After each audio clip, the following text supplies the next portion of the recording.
Welcome, everybody, and thank you very much for the honor to chair this very important session on recovery, a human right, at the World Congress of Psychosocial Rehabilitation. I'm Michaela Ammering from the Department of Psychiatry and Psychotherapy at the Medical University of Vienna.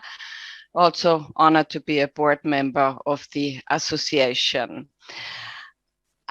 We have an hour's time. I will briefly introduce the three very eminent speakers, Helen Herman, Denius Puras, Guadalupe Morales Cano, one after the other before their respective talks. They will give brief talks and we will have time for discussion afterwards.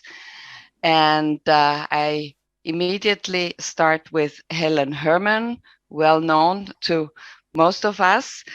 She's a professor of psychiatry at Origin at the Center of Youth Mental Health at the University of Melbourne, Australia, and also the director of their WHO Collaborating Center in Mental Health. She's been awarded numerous distinctions for her many significant impact on many organizations and her leadership roles in many very important developments over the last decades. I will mention here as an example the International Association of Women's Mental Health and most recently her momentous impact as president of the World Psychiatric Association from 2017 to 2020. Thank you very much, Helen, for joining us for What's Evening for You right now.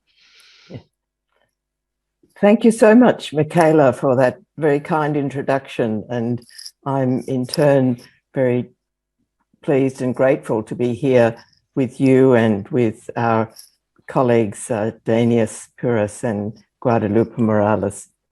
So it's my pleasure to make a few remarks about the role of rehabilitation and recovery. And I look forward to the discussion that follows after we've had the three presentations. So I wanted to, I have no relevant conflicts of interest to disclose, and to talk about the role of rehabilitation in recovery, to cover briefly some comments about the needs of people living with severe mental illnesses, about rehabilitation and recovery, rights-based care, and the solutions as we see them to these needs. Now, of course, rehabilitation, people listening to this from the World Association of Psychosocial Rehabilitation need no definitions of rehabilitation, but we're aware of the many types of needs around the world. But much of it depends on participation. Much of the solution to the needs of people depends on collective action as well as individual resolve and determination. And whether it's here in the north of India or central India, or whether it's in urban settings in the United States or Europe or elsewhere. So in any of these settings, people are more likely than others to experience social exclusion and poor social functioning, particularly in the areas of employment, education, housing, and physical health as well. And these needs often are seen to have priority for the people living with severe mental illnesses over the effective interventions that exist for treating illness symptoms.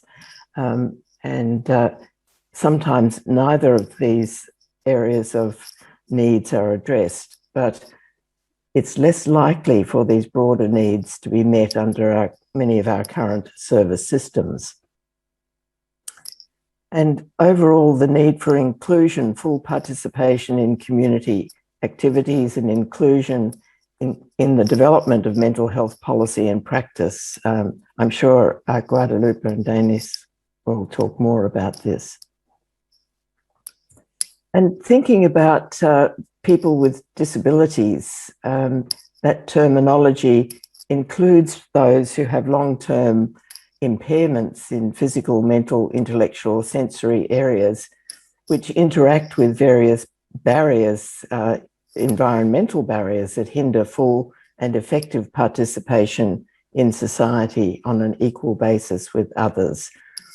And it's notable that the type of disability experienced by people living with mental illnesses is not disorder specific. So although we may think sometimes of severe mental illnesses as people living with psychoses, I think the topic of this symposium extends to people living with any type of mental illness, whether that be depression, or substance abuse disorders, or dementia in some ways as well. And we need to be well aware, of course, of the stigma that is present for people living with these conditions, as well as the self-stigma that that people experience and tend to mean less participation in seeking solutions. So by rehabilitation, I'm referring to care focused on helping people achieve life goals that are blocked by illness and dysfunction and these environmental barriers preeminently. And by a systematic approach to helping people make progress in recovery through the support for these areas mentioned, employment, housing, and other aspects of joining with others in the community for meaningful engagement and employment. And when we think of rehabilitation, we think of a multifaceted approach to treatment and care, including an array of psychosocial strategies. Davidson remarked in the Port guidelines a decade ago that the interventions with the most robust effect sizes, that is the rehabilitation of interventions, are those that support people in occupying normative adult roles. So we're speaking from that perspective. And rehabilitation interventions that have a strong evidence base include quite a list. Some of them are specific interventions, others are psychosocial approaches to managing community treatment and collaborative care or housing support, and others are approaches to supporting education.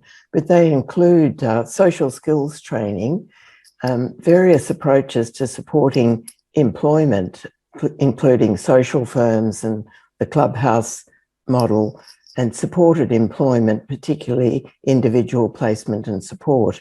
And supported education has perhaps a less long-standing evidence base, although people are now saying that the evidence base is strong for this.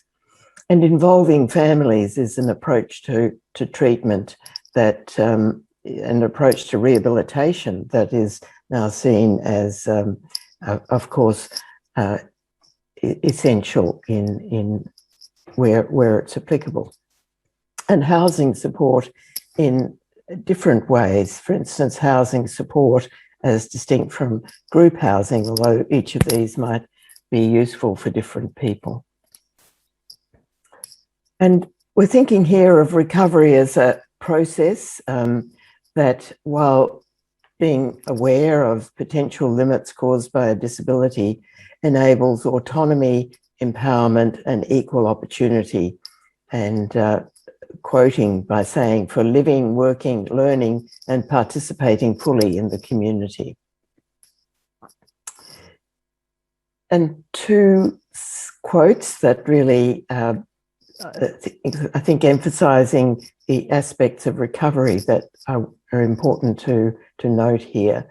It's a deeply personal process of changing attitudes, values, feelings, goals, skills, and roles. So bearing in mind the self-stigma that often applies to people living with mental illness, as well as the stigma encountered in day-to-day life and the discrimination. This is a unique and personal and heroic process that rehabilitation I'm maintaining can be supported through rehabilitation approaches. It's a way of living a satisfying, hopeful, and contributing life, even with limitations linked with the illness. Involves the development of new meaning and purpose, and places, in particular, our late lamented colleague, Jan Walcraft, commented, placing the ownership of the process of recovery firmly with the person recovering. And thinking of rights-based care, that I'm sure we'll hear more about, particularly from Danius, that the goals of rehabilitation and recovery intersect with the protection and promotion of human rights. And here I'm particularly indebted to Michaela and to our colleague Marianne Schultz. But the specific inclusion of the UN Convention, the UN CRPD, of mental illnesses, mental disorders, of persons with psychosocial disabilities, gives the force of law behind the rights to full inclusion in family and community life that both rehabilitation and recovery have a role in supporting. So the CRPD mandates access without discrimination to the various services and benefits that I've mentioned already, and to good equal standards of living with others in the community and social, political, and cultural participation. And that it's the community-based services that are central to the implementation of the CRPD.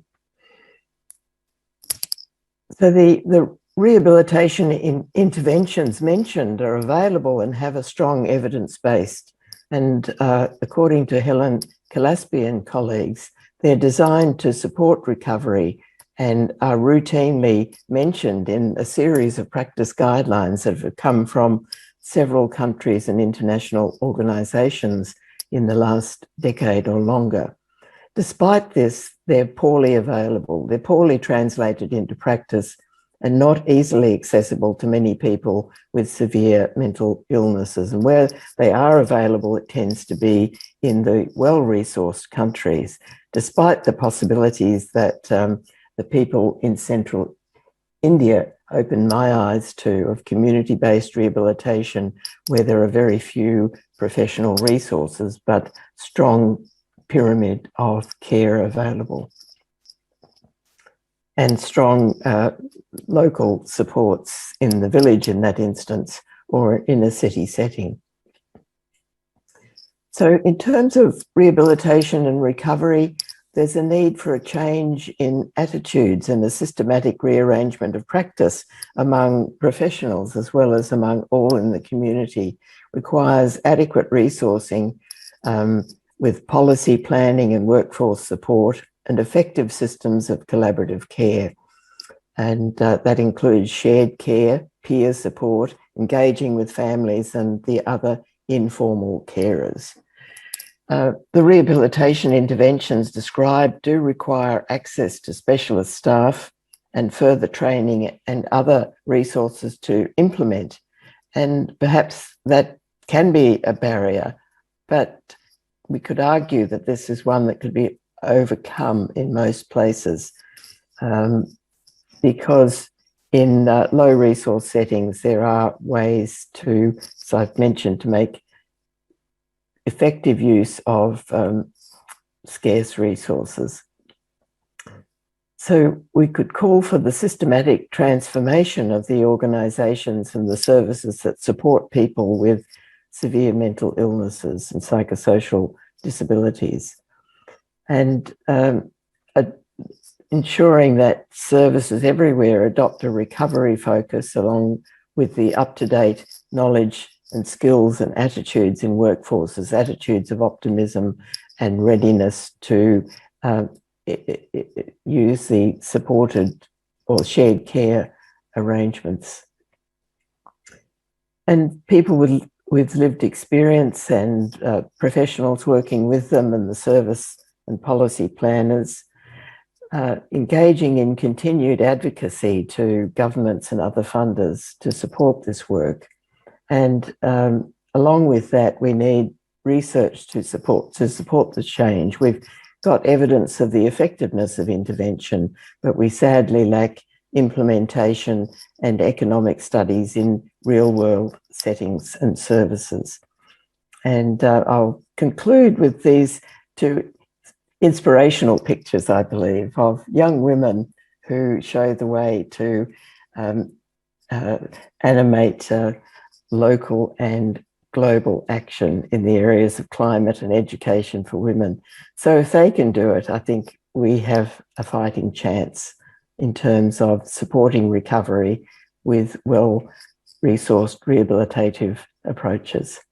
Thank you. Thank you so much, dear Helen, for making so clear and laying out the evidence and the ethics of how psychosocial rehabilitation can contribute to recovery and overcoming barriers and the needs of system transformation that you outlined. Thank you so much. And it's my pleasure now to introduce Dainius Puras, who's a professor of child and adolescent psychiatry and public mental health at Vilnius University in Lithuania, and also the director of the Human Rights Monitoring Institute there. He's also teaching in the UK and in the United States of America. He has served as an independent expert and consultant to numerous governments, NGOs, and UN agencies with regards to promoting human rights in the mental health field and regarding physical health as well.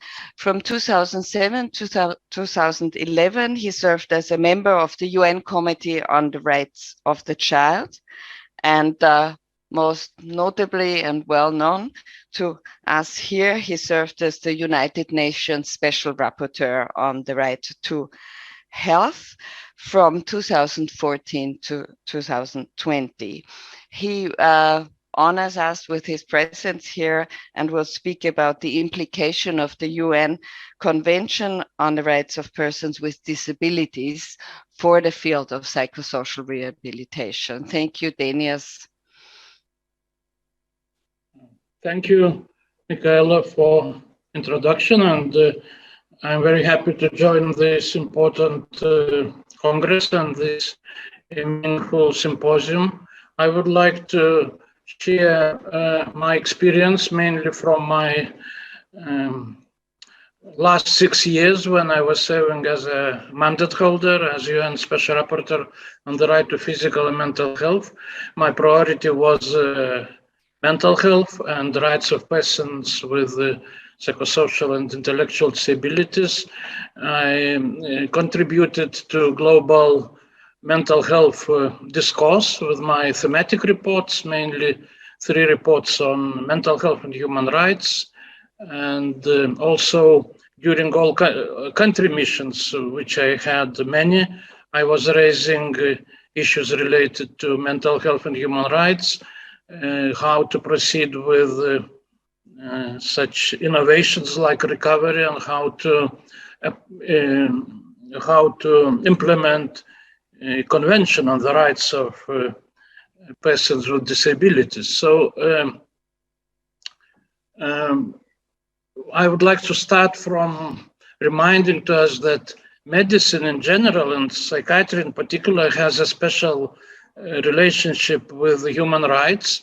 It was a long story of, let's say, during Cold War, that so-called East and so-called West were both going selective ways in implementation on human rights, and I was exploring how it affected in a harmful way, especially realization of the right to mental health, both in so-called West and in so-called East, where I am coming from former Soviet Union. And in medicine, and especially in psychiatry, it is of crucial importance that patients' rights in medical and psychiatric care are fully protected. because otherwise achievements of science and practice of medicine may become harmful if we undermine the principle first do no harm, primum non nocere. Good news, as we know, is that finally mental health is a global priority, and there is agreement because all players in global level, regional, national, that we should pay more attention and allocate more resources to mental health and mental health services. So, but then some disagreement starts, and then there is a quite broad spectrum of views of how to invest. Whether we invest, increasing resources to what is called status quo in mental health care in existing systems, or we need a shift of paradigm again, because several have happened historically, and that was for good. So my position was that yes, we need the shift of paradigm, and also this idea is backed by resolutions of UN Human Rights Council on mental health and human rights, 3 of them, 2016, 17, and 20. So the time is good that all stakeholders should rethink their position on important issues and their role. Just to remind to ourselves, and I think we should remind to others, especially important people, politicians, policymakers, about history, because there are many lessons from history, how things were getting better and how things were getting worse when people were forgetting again that we should ask persons who have mental health conditions and to seek their consent. So we remember unchaining of so-called madmen. Then these were called madmen in France 200 years ago, which was like first revolution in, let's say, in mental health care. And then the rise of scientific psychiatry in 19th century, maybe with some naive biomedical model, psychoanalysis, era of psychoanalysis, then rise of biological psychiatry and biomedical interventions, deinstitutionalization and development of community-based services, trying to find balance within biopsychosocial model. And this is how we come to current moment with mental health and human rights and the role of CRPD convention. We also should learn lessons from things like lobotomy, first Nobel Prize for medicine, and then recognition that this was harsh violations of human rights and condemnation of this method. So now we are in the situation that there are attempts to reach consensus about human rights in mental health care. And for example, is coercion or non-consensual measures justified or not? And what to do with power asymmetries, which still exist in psychiatry, in mental health care. Again, to remind that according to human rights-based approach, all states need to invest in enabling and supporting non-discriminatory and non-violent environments in all settings. I think we'll all agree on this. To promote mental health, we should prevent violence and discrimination in family, in schools, in workplace, community, healthcare services, society at large. But I should add mental health services. So we should abandon legacy of discrimination and force or violence in mental health services, even if it has been done with good intentions, but it was harmful. So full implementation of human rights-based approaches obligatory precondition of effectively investing in mental health, whether it is promotion, prevention, treatment, rehabilitation, or recovery, which is a modern concept, and it is very much in line with these new ideas of empowerment and participation. And as Helen told, that And I think it's very important that to place the ownership of the process of recovery family with the process of recovery, but this is the process of person who is recovering. But for me, it means that we should again address power asymmetries, because in many countries still there are hierarchical relationships between, let's say, doctors, psychiatrists, and patients. So convention is already, as we know, 15 years old. It is about, it never created any new right, but it highlighted dignity, autonomy, equality, non-discrimination, effective participation and inclusion, and respect for different and acceptance of persons with disabilities as part of human diversity and humanity, and not as part of pathology. So the tension, I think, is about that convention quite openly is critical about medical or biomedical model, or I should say overuse of biomedical model, which was happening for many years, and instead suggests social and human rights approach. So, which means that obstacles for realization of right to mental health and mental health of persons with disabilities are not anymore in brain or legs or other parts of body of patient, but obstacles are outside of these individuals, and these obstacles can be physical, like with persons who use wheelchairs, but they can be based on outdated mentality, like it happens with the approach to rights of persons with psychosocial and intellectual disabilities.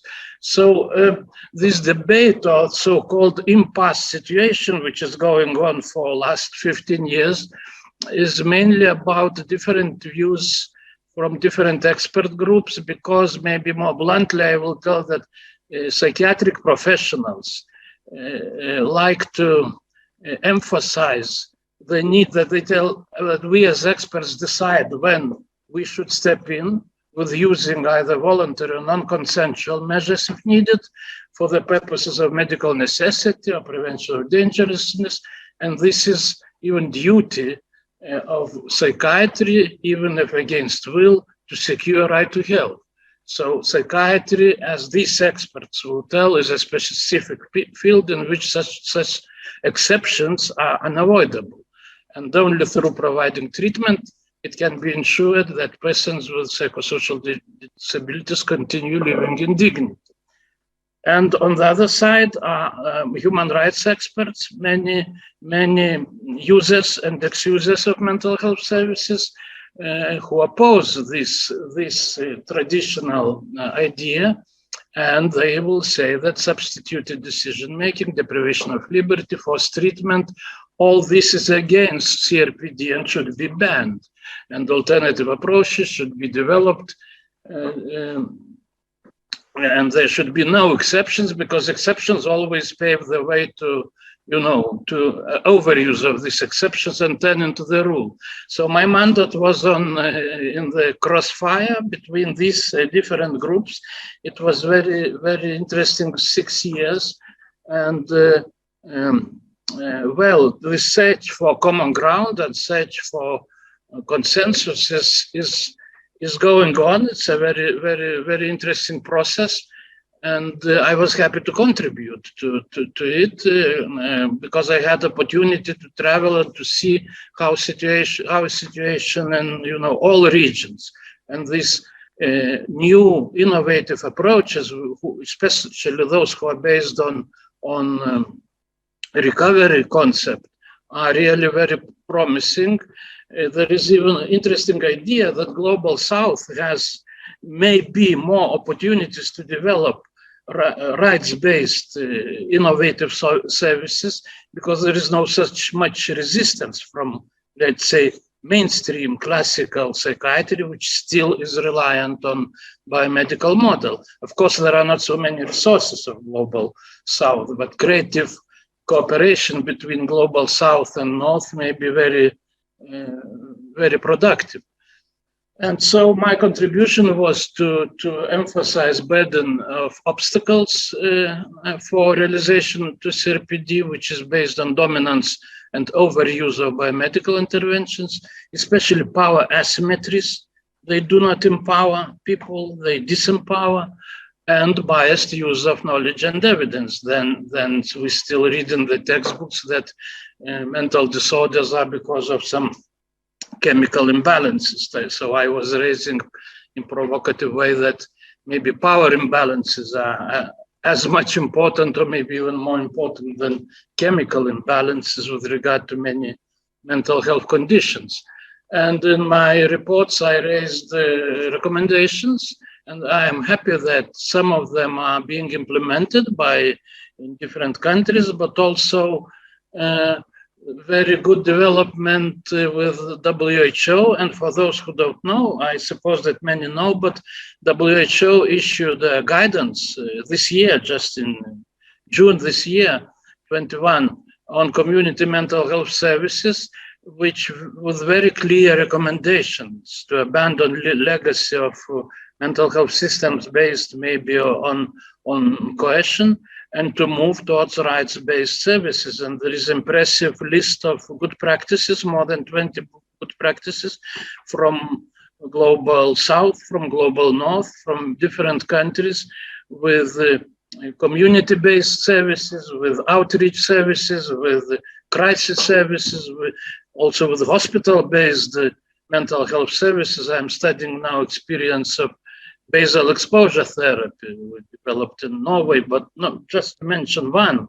And everybody knows open dialogue and so on. So many different alternative services, which I don't like this word because they should not be alternative. They should be funded in the same serious way as mainstream mental health services. And if so, we can finally reach agreement, because I'm happy that, for example, World Psychiatric Association took a very active role in this development of this WHO guidance, which means that we are getting closer to each other and looking forward to change, to have a future of mental health services, not anymore so reliant on outdated concepts, especially such as coercion and sidelining human rights of patients with psychosocial disabilities. I know that my time is over, and I think that with the recent decade, let's say, was quite promising, although different views remain, and it should be so in diverse world, but we're getting closer to each other, especially with concept of recovery, which places finally the person who uses and needs mental health services in the center, as not as object of charity or whatever paternalism, but that subject who owner of his or her health and mental health, and this is the way we should continue moving. So thank you very much. Thank you so much, dear Professor Pouras. Denius, it's all your experience of all these decades in such a short talk, but making it very clear that we live in a historic time where a paradigm shift is occurring, and that there is a chance to move to the future of psychiatry that can conquer and overcome discrimination and stigma of people with mental health problems and of our field. Thank you. And I think this very well leads to our last speaker, Guadalupe Morales Cano from Madrid, Spain. She's a journalist by profession with national and international experiences in this job. She's also the current deputy chair of the European Network of ex-users and survivors of psychiatry, an organization independently and directly representing the views of people with a lived experience of using psychiatric services. She's also the founder and director of Fundación Mundo Popular, an NGO of people with lived experience that fights against stigma and discrimination on the basis of the UN CRPD, and is a pioneer in peer-to-peer trainings. Mrs. Morales holds teaching positions at universities in Spain and USA. She's currently also a partner in an important Horizon European research project that trains professionals and peer workers in many European countries. She's a member of the Human Rights Committee of Mental Health Europe and the Women's Committee of the European Disability Forum. She's part of two essential WPA working groups, one on partnership with service users and family carers, and one on creating alternatives to coercion. She's been working with the Spanish government and advising many other associations and all over the world. And I'm very thankful that she's here with us today to talk from the perspective of persons with lived experience on the question of our symposium. Thank you, Guadalupe. It's a real honor and a privilege to be here. I'm very, very happy to be together with Dr. Dinos Puras, to Helen Herman, and Michaela Emmering. I never dreamed of being in a panel like this a couple of years ago. So thank you very much. You see this flower? It's a flower of a citizen, of any of us. We are multidimensional.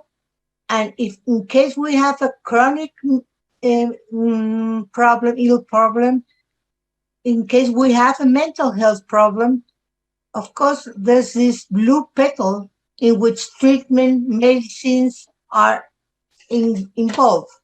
But we are not only that. We, as anybody else, have a number of different aspects in our lives. For example, in house, domestic duty. Helen already mentioned housing first. We also need to know about our rights. There's a huge problem in the mental health field because most of the users of this person with psychosocial disabilities don't know they have rights. So how could they claim them? Social networks, relationships, leisure enrichment activities, education, etc. I want to stop a little on this blue petal. We all know that diagnoses take over 10 years and to further treatment even more time. All this contributes to us suffering the greatest of all discrimination. There's a 10 to 25 years life expectancy. So in all these petals, we need help. The state, the community, the society must help us to have these possibilities. Because it is a fact that poverty is one of the most significant social determinants of health and mental health.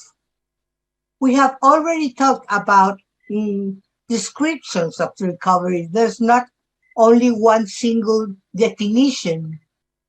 For me, this is a good one. It's the ability to live well in the presence or absence of symptoms of mental health problems. This is against the conception of not having symptoms of remission. That's a medical point of view. Helen already mentioned this tentative definition. And for me, Recovery is a deeply personal, unique process in which we have to change some attitudes, some values, not all, and maybe some goals, and get more skills. And what has served me on my way, on my life? First of all, to have a family that has always supported me and few true friends. I had, thanks God, I have an excellent and respectful psychiatrist for 25 years now. Having a reason to get up every day. My activism, my struggle is my passion, and my peers. I have learned so much from my peers. I think this is a kind of knowledge that we have to take into account. It's a treasure, really. And finally, and above all, my love, my husband, who has always been by my side. This that has served me is what my organization and the organizations I'm involved in claim and try to work be to have them. I will never forget the first time I met Eric. He's Danish. It was in Aalborg in 2009. He had been the chair of INUS. During a workshop, he asked me, how long does it take to give you a home in your country after being admitted to a psychiatric hospital? I didn't understand the question. I was so amazed when he explained what did he mean. I said that such a case never occurred in Spain. So we are all aware of the incredible differences from one country from one region to another. Eric was an important activist in human rights in mental health. He introduced me the UNCRPD. His position was to find what's okay with each one of us, what to do feel good. Because he said that many times the psychiatrist focuses on what is wrong with you. He looks at you through Google's psychopathology and seldom asks what could be done so you would be happy. Her words were, about recovery are to thrive and to be in touch with reality by meaningful activities. WHO in 2010 finished its program on recovery and empowerment. Drivers of empowerment and recovery were saving and sufficient income, social networks, information, confidence, increase the skills, leadership, and development. On the opposite, inhibiting factors for empowerment and recovery were oppression, economic dependence, discrimination, stigma. How can we recover? How can we make the transit from ill person to citizen if we don't have a house, if we don't have money, if we live in the streets, if we cannot have access to a good medical service? Economic dependence is very important. Eric in Denmark had a good life. I can tell you that in my country, Spain, people with psychosocial disabilities often, I would say, have almost always only 400 euros to live, which is absolutely impossible to have a decent place to live. So the Mental Health Empowerment WHO program concluded that being empowered is having the power to make decisions, having access to information and sources, I would say here human rights, CRPD, receiving support even when decisions are wrong, having a number of options, freedom, having the feeling that an individual can improve the situation, being the ownership of the process, learning to express anger, understanding that people have rights. Here you can see the suffragettes in 1920 in the United States fighting for their rights, for the right to vote. Afterwards, we have the civil rights movement, also in the United States, fighting for the right to vote.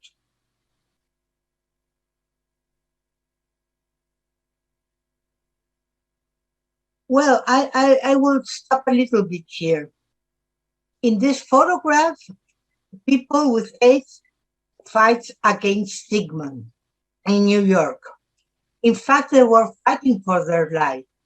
They fought for the Food and Drug Agency to include a line of investigations for AIDS. People were hungry for information in order to dispel many of the fears, but there wasn't information. Finally, in 1985, the U.S. Food and Drug Administration, it's not agency, licensed the first commercial blood test. The actor Rock Hudson died from AIDS in 1985. This was crucial. This was absolutely make the difference. Well, by now we know that 35 million people have died since 1981. Almost 1 million people die from AIDS each year. So why do I talk about this situation? The last one, well, this is the LGBT movement also. And the last one was the end of apartheid in 1994. Why do I talk about all this movement? We already had the Universal Declaration of Human Rights of 1948, but it didn't make much difference for these people. Human rights are needed, of course, are essential, are crucial, but who claims them?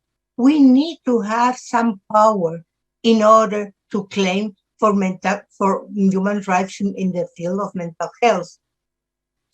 In our movement, we don't have the power. We cannot do the bottom-up revolution.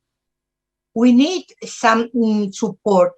We have an extremely important tool, which is the CRPD.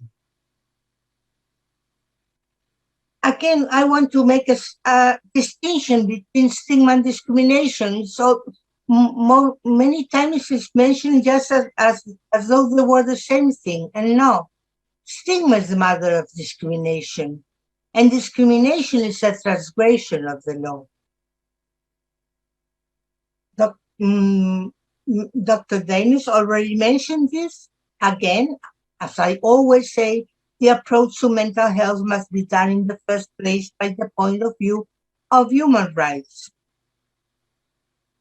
Meaningful participation, I can say lately in these past 2 years, thanks to Helen, Michaela, and some others, I am really having a meaningful participation and my organization too.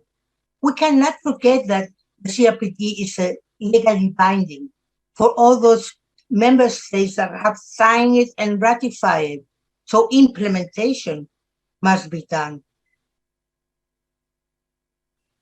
These articles are directly related to recovery, living independently, work and employing, adequate standard of living, and social protection. You can see all these petals are related to the CRPD, to the human rights. And what amazes me a lot about this pyramid is, you can see here, WHO states that the highest cost and less frequency of need are in long-stay facilities and specialist services, while self-care and informal community care, which are the most needed, are the opposite, have the lowest funding, even though they have the lowest cost. This would be, for example, self-help groups, associations, etc. We are the most necessary, and we really are most, not especially my organization, lacks of funding, lacks of support. So please, human rights needs to be implemented, taken into account, and we need funding, we need support in order to make our voice heard. Thank you very much. Thank you very much, dear Guadalupe, to so clearly present the view of people with a lived experience on this possible paradigm shift and on the hopes about implementation of human rights in this field. And thank you very much for also raising the issue of families and the important role of families. We have only a few minutes now at the end, and I would like to remind us what we heard. We heard a lot about evidence and how we could, there's possibilities to implement what we already know from the evidence, what the human rights situation dictates us. But there's also, of course, controversial issues, as has been presented to us. And Denius also asked for this search of consensus. And because we have only these few minutes, I would like to ask each one of you, maybe for a minute or a minute and a half, to say, where do you see at this moment enough consensus to make the next steps for recovery as a human right? And maybe I can ask you in the order of your appearance and appearance first, and ask Helen. Well, thank you very much to you, Michaela, for bringing us all together and being in the situation where we can discuss this, and to Denius and Guadalupe for their very beautifully presented remarks. I see that from the point of view of working with the World Psychiatric Association, for example, that we were able to think about going beyond some of the theoretical impasses that are almost impasses in terms of the correct ethical position, to realize that there is an overuse of, say, coercion in mental health care and an underuse of shared care approaches, and that we can look at practical alternatives, seeking these out. So I think that is where it may be possible to find a consensus in practical ways, and to gradually demonstrate how this work can improve the lives of the whole community, but particularly the people living with psychosocial disabilities and their families. And I think our profession is very, if we think of the professions, that the psychiatry profession, at least, is very ready to do this and eager to do this, and that we need to, I think what Guadalupe was saying, we need to ensure that the organizations, the community groups that bear the burden of care and have the need of change have the resourcing and support to form powerful partnerships. Thank you. Thank you, Helen. So this is going on already. There's something has changed and is going on. Denius, for a minute. Two things. One is to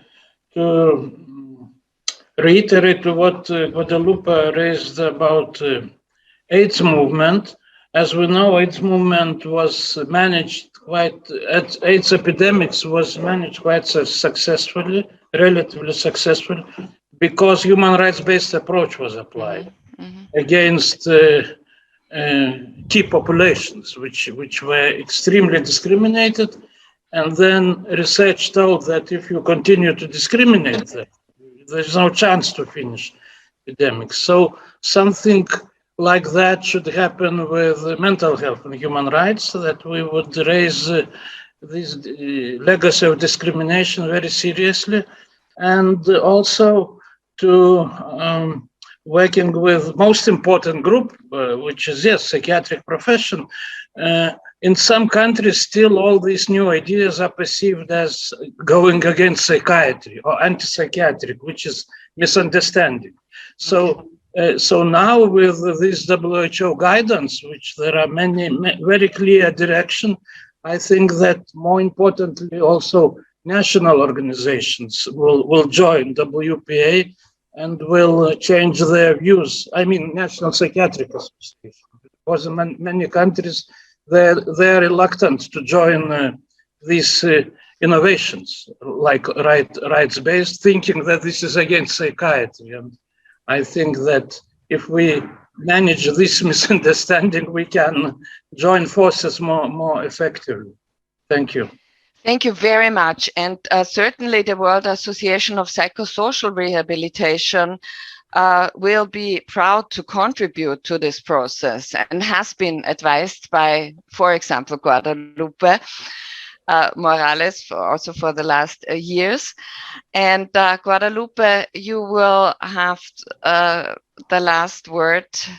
Thank you for the last word in the last minute. You're muted. You have to unmute yourself. Well, we all know that there's so much to do. Lately, I'm focusing on the fact of life expectancy, of less life expectancy of people with mental health problems. 10 to 25 years is unacceptable. Yeah. So this is something, in my view, that we have to take into account. CRPD for us is essential. And we are lately focusing on Article 19, independent living, because we think that there we could do the transit from ill person to citizen. That would be more than enough for 2022 and 23. Thank you very much. Thank you so much. All these eminent speakers from all over the world and all the important perspectives that we need today. And thank you, the World Congress of the World Association of Psychosocial Rehabilitation. Thank you, Abu Dhabi. And a good Congress and stay for all of you here. Thank you very much. Thank you, Sandy, especially also.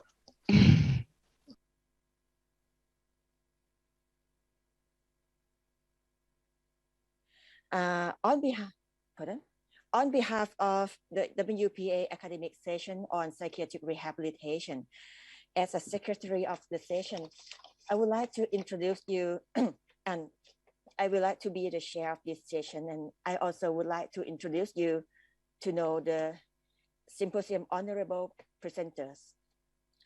This session will have a share of the WPA section on psychiatric rehabilitation, Professor Johannes Wanketer from the Department of Psychiatry and Psychotherapy, Division of Social Psychiatry, the Medical University of Vienna, Austria, to be a co-chair of the symposium.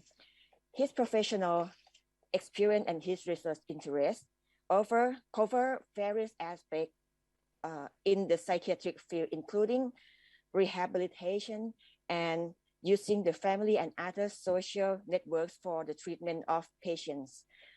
He will provide us a presentation on the subtopic of needs of family caregiver in the context of psychosocial rehabilitation. And the second presenter is a co-chair of the WPA section on psychiatric rehabilitation, Professor Alberto Ferguson from Rosario University, Colombia, and the the Institute of Accompanied Self-Rehabilitation. He is a renowned speaker nationally and internationally. He will provide us a presentation on the subtopic, how COVID at the same time brought pain and relief to people diagnosed with severe mental illness.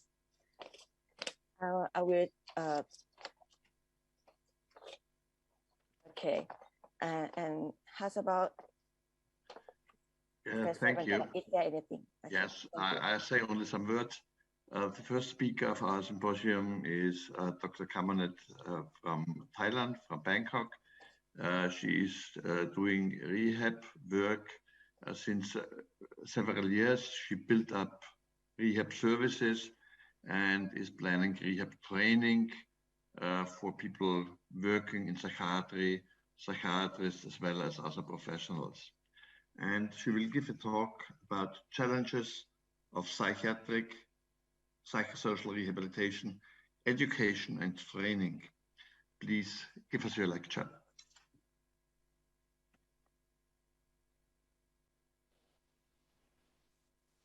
Thank you, Professor Wankata, for your kind introduction, and thank you, WAPR, for providing me an opportunity to present this topic to all of you today. Everyone here might have known that the need for the complex law of the psychiatric rehabilitation practitioner grew out of the social policy of the institutionalization in the United States and other Western nations that began in the 1960s. Since the 1980s, the need for PSR education has been identified. However, there are many articles that describe the lack of preparation within the mental health professions to work with persons with serious mental illness.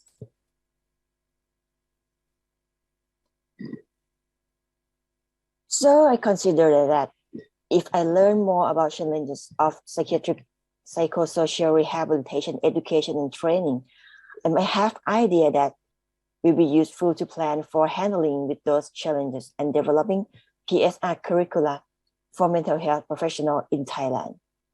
I also would like to share my review to all of you.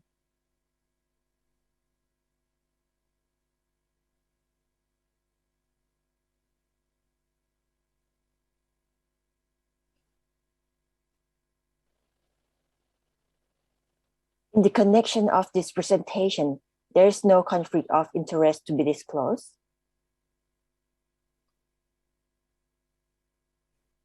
About this topic, firstly, I will mention about the mission and value of psychosocial psychiatric rehabilitation.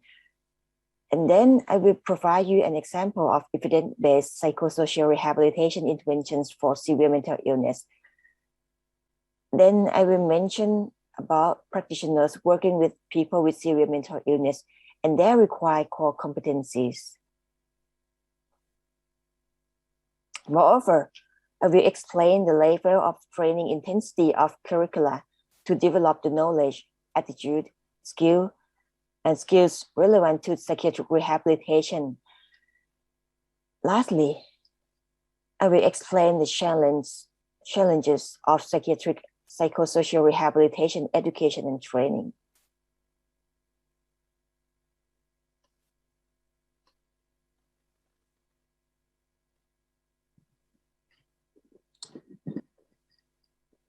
Mission of psychosocial or psychiatric rehabilitation is to help people with psychosocial disability develop their cognitive, emotional, and social skills to increase their functioning for being successful and satisfied in the environment of their choice with the least amount of ongoing professional intervention.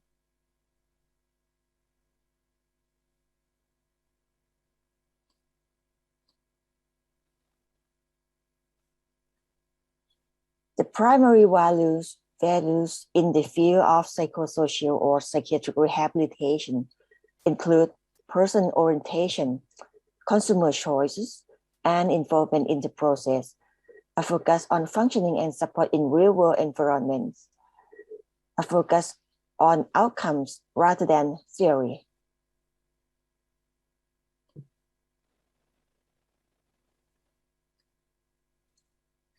This list is evidence-based psychosocial rehabilitation intervention for severe mental illness, such as, for example, assertive community treatment, illness self-management training, CBT for psychosis, family intervention and psychoeducation, social skills training, cognitive remediation, supported employment, and integrated intervention for comorbidity with substance use disorder.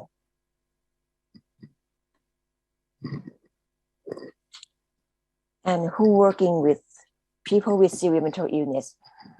Practitioners who work with people with severe mental illness is a heterogeneous group of mental health and rehabilitation workforce trained in the core discipline of psychology, social work, psychiatric nursing, psychiatry, occupational therapy, rehabilitation counseling, mental health counseling, and other fields, including peer support workers.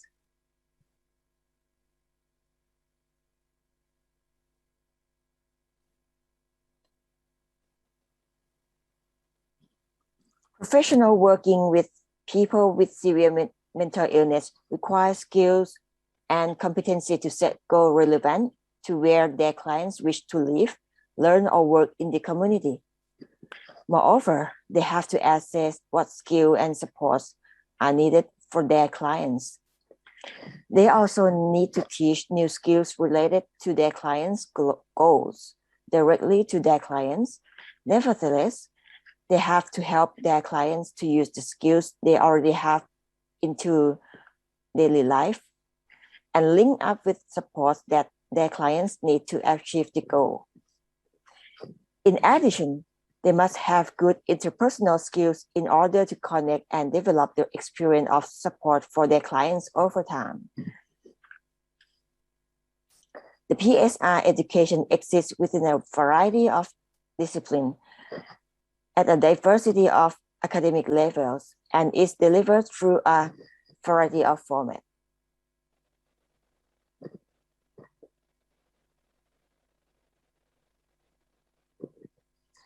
Anthony and his colleagues introduced PSR curricula to develop the knowledge, attitude, and skills relevant to psychiatric rehabilitation as having 3 levels of training intensity. The first level is exposure level, which rely on didactic level content such as lectures, reading course, presentation for exposing the learner to ideas and facts. The second level is experiential level. It is a practitioner component such as brief visits, internship, experiential workshops on various topics for offering the learner the opportunity to acquire knowledge and develop some relevant skills. And the third level is expertise level. It needs supervised clinical courses to ensure skill and competency development.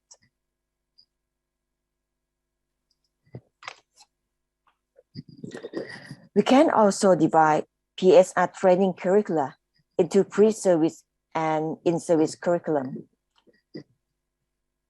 The first is pre-service, or we can call it university-based curriculum. It exists at many academic levels, such as including undergraduate, graduate degrees, and it's made as a part of psychiatric residency, rotations, and psychology internships. Secondly, in-service curriculum. It includes interactive staff training and undergraduate certificate program offered as part of a long-term consultative public academic collaboration.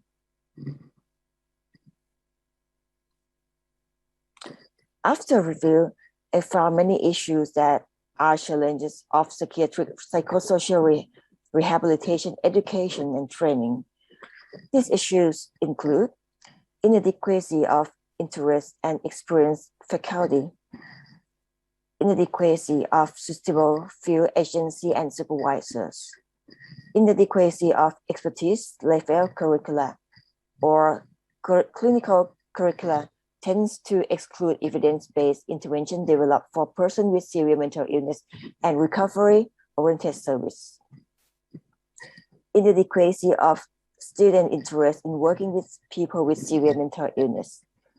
Inadequacy of funding from policy planners, and education and training during a pandemic of COVID-19.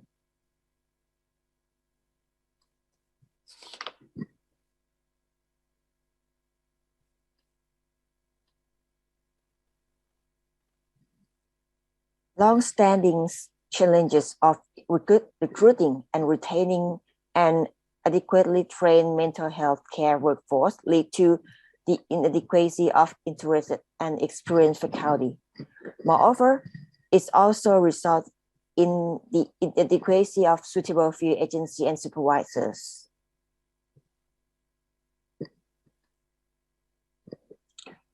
Concerning the inadequacy of expertise level curricula. Expertise training program take time and resources to develop. It also requires the availability of good internship sites with good supervision.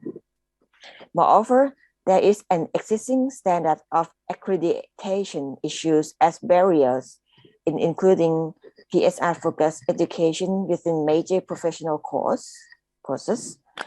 Nonetheless, there are curricular deficiency in both graduate and undergraduate level academic program of traditional mental health disciplines. That is why the academic program contains very little content relevant to the provision of psychiatric rehabilitation services, such as evidence-based practice and recovery-oriented services. The research on PSR education is still limited.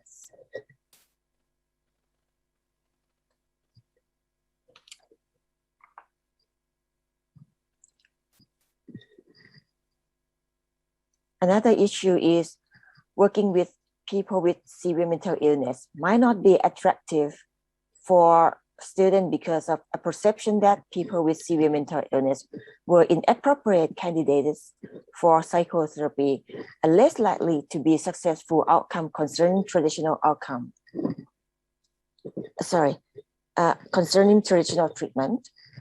The intensity and duration of participation in psychiatric rehabilitation education contribute to psychiatric rehabilitation attitudes. Less exposure leads to a less positive attitude.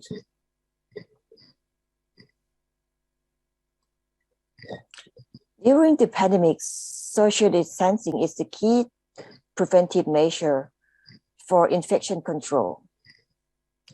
Mental rehabilitation, including the daycare center, which is a non-emergency service, has limited new admissions, cancer program, and has been temporarily closed. During the pandemic, much traditional psychiatric rehabilitation staff training and support strategies were disrupted. Internet-based PSR education, online training, video teleconferencing, and home-based rehabilitation such as telepsychiatry or telerehabilitation presented unique challenges for clinical training, supervision, and services provision.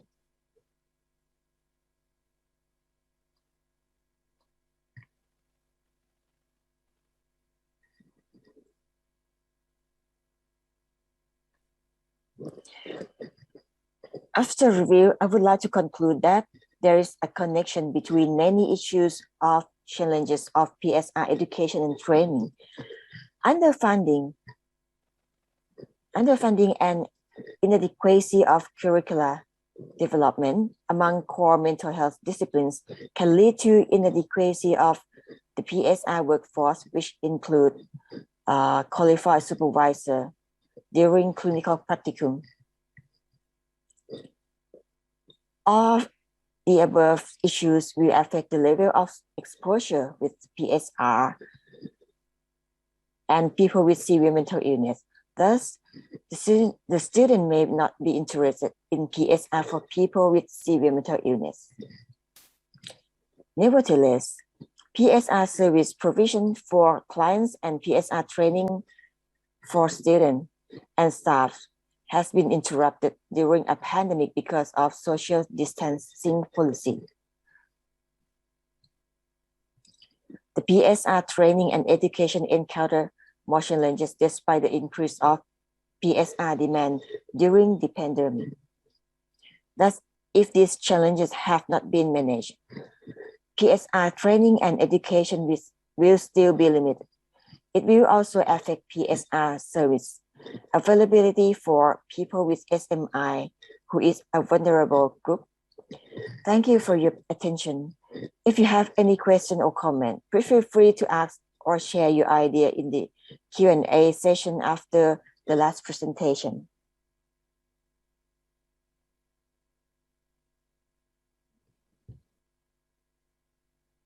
It is a very big honor for me to be here in Abu Dhabi in this meeting. I want to thank, first of all, my colleagues in the symposium, Professor Kamenet, Professor Johannes. I want to thank our president, Professor Murali, and certainly Professor Medhad for being so kind and arranging and working so hard for this event. I'm very happy to be here, although I'm not present there as I was thinking about 3 or 4 years ago. I hope to be able to return sometime very soon. Next, I have nothing to disclose.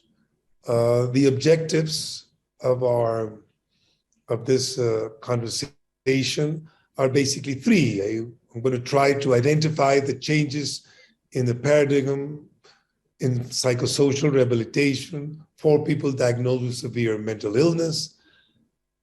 I plan to discuss how the social effects of the COVID-19 pandemic have not only impacted negatively, but in many ways benefited the recovery process of our people. And lastly, I want to explain how mutual recovery and change in lifestyle are crucial in the process of psychosocial rehabilitation. Next.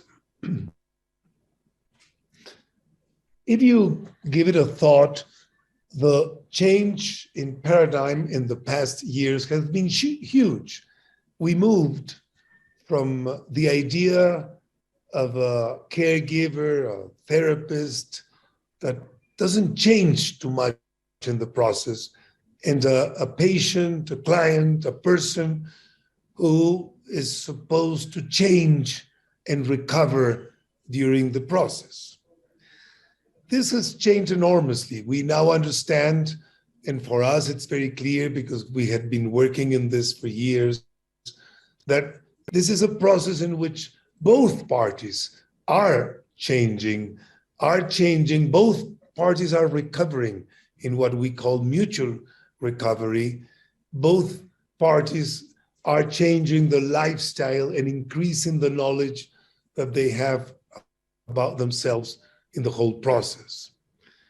In fact, in this new paradigm, a human being called therapist who also struggles with his internal world accompanies another human being called by us the accompanied person, in which both develop and change in a mutual recovery approach.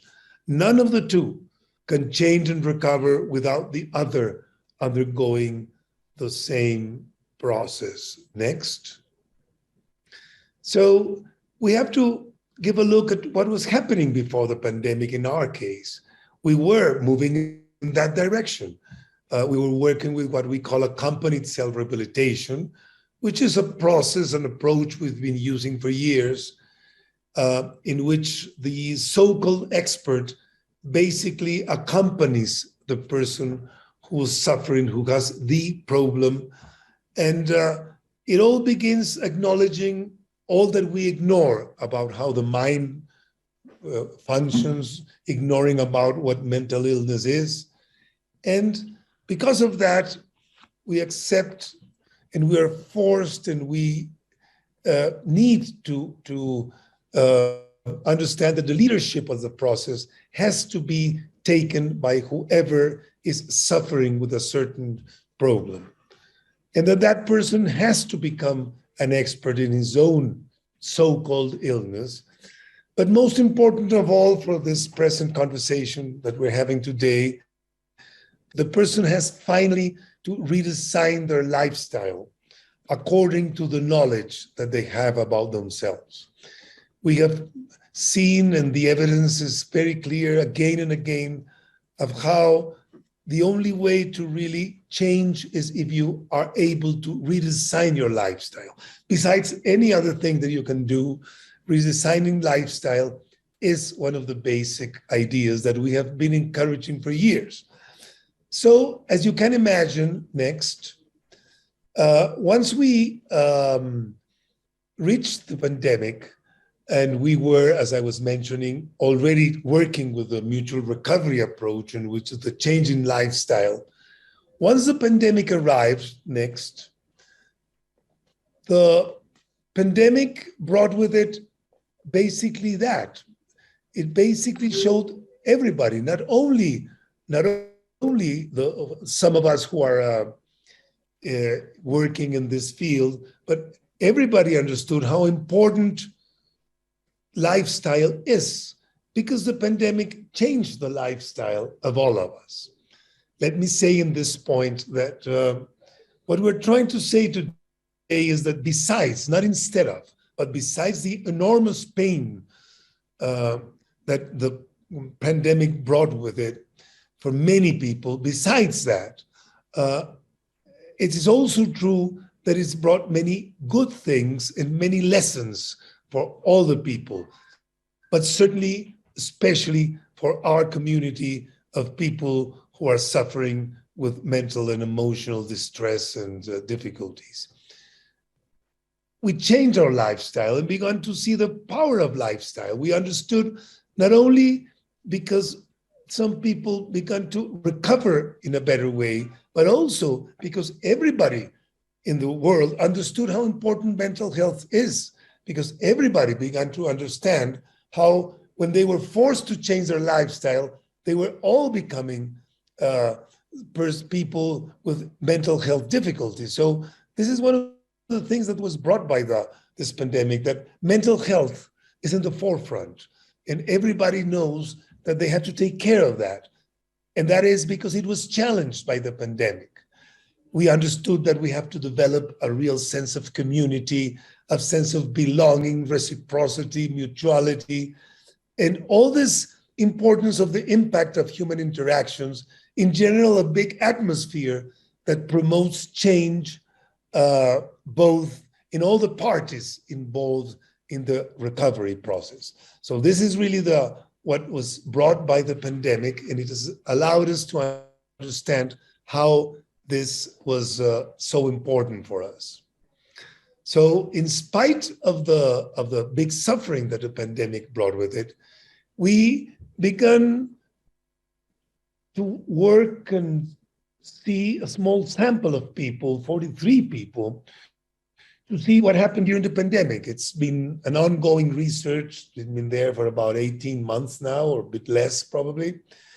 And we've seen, we've focused on what's happening, especially with this two ideas that we've been kind of doing research on, which is the power of lifestyle and the importance of mutuality between the accompanied person and the accompanied person, the person who is recovering and the person who is accompanying the other human being to recover.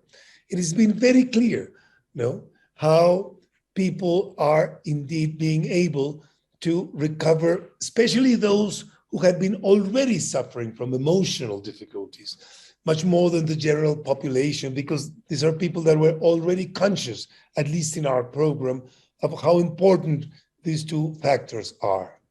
So this is basically what we wanted to, the message we want to send today is this message of understanding that besides this horrible pain, there are lots of lessons learned during this pandemic. And one of the things we want to, it's not going to be easy. Now that we are entering the so-called new normality, we have to be very careful now to go back, and to really identify and take care of all the great developments that have occurred during the pandemic, especially in the recovery of people with emotional difficulties. And as I've been saying, especially because of the emphasis we finally understood of the importance we have to give to lifestyle and mutual recovery.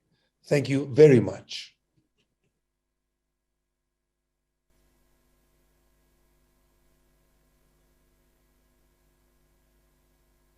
Good evening, wherever you are in the world. The topic of my presentation is the needs of family caregivers in the context of psychosocial rehabilitation. I'm starting with a study from India performed about 10 years ago, asking family caregivers what are the main problems of family caregivers. And you can see among the most frequently mentioned problems, there is point 2, managing social vocational problems of the patients, and another one is rehabilitation. So family caregivers experience that rehab is very important in everyday life. These are some people cited what they said. I would want my son to go to a job. He has forgotten about going to the job completely. He doesn't have a mind to go for a job. Another one was, my son has changed several companies. In some companies, he has worked for more than 2 or 3 days, but he gets a job easily. But after joining a job, he cannot maintain the job. This is a problem which we see very, very often in everyday clinical work. Another one is people experience a lot of stigma about mental disorders. There are several misconceptions about mentally ill people, and often it's not understood what the type of illness is. And education is for the society is very important. Besides these problems, we have a very large number of studies all over the world which kind of burden family caregivers experience. For example, there's stress due to caring, for example, supervising the patients. There is a loss of contact because family caregivers spend a lot of time with their patients, and family caregivers become more and more isolated from others. Often there are feelings of guilt. There are sometimes financial consequences. Several caregivers become depressed. This is similar as among caregivers of dementia patients or patients who have severe physical illness. Family caregivers often become depressed and they need treatment with psychotropics, and they experience stigma. For example, these are findings from a study in Austria, and you can see that more than a third of the family caregivers experienced depression according to the Beck Depression Inventory. 26% had mild depression, about 7% moderate, and about 2% had severe depression. This is much more than we find in the general population.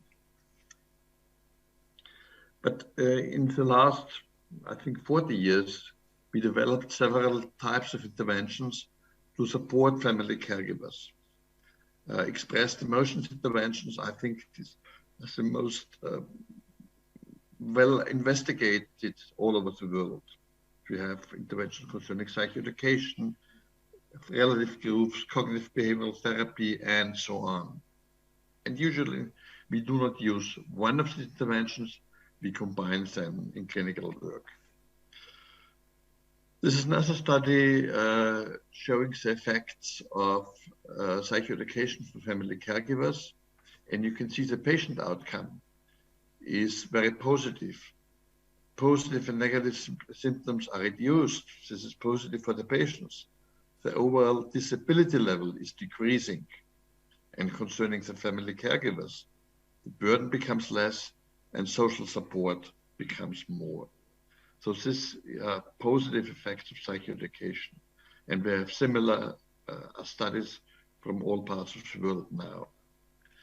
Another study about expressed emotions interventions among families which show high expressed emotions. And you can see those receiving the intervention, this is the experimental group, had smaller proportions of relapses as compared to the controls. The controls are the yellow line and the intervention group is the red line. And this are the findings of a randomized controlled trial. This is the highest standard of research we can provide here. This resulted that many countries of the world mentioned interventions for family caregivers into treatment guidelines for schizophrenia.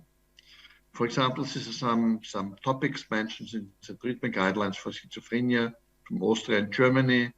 And for example, it's mentioned that caregivers are essential for the treatment and for rehabilitation.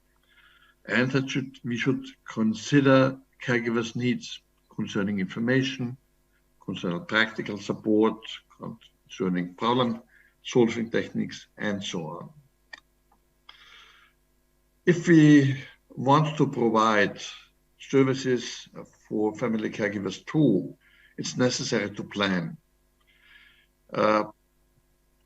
We must consider that not every family caregiver needs the same combination of interventions. So it's necessary to know how often which intervention is needed. And for this purpose, we developed a research instrument to assess this. And now I'm showing some of the findings. Concerning information, this is a study we conducted among mothers and fathers of schizophrenia patients. And you can see mothers are the green bars and fathers are the red bars.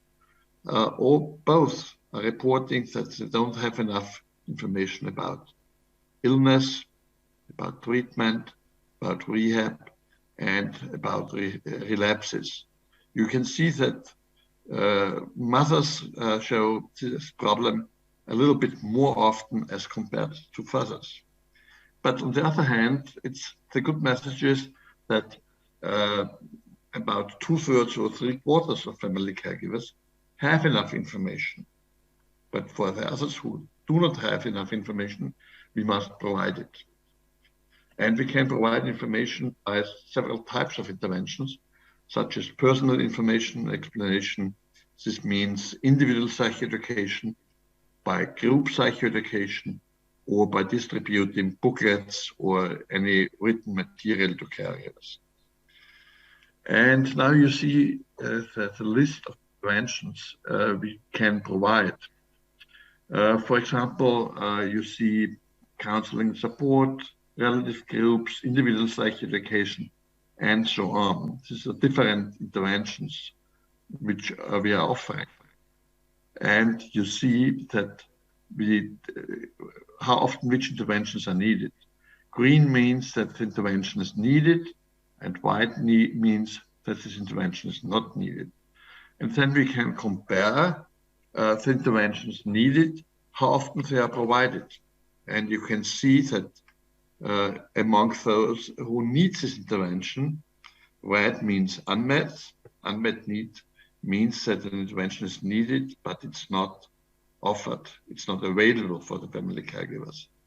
Yellow means it's a partially met need. So there is some help, there is some support provided, but the amount is not sufficient. And yellow means that, green means that the need is met. Met needs means the intervention is needed and sufficiently provided. And if you compare this, you can see very often interventions are unmet or only partially met. while needs very often or very seldom really met. So again, to this slide, and we are focusing on the persons who do not need interventions, and we can compare that some persons who don't need an intervention receive this intervention, and nobody knew why this person received an intervention. So this is an overprovision. But overall, overprovision is very seldom. And finally, you can have a complete picture of met needs, partially met needs, unmet needs, and overprovision.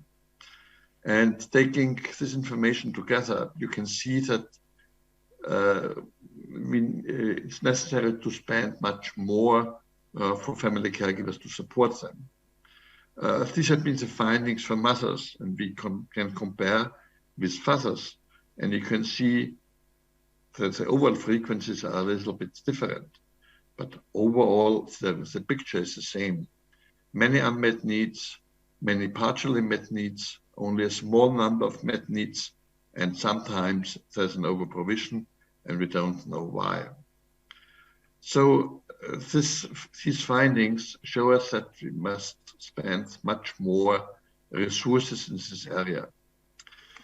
The conclusions of my presentations: family caregivers suffer from several emotional and financial burdens. We know today from a lot of research from all over the world that family interventions have positive effects both on patients and caregivers.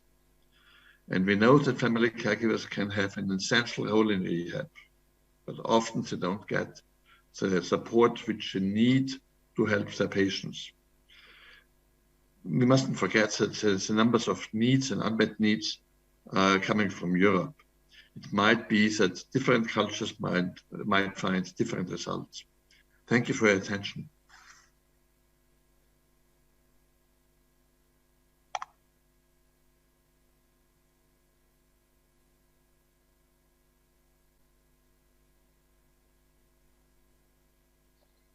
I would like to thank you, Professor Wankata, providing us a knowledge that you must recognize the need of caregiver when we provide psychosocial rehabilitation for our clients.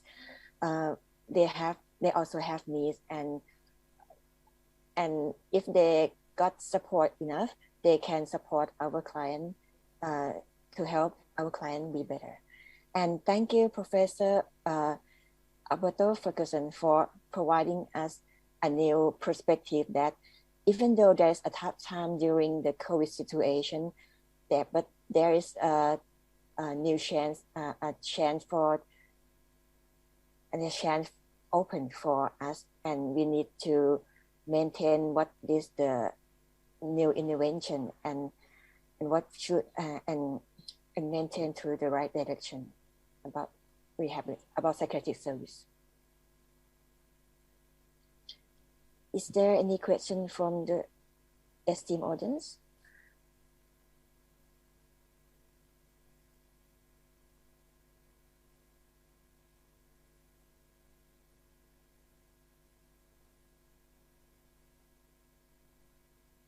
May I start with a simple question? During the COVID pandemic, we experienced that many of psychiatric patients stayed at home, didn't try to leave their house, and didn't come to hospitals or community services.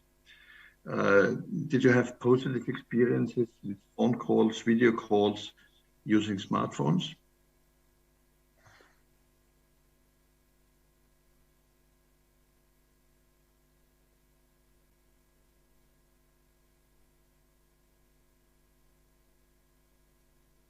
Excuse me, Professor Wankata, could you please ask the question again?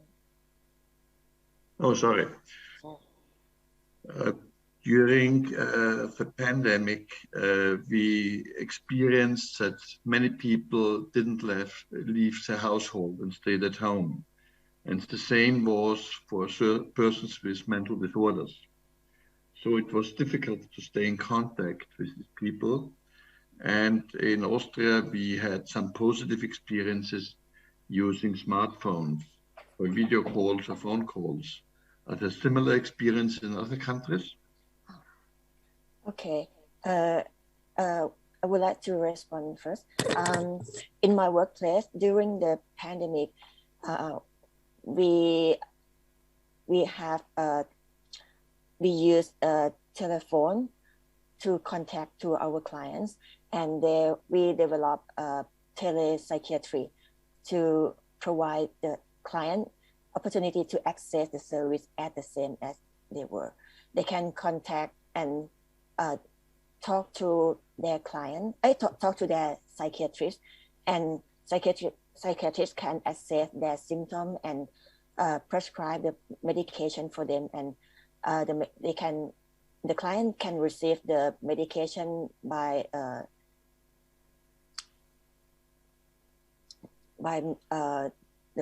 the postman.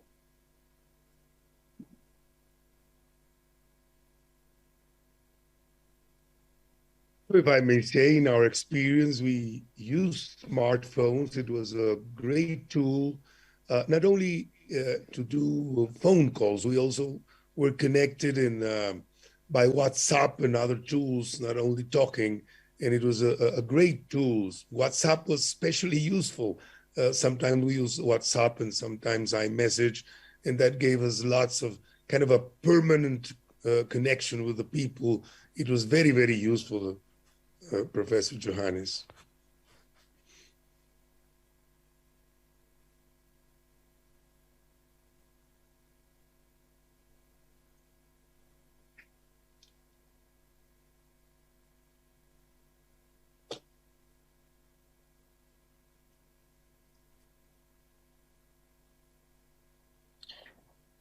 Okay, because there is no question from the audience, would you like to provide us a take-home message?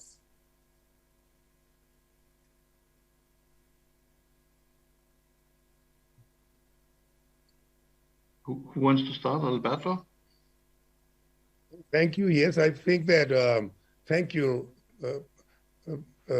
Camonet. I think that this has been a tough time, lots of suffering, lots of changes, lots of experiences. But I think that the challenge now is never to think that we'll go back where we were. We have to go forward with all that we have learned from this difficult period, these difficult years. And that's, I think, the challenge, to understand that this is not something that happened and we have to recover what we had before, but we have to go with all the lessons learned, moving forward and giving better services.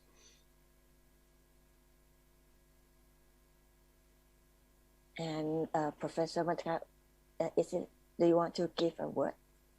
I think the message is very short.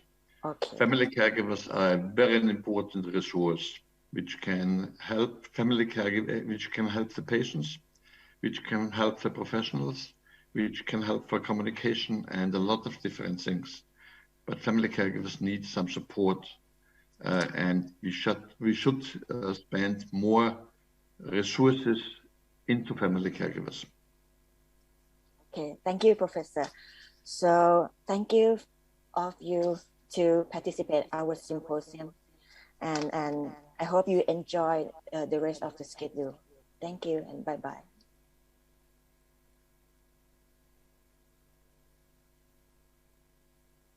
Okay, thank you so much.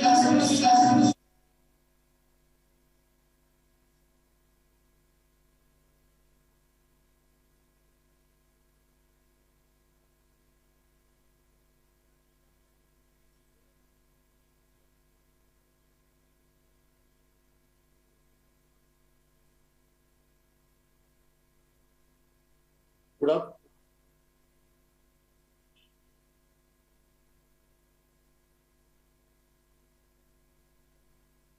You may go ahead, doctor. Yes, ma'am. Good afternoon, all of you, respected chairman, co-chairman, and senior people, and ladies and gentlemen. Thank you very much for giving an opportunity to share some of my experiences and also some of my initiative on mental health, right, equality, recovery, and social inclusion in the testing times. First slide. Next. Next, ma'am. Ma'am, change the slide. Next.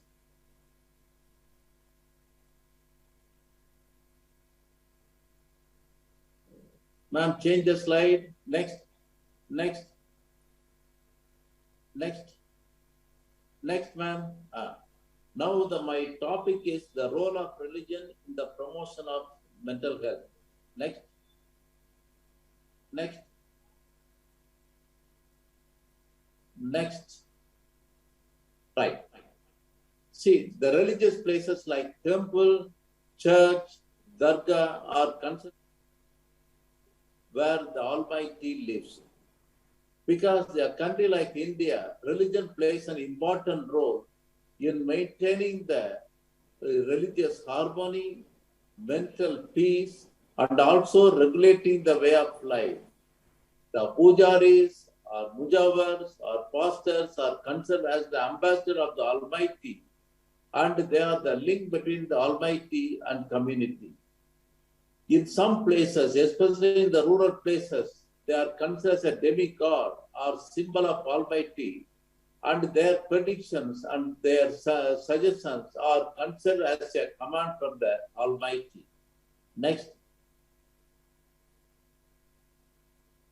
So in rural villages, the people who are living, who are having the problem, first they will go to these places to offer prayers and also to do the offerings as suggested by the pujaris and follow their advices sincerely. From the mental health perspective, the religion provides much needed confidence and courage to tide over this crisis. Because the people who are going to the religious temple, they are having a consolation, they are having a confidence, and also they are getting a source of strength to face their any crisis. Next. So the reason for non-utilization of the mental health services, and you will be surprised to know that there are 5 reasons. That is that even the educated people, they are totally ignorant of existence of psychiatric illness. And also they are having the common public, they are having the false belief and also misconception. They are thinking that all psychological problems are due to the evil spirits, or the black magic done by the relatives who are not wanted or who are jealous of their growth. And another important thing is, many people, they don't have any knowledge about the psychological problem, and also they don't have any information about the modern treatment. And another unfortunate thing is, if they are aware of all these things, they'll have to travel a long distance to seek their psychiatrist help. And above all, the cost of the psychiatric medicine is very high, and the stigma plays a very important role. The people are ready to accept any type of psychiatric illness, any type of physical illness, not a psychological problem. So these 5 things lead to non-utilization of the existing mental health services. One is lack of awareness, lack of inadequate human resources, and another thing, inadequate treatment facility, and lack of information about the modern treatment, and long distance to travel, and high cost of treatment, and stigma. All these things plays an important role for non-utilization of the mental health services. Next. See, the people consider as a curse of God or punishment for sins of past life or manifestation of the evil spirit. Next. Next. Next.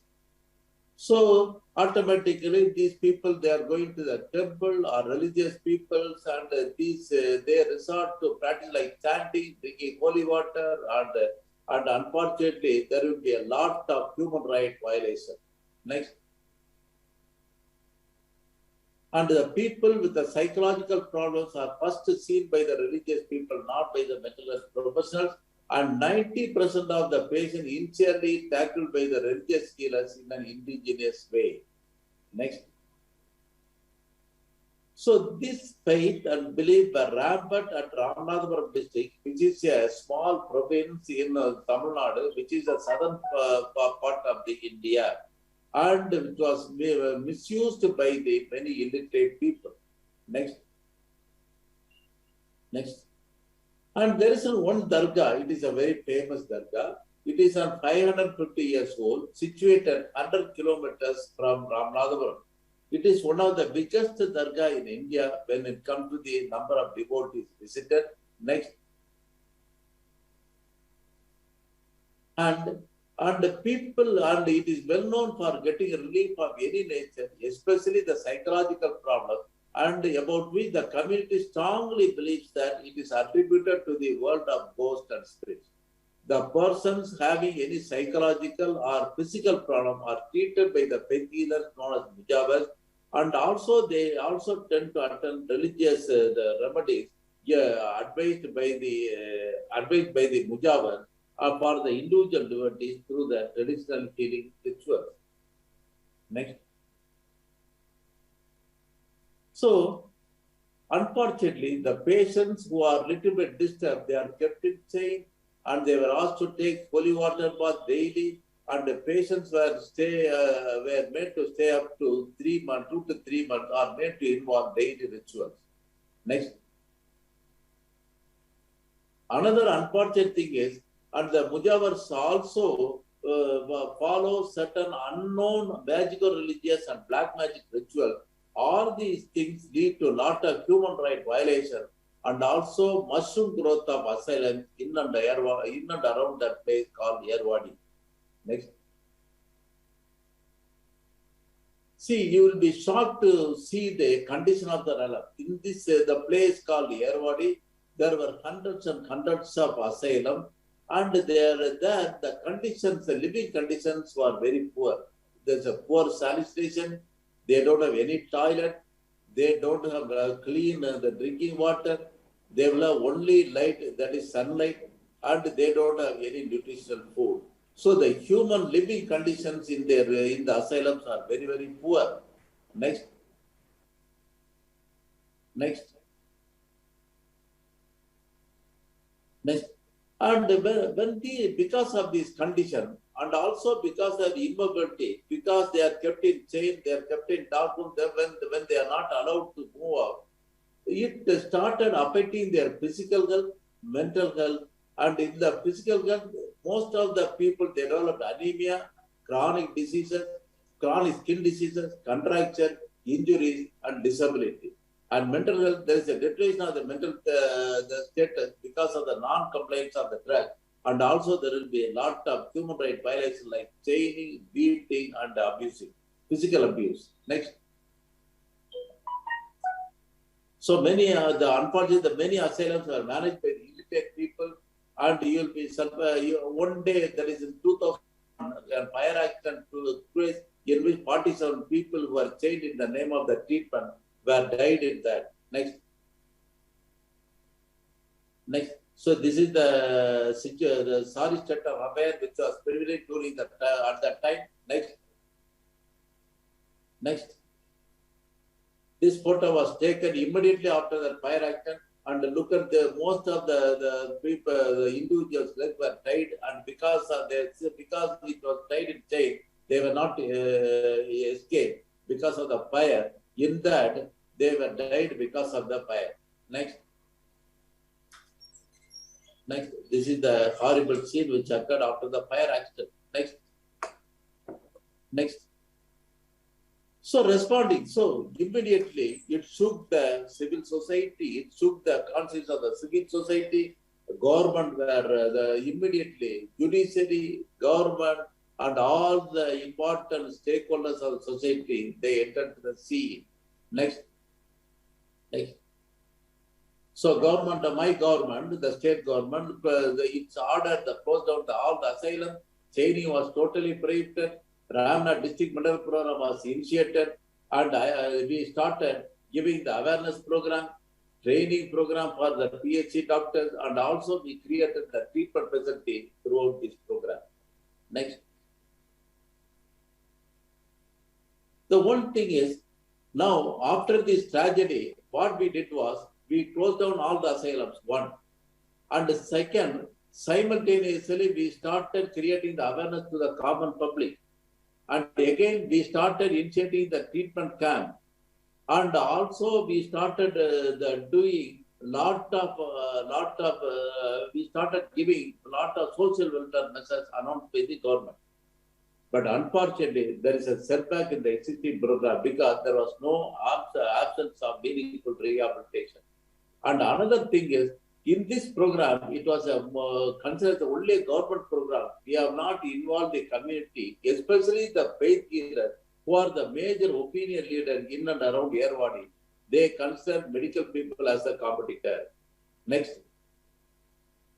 Next. Next. So what I thought was, here in that place, the important stakeholders are the faith healers and the religious people who are having a wide influence on the community. So we decided to utilize the service of the religious institution for the promotion of the mental health.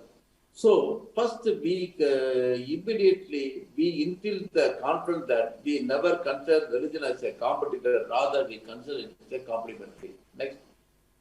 Next. Next. Next. So ancient belief, medicine and prayers cure any illness faster. Next, this is Dawa Dua. Next, next, next. So in the Yerwadi, we changed the name as in Tamil, it is Markam and Marthuam. It is a native language. Next, next, next. See what in the components of Dawa Dua. Dawa means medicine. Dua means the prayer. So both the prayer and medicine is essential. What the components of Dawa Dua is, first we sensitize the Dargah committee member, faith healer, general public about this program. And again, second, we created the treatment facility. Third, we created the rehabilitation facility. Next. Next. Next. See, next. And immediately creating the confidence on the mind of the faith healer, it was a Herculean task for us. So first we clearly told the faith healer that we are not concerned as a competitor, we are concerned as a complement. And we told them that I am giving the medicine without doing the prayer, that is why recovery is marginal. You are doing the prayer, you are not giving the medicine, that is why your recovery is also poor.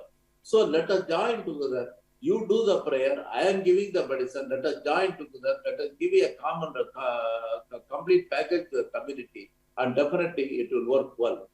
So we showed the live model, success model, who recovered patient because of the medicine.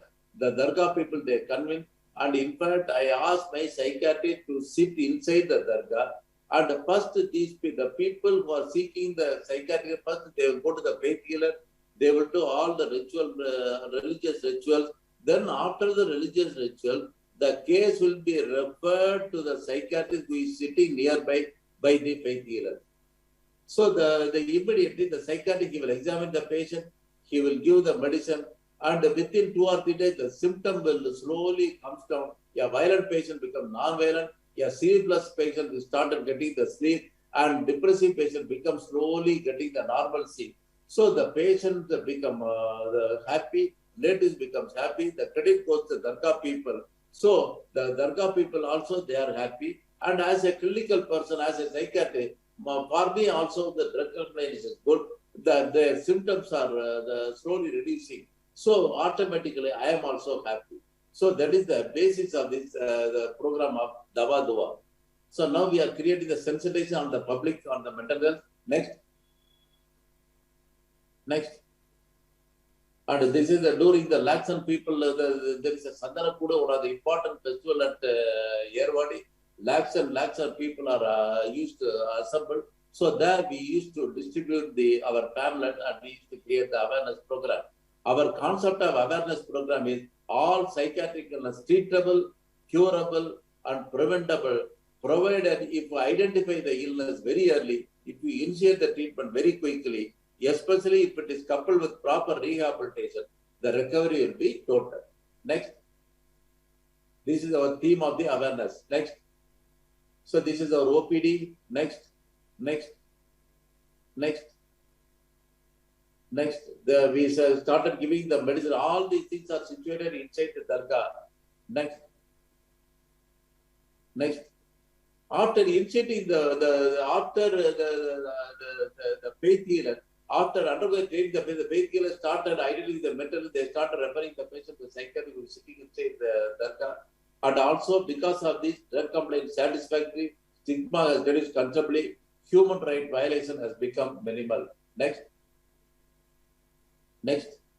And the attitude of the family has considerably from the negative to positive side, the quality of the life has improved, and remarkable change the attitude of the people towards the mental health services, which has resulted in the increased number of people referred to the psychiatrist by the faith healer. And so far, we have seen 30,000 patients. Next. Next. And so the involvement of the faith healer delivering the modern the mental services brought the brightness on the face of the district of mentally enlightened folk on the broader spectrum. Next. Next. Next. Next. Next. So on seeing the success of the program, my local government came forward to construct a 50-bed psychiatric hospital near the dargah. Now the patients, they are seeking the dargah people's help, and they are following all the religious rituals, and also modern medicines are given the psychiatric institute. And also we have opened a rehabilitation program inside the psychiatric institute. Next. Next. These are some of our the occasional activities. Next. Next. This is a psychiatric institute and psychiatric team at Erwadi. Then the same thing followed. There is another church nearby district wherein the people are treated like this. So the same thing we have followed at the church also, wherein the psychiatrist, he conduct the psychiatric OP inside the church. First, they will follow all the religion, the pastor or the father in the church. After finishing the rituals, after finishing the prayer, they will refer the patient to the psychiatrist who is sitting nearby. Psychiatrist, they will start giving the medicine. The symptom got reduced, and practically the pastors are happy, and the psychiatrists they are happy because symptoms got reduced, and the family members are practically happy, and the patients are also happy. St. Anthony's Shrine. Next, next, next. This is a very famous church. Again, in the church also there are hundreds and hundreds of people. Next, next, next, next, next, next, next, next, next, next, next, next, next. Then we have the utilize the religious volunteers in the promotion of the mental health. Next. Satya Sai volunteers. There is one place called Sivasi, it's a remote place famous for firework. They don't have any mental health services, wherein we have started a similar program which using the Satya Sai volunteer. Next. So once in a month we used to conduct the mental health camp. The camp is organized by the Satya Sai volunteers, and from our trust, Emma Chelamuthu Trust Research Foundation, we used to give the medicine on the. And for the recovered patients, local Riswasi community, they started giving the placement. Next. Next. Next. Next. Next. Next. Next. Next. So this is the one. Satya Sai, for Satya Sai, the previous slide. See, this is the ideal, the example of private-public partnership, wherein the Satya Sai Sangam organizing the camp, adopting your family, and bringing the patient to the camp, and they are following, and they are giving the food for the patient who are attending the camp. The trust, which I belong to the trust, we are giving the technical support with the help of psychiatrist, psychologist, psychotherapy, and we are giving medicine, counseling, occasional rehabilitation. From the government point of view, they are giving the identity card and also disability certificate, all social benefits announced by the government. So this is an ideal example of private-public partnership. Next. So at least the conclusion for the developing country like India, where the magnitude of the problem is very high, with the less human resources, with the inadequate infrastructure facility, government alone cannot address this issue. Next. What is the alternative? Every village, city, district, state has got many religious places with infrastructure where the people are visiting to get rid of their psychological problem. We can experiment this Martum or Davadua project in all these places so that psychiatric treatment becomes a community movement. There will be hurdles and obstacles during the initial stage, but in a long run, it will become a successful one when we involve the religious leaders as a significant contributor in the mental health promotion. Next. So thank you very much for giving me this opportunity.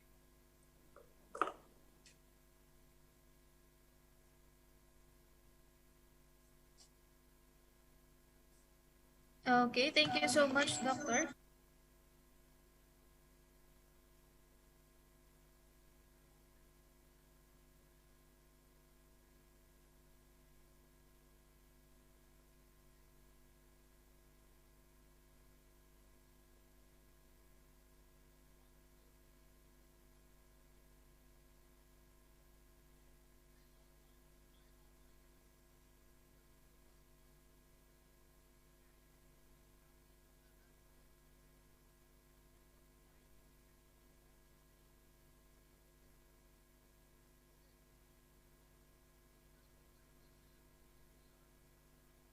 Allow me to make this important presentation in the World Conference.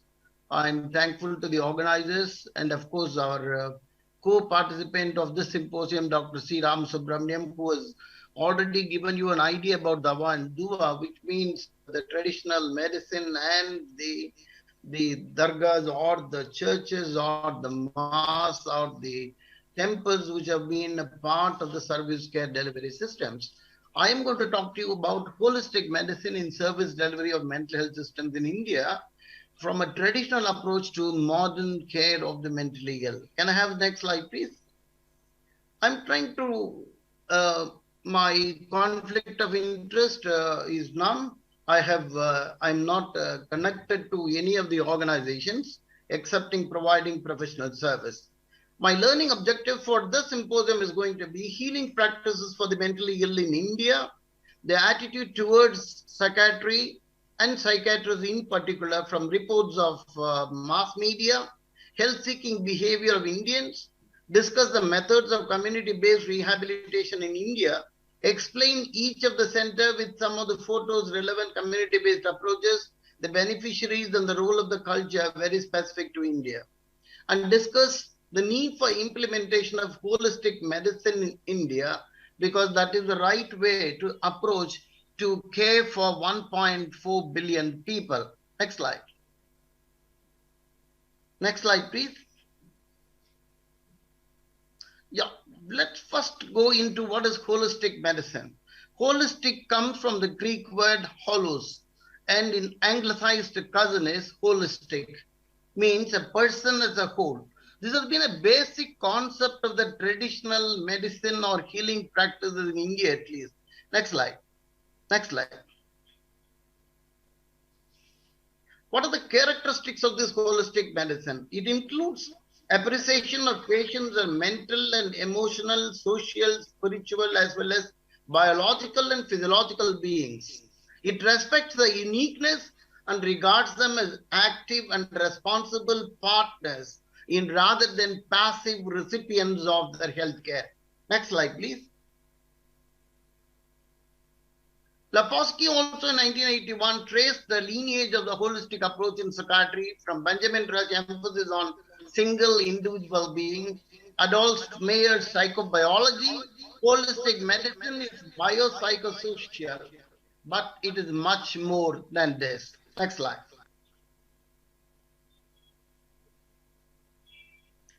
The healing practices, as you would see for the mentally in India, ranges from folk healers, Folk healers mean people who dance, who take part in festivals with folk dances, convey about a disease or convey about the cure of a disease or make them to be in one place. And then second thing, the religious healers, which are majority and most people prefer this place for their healing practices. Indigenous medical practitioners like Ayurveda, Unani, and Siddha are also very popular, which are called as Ayush. And the government of India is rightly concerned about these practices, and they have put up under the new ministry called Ayush, which I will come to in a minute. The medical care from the qualified allopathic psychiatrist. Next slide, please.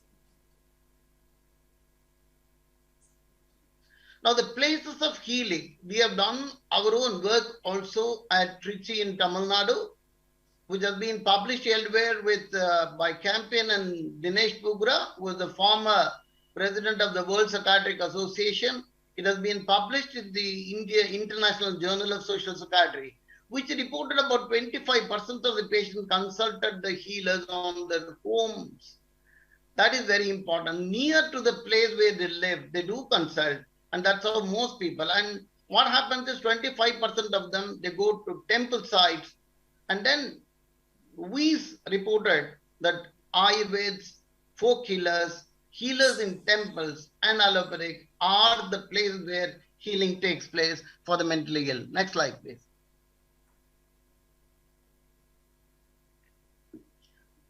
Now, the choice of the healing practice again depends on the individual or the family. Very often, family is the most therapeutic source for most of the Indians. The reason being, it is always a joint family, even nuclear families. The decision makers are always together, and family plays a very important role. So family belief system, the relative, the peer group, and the community in faith healing is the most important ingredient of the healing practice in India, because they are easily approachable. The social stigma associated with psychiatric consultation is a real problem even after 50 years. And 70 years of independence, it does not happen. The stigma still remains to be seen. Now, the attitudes towards psychiatry, again, is a major issue. These two things I want to see. This is a recently done article which is published. Say that most people think that psychiatrists are crazy and they are not the answer to the problems. Many people do believe that psychiatrists are not the place where people need to go. But unfortunately or fortunately, only 10 to 15% reach the medical institutions. 90% of them, or 75% and above, definitely reach faith healing system or the other systems that are available in the place where they live, and then take it forward. And then the cultural psychology of health in India, there's a wonderful book which I would recommend, where the health-seeking behavior in Indians are a little different from the rest of the world, where the magic and the religious bias makes an essential part of the care for the mentally ill. Next slide, please. The mental health care in India, of course, the National Mental Health Survey did say in 2011, and now it has been done in 2016, where Dr. C. Ramasubramanian was also a part of it. 30% approach a mental health professional, 70% avail magico-religious treatment, majority seek magico-religious therapy before visiting a psychiatrist, and the community rehabilitation programs are better in low-income countries. And in India, because we don't have much to spend, so essentially these services are utilized, even though they reach the mental health care system a little later. There are sometimes awareness programs in all these temples and religious places, bring them sooner to the mental health care system rather than what would have happened much before, when they don't take into the treatment regimen. Next slide. Now, this is the morbidity survey of 2016, where we get, it's not the SMI, it is 10% is the morbidity of mental health problems, and 66% of the patients have multiple healing points. That's not necessarily the modern psychiatric clinics, which are the answers to the problems of the people with mental illness or mental health issues. Next slide, please. Next slide, please. The history of mental health care in India, the mental hospitals were all first started, first in Madhya Pradesh, and then later with the British East India Company made some asylums. We still have 42 mental hospitals, which are now most of them built during the British regime. We haven't added anything more. Just to say the general hospital psychiatry or the community psychiatry has become more relevant in India as compared to the rest of the world much before that could happen. And then the occupational therapy was started in the asylums. And Dr. Vidyasagar in 1954 in the Amritsar Hospital encouraged family members to stay with the mentally ill patient, and then they were involved in the process of the treatment. And in the 70s, NIMHANS initiated home-based rehab programs for the patient with schizophrenia. And of course, 1982, the National Mental Health Program was formulated. It has lots of ups and downs, and it became a reality 20 years down the lane. Unfortunately, the amount that was given to the National Mental Health Program was even not spent. There was a problem by the parliamentary committee which went into the implementation because it did not reach the mass that was to be benefited from this program. Next slide, please. Next slide, please. Now, the milestones of care for the mentally ill have started. Next slide. After some tragedy. Now, the Airwadi tragedy, which I think Dr. Ram Subramaniam has already highlighted, is a place of faith-based asylum in a small place called Airwadi in the Tamil Nadu, where charred bodies you could see, which is a terrible sight. It happened on 6th of August in 2001. Before this and after this, mental health care has seen big change. And then that has happened mainly because of the governmental intervention on a public interest litigation, which was taken up by the Supreme Court on its own, and then gave a ruling that all the mental health institutions must be improved, and it is the responsibility of the government to provide mental health care to all, and then monitor the asylums, and then changes to be made in the way the asylums were functioning. Next slide, please. Now, the consequences of this, the Supreme Court intervened and directed the government of India to provide reasonable mental health care to all and submit an action taken report as soon as possible, which did happen. The National Human Rights Commission also asked for evaluation of the mental health care delivery systems. And this was an eye-opener, and it has been going. And currently also you would be aware that the National Mental Health Care Act 2017 does say that the government is the primary responsible person for providing mental health care for every citizen of this country, which probably is not taken up by many of the countries in the world, including some of the Asian countries. Next slide, please. I'm just going to share like what Dr. CRS has already given you about the one which they have done. I've been associated with this temple, which has been catering to the mentally ill for 200 plus years, and it is still continuing. This temple is Gunaseelam temple, next slide, which has the deity Vishnu, one of the most important deities, worshipped by people. Next slide. Like Tirupati, some of you would have heard of. Now, Guna means the internal nature, the character attained through following of such a cultured and civilized lifestyle. Shila means it's a virtue, especially one associated with both the individual and the society as a whole at the same time. Next slide. Now, the Gunaseelam temple, this is the deity of Lord Venkatachalapati. It has been serving the mentally ill for 200 plus years and is still continuing. But majority of the clients come from neighboring states of India and also neighborhood from Sri Lanka, Malaysia, and then Singapore, and then from some of the other Asian countries like Burma, where the Tamils were very much associated living there. Next slide, please. Now, this is the new rehab center, which was established near the temple. This is run by the trust. The place was given by the temple authorities, and a beautiful 21-bedded psychiatric hospital was done at this place, which is a rehab center functioning from 2001. And this is donated by one of the mass media giants who runs a daily newspaper. And then this man gave us the grant for building this up. And then the temple and the deities, the devotees, they are the people who fund all kinds of work at this place, even though we do provide the medical services. Next slide. Next slide, please. Yeah, this is our rehabilitation experience. Everything is privately owned, either from the community or for the people who live nearby.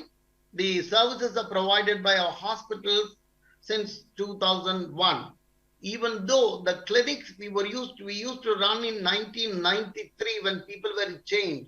Even at that time, excited patients used to be looked after by us, bring them to the hospital for an acute care and then take them back. Now, this is about 2 decades plus. And I would say good thing is that we are able to care for lots of people over time. And then we have seen positive result as compared to what we would see in a medical setup. Next slide, please. Next slide, please. Yeah, the inpatients, most of them stay about 45 days, which is religiously very important. They offer special prayers, occupational therapy, gardening, helping them with the upkeep of the temple. This model uses mostly community resources, and the stigma is reduced as the center is within the temple premises. There are special times of puja only for the patients, and the stigma for keeping a patient in this place is much less as compared to keeping them or visiting a psychiatric facility. And then the bond between the faith healers and the psychiatrists is very much strengthened, because as you can see, if we can survive in a faith healing place for 25 years, it's something, a Himalayan task, but at the same time, it has helped more than 30,000 people over a period of time. Next slide, please. Next slide, please. Now, recently we have started for the homeless mentally ill. These are all supported admissions which I am talking to you. The patients bring their family members for treatment. Now we started for homeless people. India has about 1.77 million homeless people. The survey of the National Mental Health Authority says 1% of them are homeless. 20 to 25% of homeless compared with 6% of the non-homeless have severe mental illness. 1/3 of the homeless suffer from mental illness. Next slide. Now you would see this is a program that we have just started about 6 months ago. We will be completing by about in a month, 1 year of this program. This is again a voluntary program to identify and rescue homeless mentally ill people from the street and bring them to the center for rehab purposes. And we keep them for a period of 40 days. And currently about 14 patients are there every time. The food, shelter, clothing, and medication, everything is given free of cost to them, including their identity cards and social welfare benefits from the district rehabilitation department is being done on a routine basis.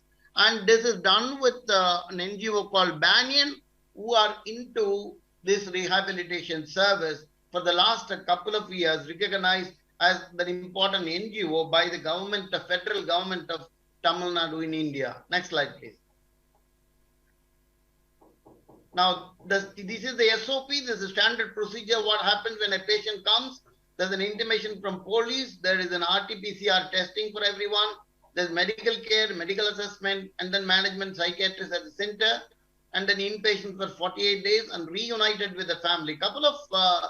We have done almost about 13 patients who have been reintegrated with the family with our own resources. We are quite happy that we are trying to find most people through the social workers and the networking system.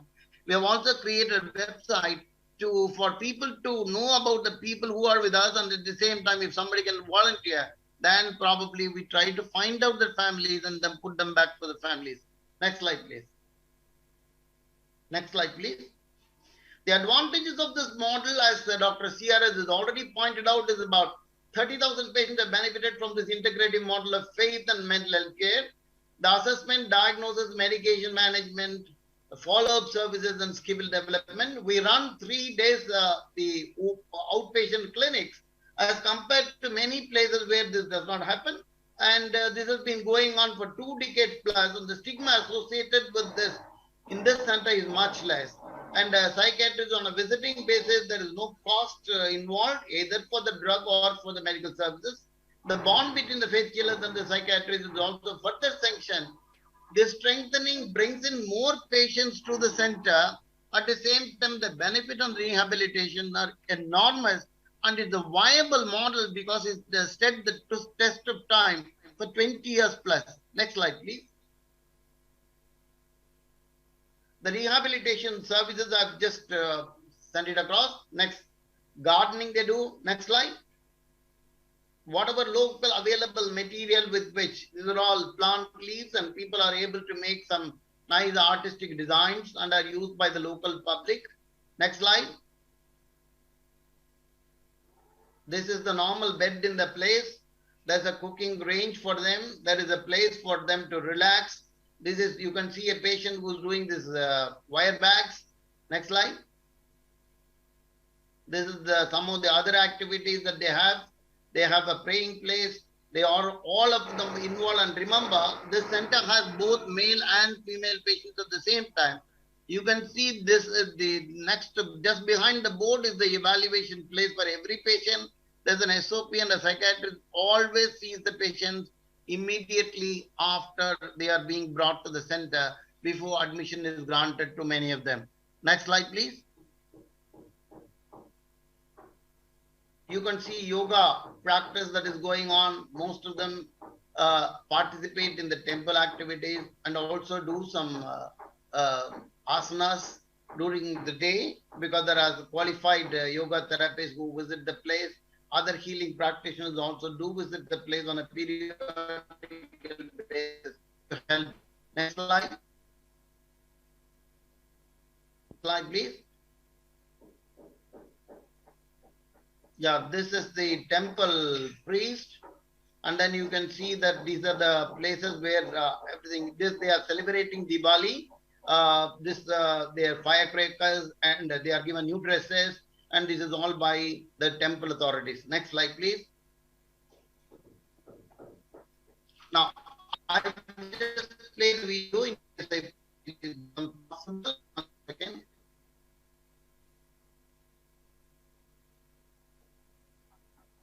I'm trying to play the video just for 2 minutes. Yeah.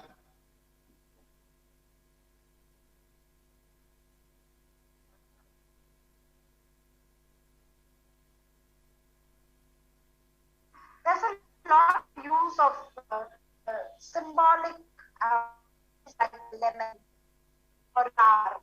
It's a symbolic gesture of an act which people believe will actually provide a kind of a treatment for whatever problems that the individual has. Actually, there's data which suggests that more than 70% of the people actually seek religious treatment, faith healers. They may be going to temples, dargahs, churches, or to a independent faith healer, traditional healer.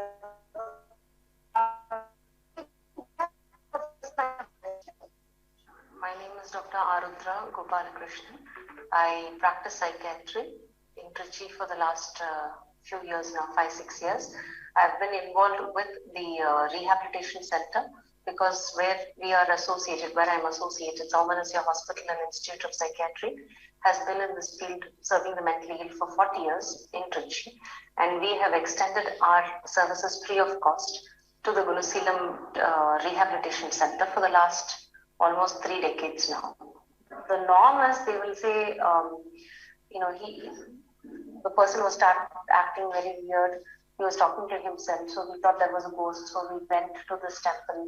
We went to the astrologer. They said time was, the time period right now is not good.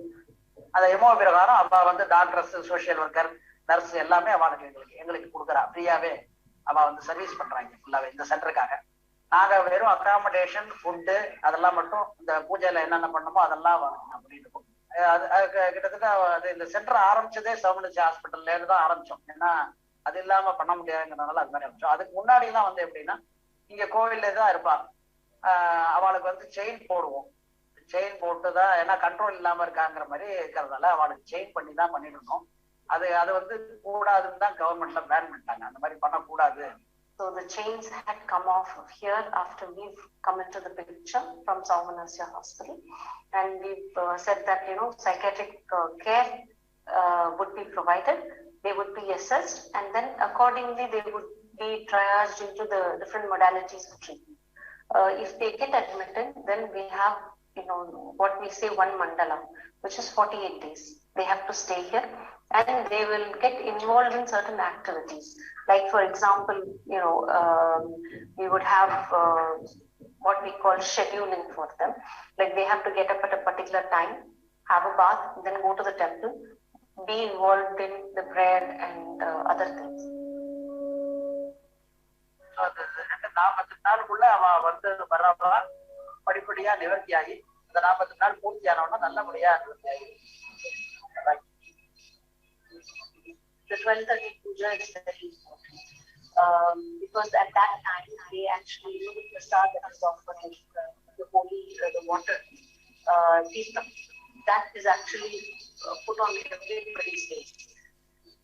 I think, you know, it is a good combination of the basic faith and certain practices that we are able to put together. மனசு பொறுத்தவரை மெடிசன்ஸ்ங்கிறது ஓரளவுக்கு தான் பண்ணணும். மனசு சம்பந்தமான அந்த மன அழுத்தம், மனசுல இருக்கிறத ரிலீஸ் பண்றது அப்படிங்கிறது பீஸ்ஃபுல்லான ஒரு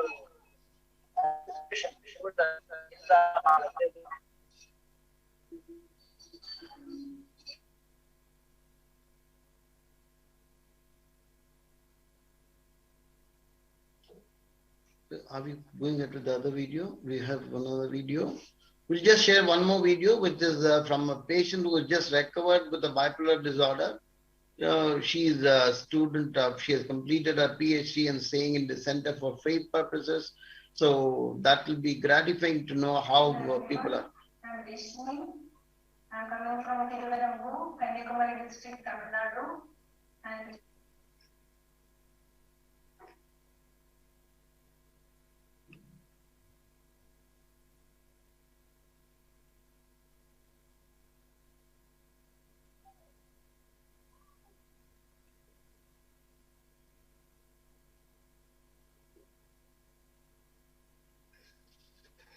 hello everyone, I'm Vishnu. I'm coming from Tiruvannamalai, Kanyakumari district, Tamil Nadu, and I'm psychiatrist patient bipolar 1 disorder, and now I'm in Gunashivan temple in Trichy, and I am attending 48 days puja here, and every day there will be 5 pujas we are conducting, and we are attending all the puja. And initially there will be a puja at 6 or 6:30. There will be a puja, and we will be attending that.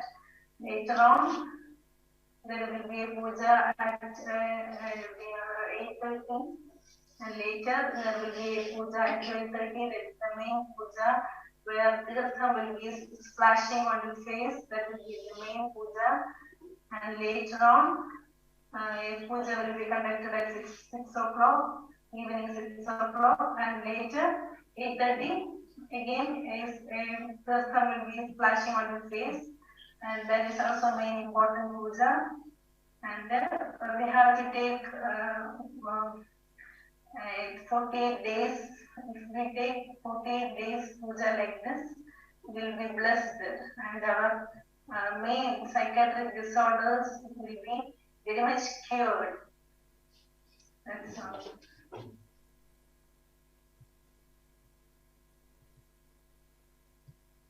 So we have put in place that the model that we are trying to use of holistic healing, which is an integrated model, that I always use the proverb that's used by most people. If Muhammad cannot go to mountain, mountain should go to Muhammad.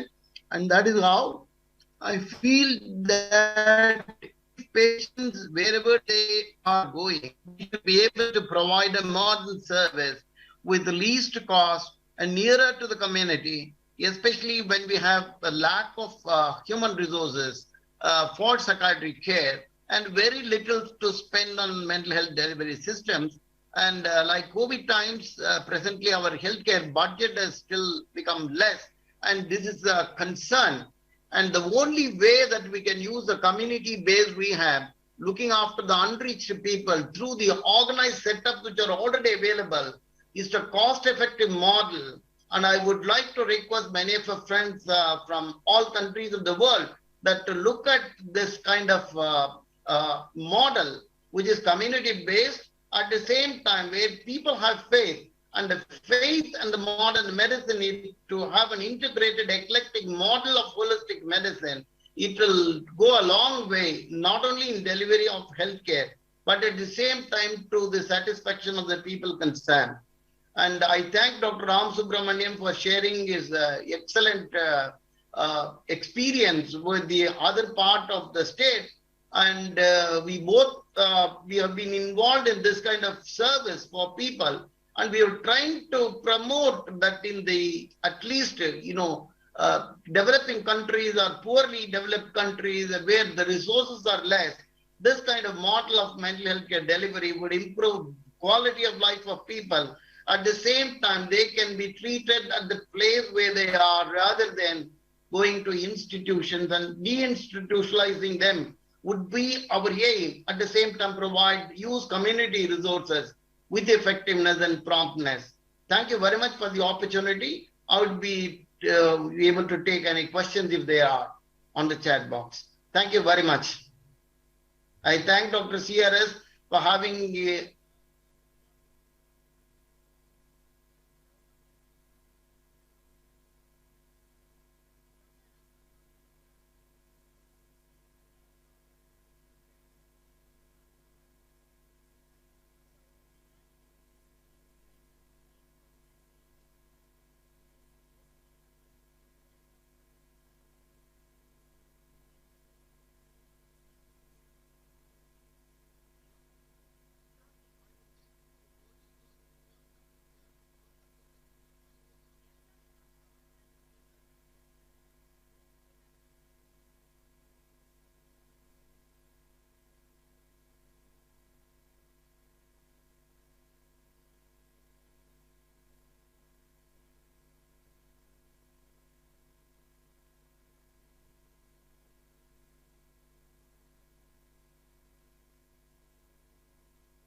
Number one, to thank World Association for Psychosocial Rehabilitation to provide an opportunity to a platform.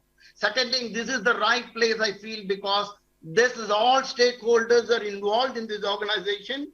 This is the only organization in the world where all stakeholders are being a part and the voice should be heard. And this is the right place, I thought. We should be able to promote an integrated, eclectic model of healing which have been existing in this country for billions of years and is passed through many world wars and disasters and has provided care to people. And I do wish and hope that many of the LAMI countries in the WHO region would be able to take up the cause for the mentally ill in a less cost-effective, at the same time, it should be able to help people. I would request Dr. CRS to share his final word for the viewers, please. Thank you, Gopalakrishnan sir, for your emotionally charged speech. It is really fantastic. In fact, I clearly, I'm going to tell only one thing. We never consider religion or faith healers as a competitor, and we should consider as a part and parcel of the mental health team, one. And second, we should, if we sensitize these people, and if we convince the efficacy of the modern treatment, and if we bring them to our treatment fold, definitely we will be able to give a holistic package to the community. And by giving this the package, one, we will reduce the cost effective of the treatment, and the psychiatric treatment we are delivering at the doorstep, And third important thing is we are erasing the stigma, and it improves the quality of the life, and it reduces the burden of the family. For a developing country like India, the only alternative in the mental health treatment is we should involve the community, especially comprising of the faith healers is very, very essential. Thank you, so sir. much. Thank you.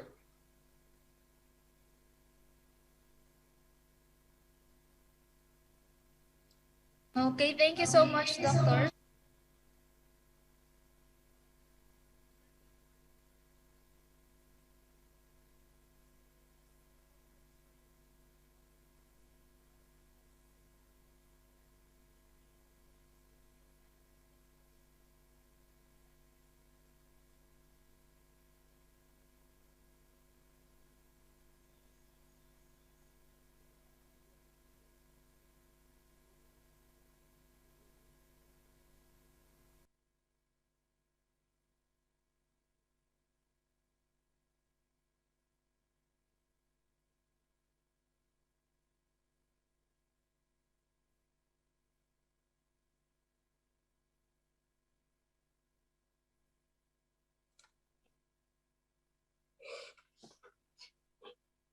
Greetings from the National Institute of Mental Health and Neurosciences, NIMHANS, Bangalore, India.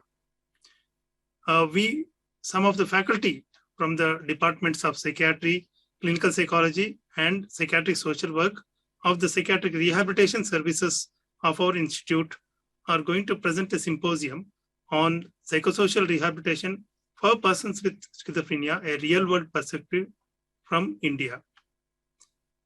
We declare no conflict of interest. The learning objectives of this symposium would be that at the end of this symposium, the audience should be able to identify, discuss, and explain practical challenges in providing psychosocial interventions for schizophrenia in low-middle income countries, and experience of providing the following, that is, cognitive remediation, community-based rehabilitation, and supported education and supported employment. The American Psychiatric Association has, in the guidelines, recommend and suggest a few evidence-based psychosocial interventions in schizophrenia. These include CBT for psychosis, psychoeducation, supported employment services, assertive community treatment, family interventions, and so on. Now, the evidence-based psychosocial interventions pose several translational challenges. These include human resource challenges, training of therapists, multiple therapeutic challenges, durability of effects, etc. I'm going to talk about each one of these in a little more detail in my following slides. Now, India has about 5 million persons with schizophrenia. Majority of them need psychosocial intervention, and they need it for several years.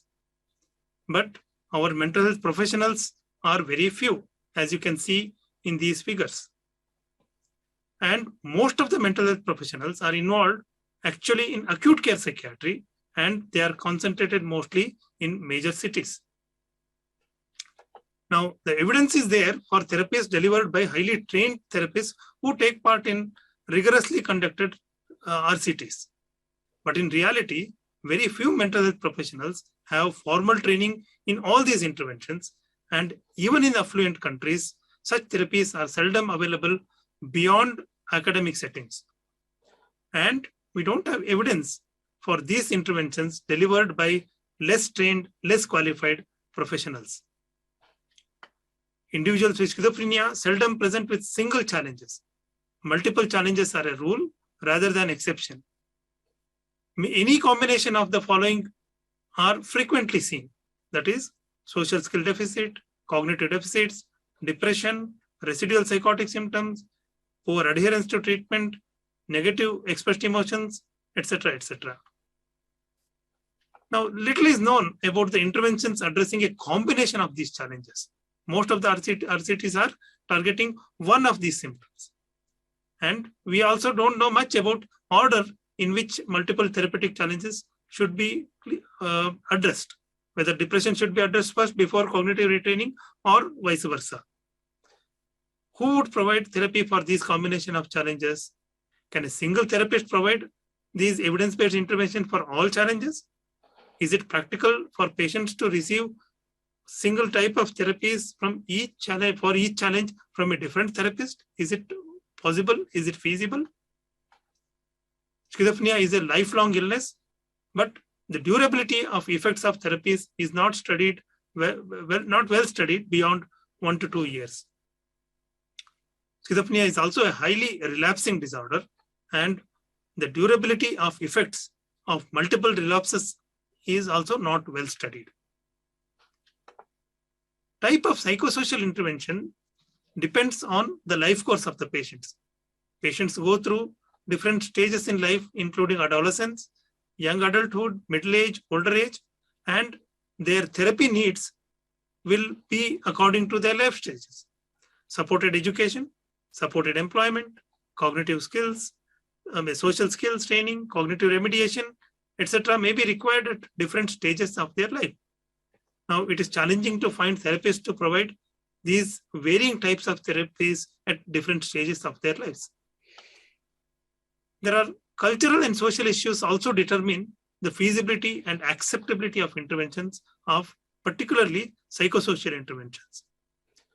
We know that even in the UK or US guidelines caution against extrapolating evidence of RCTs from each other countries. Now, very few psychosocial interventions are developed in low-income countries, and the relevance of psychosocial interventions developed elsewhere in these countries remains doubtful. Families are involved throughout the care of persons with schizophrenia in India, including identification of illness, seeking treatment, maintaining adherence, rehabilitation, etc.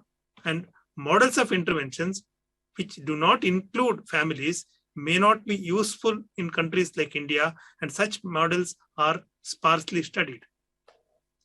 Psychosocial interventions are time and human resource intensive, and little is known about their cost effectiveness in diverse settings. In India, health expenses are mostly through out-of-pocket or state-sponsored expenses. Now, affordability of either of these for different psychosocial interventions is questionable. For many clinical challenges in rehabilitation, evidence-based interventions are lacking. Some of these clinical challenges are extremely common, but we don't have evidence-based intervention. For example, do standard psychotherapies for depression work in schizophrenia? The social anxiety that we see in schizophrenia is not the same as social anxiety of social phobia. Do we have evidence-based therapies for this social anxiety which we see with schizophrenia? Very few interventions are developed for the following challenges, that is impulsivity, lack of foresight, stigma, study skills for students with schizophrenia. So we don't have evidence-based therapies for this, but these are very common clinical challenges. Now, what are the possible solutions? I will refer to this WHO pyramid framework. In the vast majority of patients at the bottom of the pyramid and their families may be self-reliant, and in any of them, pharmacotherapy alone may be sufficient or maybe good enough. But what is most important is we need to develop models of interventions provided by less qualified professionals for the middle range of patients. And we should expect that only a few may be offered services of specialized mental health professionals, that is at the tip of this pyramid. There is also need for us to develop indigenously some psychosocial treatments. Yoga therapy is well studied in NIMHANS. Home-based rehabilitation, particularly family-assisted cognitive enhancement, has been initiated and tested. Some indigenously developed sustainable models of community-based rehabilitations are also being examined in our institute. Now, I will hand over the podium to Dr. Devrat Kumar from Department of Clinical Psychology.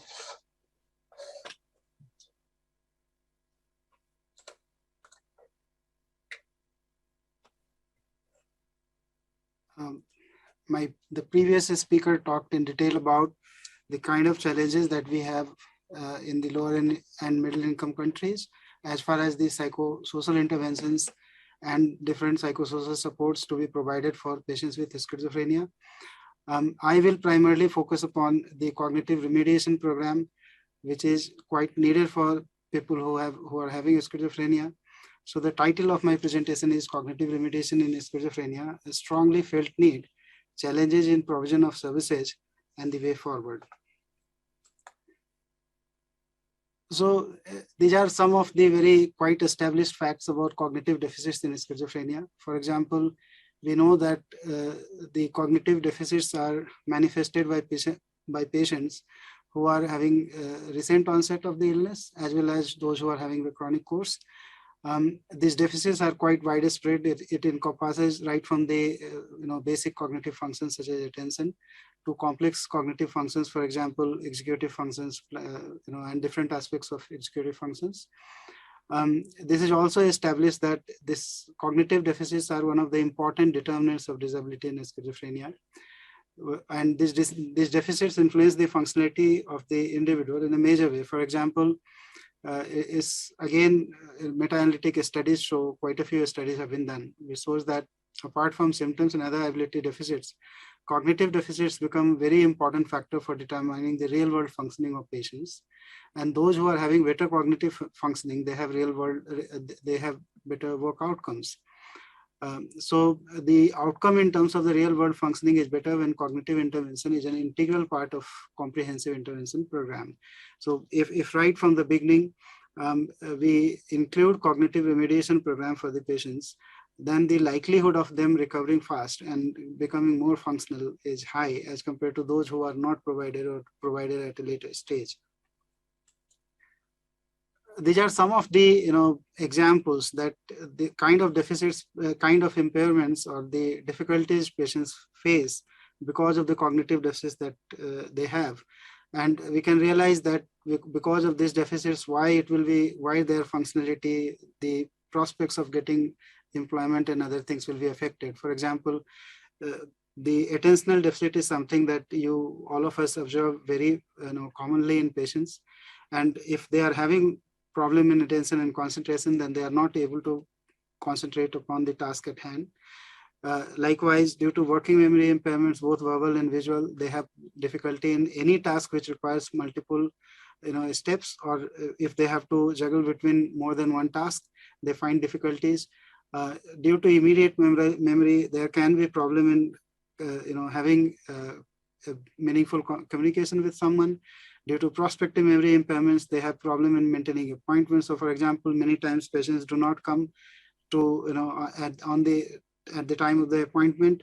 One reason can be they are not motivated to do so, but the other reason could be that they are having prospective memory difficulties or not able to take medications on time. Again, either it is a motivational factor or they keep forgetting about the intentions that they make.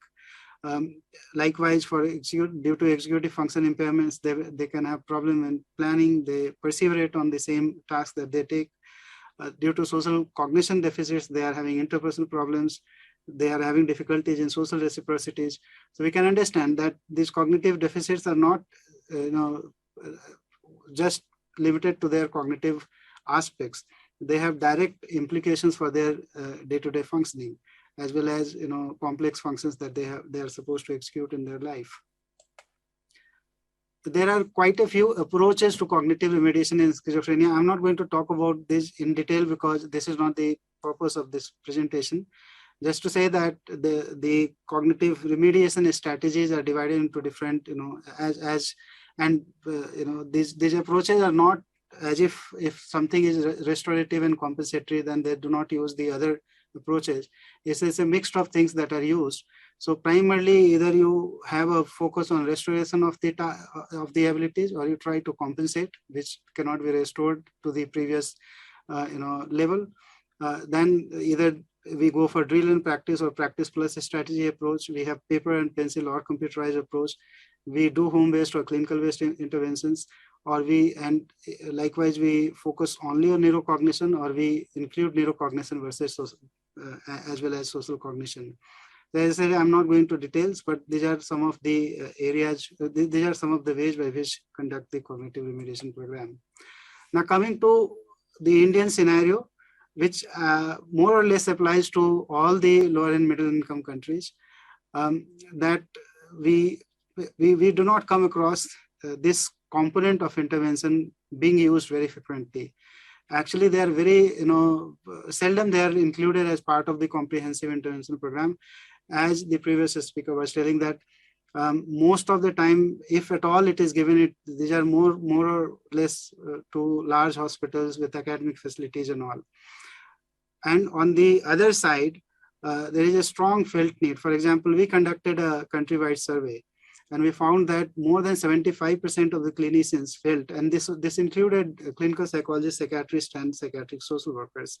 More than 75% clinicians felt that psychological interventions, including cognitive remediation, psychoeducation, social cognition, focused approaches, and CBT for psychosis should be an integral part of the comprehensive intervention program for schizophrenia. And interestingly, and I'll say unfortunately, that 1 in 3 clinicians reported that they did not have any formal training for these interventions. So one major reason for not provision, for lack of provision of these services is the fact that perhaps we do not focus, these interventions while the training is given to the professionals. Now, the next problem is resource constraints. For example, for the patients, with the caregivers and the health professionals, we struggle to have the kind of resources that most of the psychological interventions require. For example, if someone has to come for cognitive remediation, and if you do it for 12 weeks, and if you call the patient at least thrice a week, which essentially means that 36 times they have to visit the hospital, which entails time, which entails money, and it becomes very difficult for them to afford that kind of thing. At the same time, as you heard, that the number of clinicians are so less that you cannot provide this kind of services to more than 1 or 2 or 3 patients in a week with 36 sessions or 24 sessions for one patient. So it is both ways. Neither the professionals are having so much of resources that they can provide this kind of services, nor the resource consumers will have the facility, or the service consumers will have that kind of resources that they can afford it. And as I said, that lack of training is one of the reasons, another reason that why these services are not being provided. And there are many other practical difficulties. For example, if the caregivers have to accompany, as you heard, that most of the time it is out of pocket expense by which you meet with the requirements of all the interventions. It becomes very difficult for the caregivers to afford this much of cost. The other thing is that they have to, for example, if a patient is visiting the hospital, the whole day the caregiver also is supposed to accompany him or her, which compromises their work and activities. So there are lots of practical difficulties for which it becomes very difficult for us to even if there is a felt need, we are not able to do much about that. Now, what is the way forward? We just cannot say that these are the limitations, these are the barriers, and we do not do anything. So the most important is that we utilize the resources that we have. The second thing is that we tailor the program in a way that it meets with the resource constraints. So one way is that we run these services as caregiver assisted home-based program. All of this may not be done, but then many of this can be done. For example, cognitive remediation, we have conducted at least 2 studies have been done at our institute. The previous research was quoted, and this research we have finished just 1 or 2 years back, where we found that caregiver assisted home-based cognitive remediations are possible. And they are as effective. In fact, we assessed different components, and we found that only in one component there was difference between clinic-based and home-based cognitive remediation. It was, I suppose, verbal working memory. Other than that, the intervention was as effective. Home-based cognitive remediation was as effective as clinic-based cognitive remediation. The other requirement, so we need to work upon developing this kind of caregiver assisted cognitive remedies or other psychological interventions. We also need to use the assistive technologies. For example, right now, the mobile phones, the other gadgets, these things can be used for many of these programs, starting from psychoeducation and other basic things and going up to the higher, more complex kind of psychological interventions.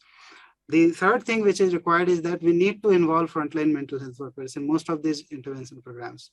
And fourth thing is that we need to have low intensity interventions. So for example, when we are talking about involving frontline mental health workers, we need to have low intensity interventions of all these different kinds of requirements we have. And we also have to have extensive training of the professionals in these areas. So people should not come out with a degree, but they do not have exposure in these areas because they are not able to provide the services. So what are the efforts that we are doing in this direction? One, as I said, that we are trying to develop and empirically test the caregivers assisted home-based cognitive remediation modules. We are trying to test it more rigorously. So in next 2 to 3 years, perhaps we will test 1 or 2 models with more rigorous, empirical, this one, what kind of neurophysiological changes it makes. And if we find that it is having same kind of effect, perhaps we will have very effective cognitive remediation modules, which can be easily delivered with the help of caregiver, caregiver assistance. We also are working on developing low intensity interventions. So a smaller kind of, important cognitive targets that we have. We need to sensitize the stakeholders, starting from the policymakers, the importance of all these remediations and services. And we need to have advocacy, and we are working on all those things. We try to sensitize as much as possible different stakeholders. So perhaps we have started working in this direction, but then a lot needs to be done. Thank you.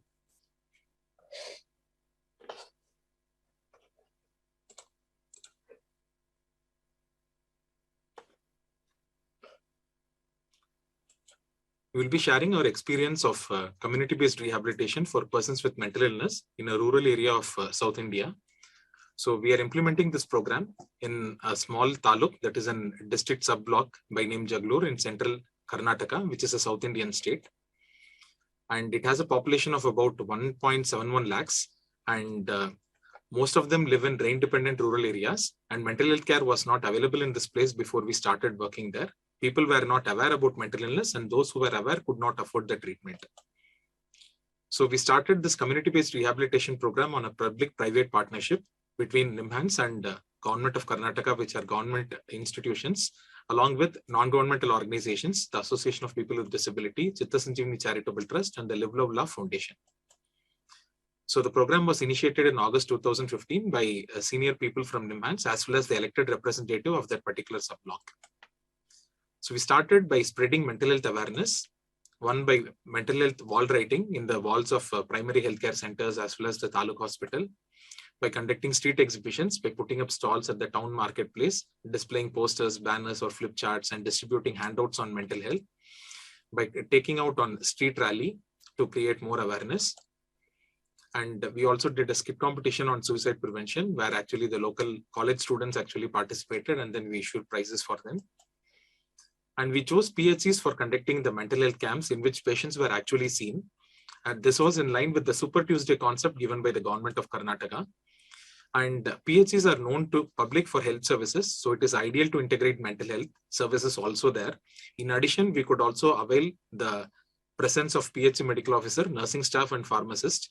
And in the long run, it also helps in sustainability and also builds to the credibility of the particular program. So there are about 10 primary healthcare centers, 1 Taluk hospital and 1 sub-center in which we periodically go. And the places are repeated once in about 13 weeks. So for people who are unable to come to the primary health center, we also do home visits. So in this photo, you can actually see like where we have actually gone to the homes of people where the person was not in a position to come to treatment. And subsequently, once we initiate treatment, then the patients become better and they continue to follow up in the primary healthcare center. We maintain a database of persons with mental illness, and before 2 days of the camp, a telephonic follow-up is given. And if the person is absent for the camp, then we contact them by telephone. If they cannot be contacted over the telephone, then a home visit is done. Besides this, a home visit is done to all persons with mental illness once in 2 months if needed, and it is repeated at a greater frequency if it is needed beyond this. So over a period of time, we have built relationship with the key stakeholders, including the Taluk Health Officer, the PHC doctor, pharmacist, nursing staff, the Group D worker, the ASHA facilitator, the ASHA worker. The ASHA worker is the lay health worker who works in maternal and then child health, reproductive and child health. And we also liaise with the Taluk Administrative Health Officer as well as the District Leprosy Officer. So we had to navigate a range of challenges, including gaining the trust of PHC staff. There were challenges in intenting psychiatric medications through the primary healthcare center, and there were demands for remuneration of the work. And initially, persons with mental illness were not interested in attending the camp. But over a period of time, by liaison with the different stakeholders, with discussion with the district health officer, the district mental health officer, and the Taluk health officer, we have been able to ensure that psychotropic medications could be intended and made available in the primary healthcare centers. And over a period of time, the patients have also improved, and we have attributed the improvement to the cooperation extended by the lay health workers, and persons with mental illness have been motivated to come for regular treatment by repeated visits. So the strategy here is increase the awareness, ensure that people are initiated on treatment, ensure that they are taking the medications regularly on follow-up, psychoeducate, and over a period of time also form caregiver advocacy groups and engage them in vocational training or self-employment kind of opportunities. So in association with the non-governmental organization with whom we are working, we also conducted periodically 4 days residential camp where the audience is person with mental illness and the family caregivers. And there are resource persons, including the psychiatrist, the district disability welfare officer, and the NGO staff. So they offer psychoeducation about illness to the patients as well as the parents. They also create awareness about various government schemes and benefits, and also about skills training under the livelihood programs. So this is a picture of one of the residential camp activities, like where we actually take a public hall on rent, and then people are actually involved in various activities during this.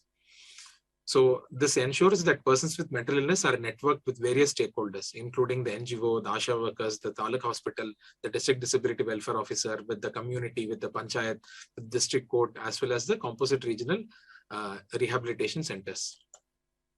And parents meeting is also done once in a month, where we call them to the Taluk headquarters and then discuss with them about various things which they can actually be done.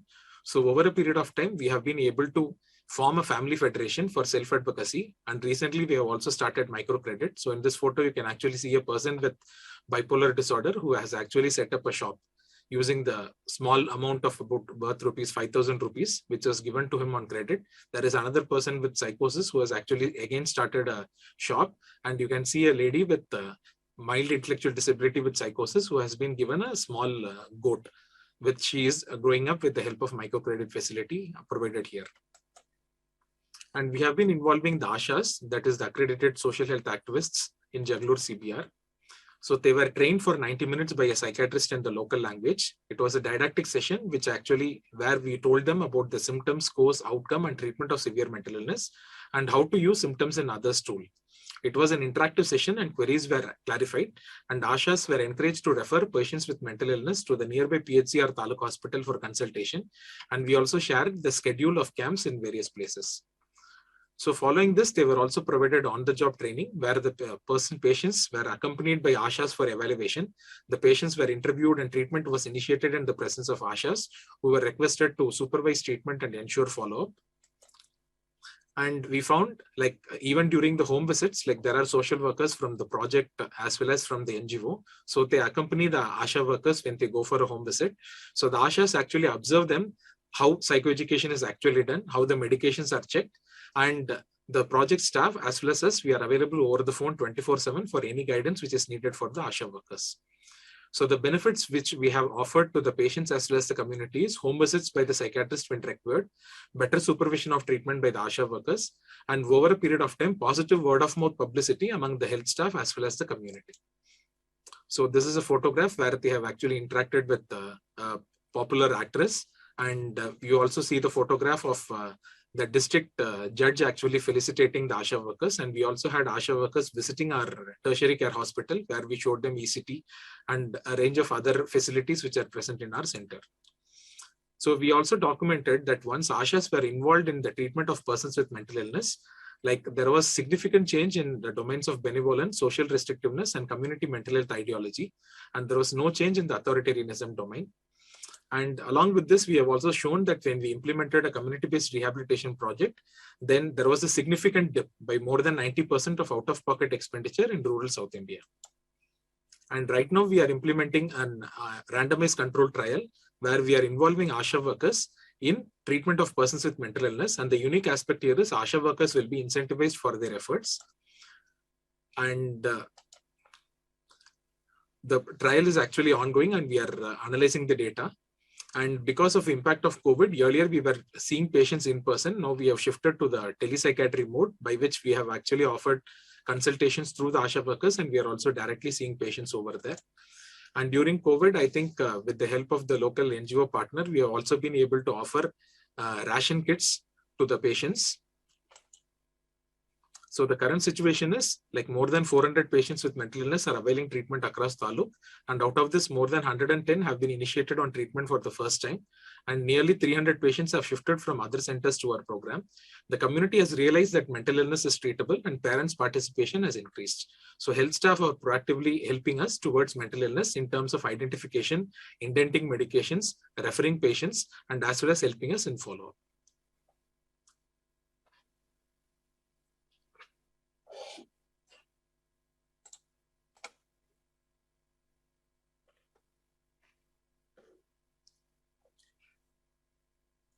Today, I will be talking about the supported education and supported employment services that we have been providing in the psychiatric rehabilitation services at NIMHANS. We start with supported education services. There are a number of psychosocial challenges in pursuing higher education, especially because of the early onset of psychiatric illness. Individuals or students who have mental illness have fears of failure, they have adverse effects of medications, they are discriminated in colleges, and because of this and the cyclical nature of the illness, they often lead to poor educational attainment, which in turn spirals into unemployment, low income, late age job opportunities, as well as poor social functioning. In this context, we decided to develop a supported education program, which we tested for feasibility and pilot at NIMHANS a few years ago. The program comprised of two main components. First was the supported education program for students and caregivers. And the second part was working with the educational institutions or the academic colleges. The sub-themes under each of these categories are given below. Some of the things that we worked with the individuals and the caregivers was trying to educate them about the illness, trying to work with their strengths, career counseling, group work with the client and his peers, trying to look at liaising and coordinating with the multidisciplinary team for them to come back, doing an academic college visit and follow-up services, apart from motivating the client to continue education. Work done with the academic institutions involved working with the management and the competent authority about the academic settings, trying to bring about changes in the curriculum, working with lecturers and college counselors, to try reducing the stigma and trying to look at inclusive education and working with the clients with mental illness in the school and the colleges, working with the peer groups and working with the parents in college settings. We also developed a number of IEC material, which was distributed in colleges and in camps that were conducted in various colleges. I shall dwell upon a case example to discuss on how the supported education program was actually implemented. We had a client, VSP, 18 years old, who had not completed POC and had paranoid schizophrenia. The barriers that he had was that he had poor support, especially from his father. His father had very high expectations from him. Poor reasonable accommodation provided by the college and the teachers. They felt that if he can't perform, he as well move out of the college. He also had a 1-year gap because of his illness symptoms. There were high expectations from the mother and also high expressed emotions. There was stigma from the college, his peers, as well as stigma from the relatives and neighborhood, because of which he faced discrimination and his education was interrupted. The supported education services that we provided were, we helped him with study skills, we helped him cope and manage his stress, especially while studying, and we taught him how to possibly schedule his day and also how to schedule his academics and studying. We did some supportive work with the parents to help them reduce their emotional burden and discuss with them how realistically they could support their client to achieve better. We helped him get his disability assessment done and certain welfare benefits. We also enhanced educational support from the brother who was never in the loop. We had sessions with the lecturers to see how they could provide the same lectures in a format which possibly can be understood by the client, and also some additional help from their side. We did facilitate free drug facilitation as he was from the poor socioeconomic background, and we psychoeducated the family apart from providing individual counseling to help him, motivate him to get back into education and provide study skills. The outcome of the entire process, which was over a period of 1 year using the case work methodology, the client passed second PUC with 95% and was preparing for NEET, which helped him in his further career. So the graphical representation over here shows that over a period of 1 year, with around 14 clients that we tried this pilot, we saw that any of the hindering factors that I spoke about, or the barriers, came down significantly. The helping factors, for example, the supportive factors from the family, from the teachers, from the college, increased significantly. The self-esteem did improve over a period of 12 months, and the sense of mastery that they were doing something on their own improved over a period of 12 months. So the guidelines and recommendations that we came out with at the end of this program was who can do the program. We realized that it could be for 18 to 28 years, students with mental illness, especially with severe mental disorders, students who had previous difficulties in academic reintegration, who had completed a minimum of SSLC, and students who were interested in pursuing post-secondary education and mental health services, and who provided consent. The supported education program was beneficial to not just the students, but the parents and family members, the teachers, lecturers, and the NGOs whom we worked with to help them support in the college level area. The SCP services were provided by a psychiatric social worker, and it can be provided by a clinical psychologist, psychiatric nurse, or psychiatrist, or any other mental health professional who has minimum 2 years of clinical experience of working with severe mental disorders. We need to follow the following things, especially the ground rules of working with clients, of maintaining confidentiality, non-judgmental attitude, and using the student's vernacular language while providing SCP. I'll now move on to supported employment, another program that we have been running at the Psychiatric Rehabilitation Services. The problem is huge. 87.3% of persons with mental illness are out of the labor force, and there are barriers in entering the job market due to stigma, lack of skills, and gap in work. Most of the NGOs that we have observed work in the area of vocational placement for other disabilities, not necessarily for persons with mental illness, and the needs of each disability are different. And hence, we believe that it was important to assess vocational potential, provide vocational counseling along with treatment as usual, enable the client to obtain and maintain a job in the competitive market, and involve all stakeholders in order to succeed in this program of supported employment. For this, we developed the vocational potential assessment tool and the vocational counseling module, which was scientifically validated by experts and also published in an esteemed journal. The process of supported employment that we followed was initially assess each client who was interested in getting a competitive job using the vocational potential assessment tool. We provided them counseling according to the vocational potential counseling module. We then networked and liaised with a number of corporates and companies in and around Bangalore. The number is almost equivalent to 40 of them, where we tried talking to them about how they can provide reasonable accommodation to place our clients. We then provided training and placement in some of the corporates, or we train them at NIMHANS and then place them. Either one, train and place, or we place them and then we train them. Both the models were used. It was hybrid model. And we also provided other additional services like welfare benefits, UDID, or in case any other services were required for family rehabilitation, those were incorporated. The process of networking with the employees involved main 3 stages: initial contact. Most of them were from personal contacts or a new contact through open employment. Assessing the knowledge of the employer, trying to understand how much they knew about mental illness, then educating them and breaking their myths about mental illness. And finally, bridging the gap between the employer and the client through exploring vacancies, looking at the client's capacity and strengths, and working through reasonable accommodation before final placement. The employment status over a 2-year data is what I'm presenting is about 63, especially for only severe mental health disorders. For all clients put together in PRS, we were looking at a data of almost around 100 per year that we have been able to help through the vocational program. In severe mental disorders, around half of them, that's about 32 of them, were employed in competitive employment. Active attempts were made for 17 of them and referred for pre-vocational training, around 7 of them, and 7 of them dropped out from the study.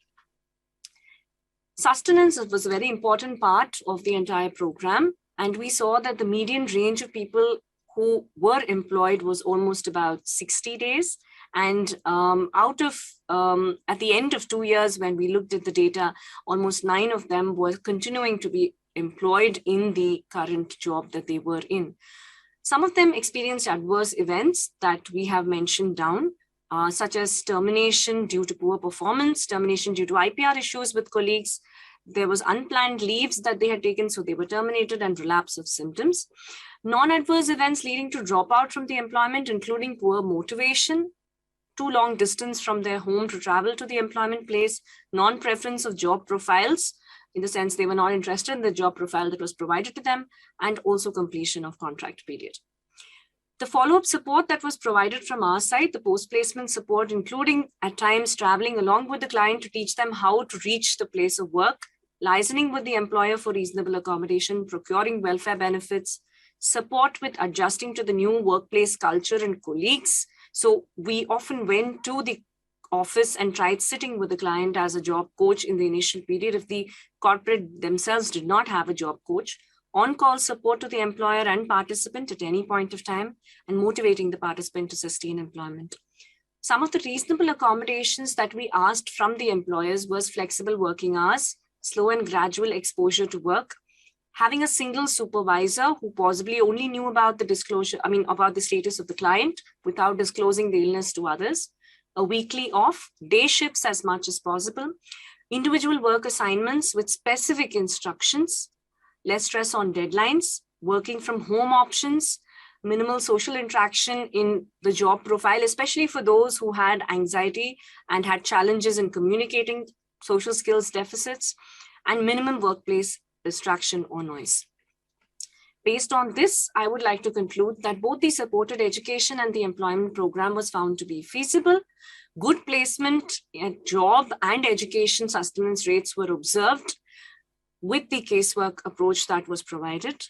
The institutes, the academic institutes, as well as the employers seemed extremely supportive of the entire program, especially after we had the initial rapport building with them. Retaining the job of the academics was the main problem or the main adverse event. And this was found to be challenging. So if we could look at how we could help clients work through the adverse events better, then the sustenance rates would be much better.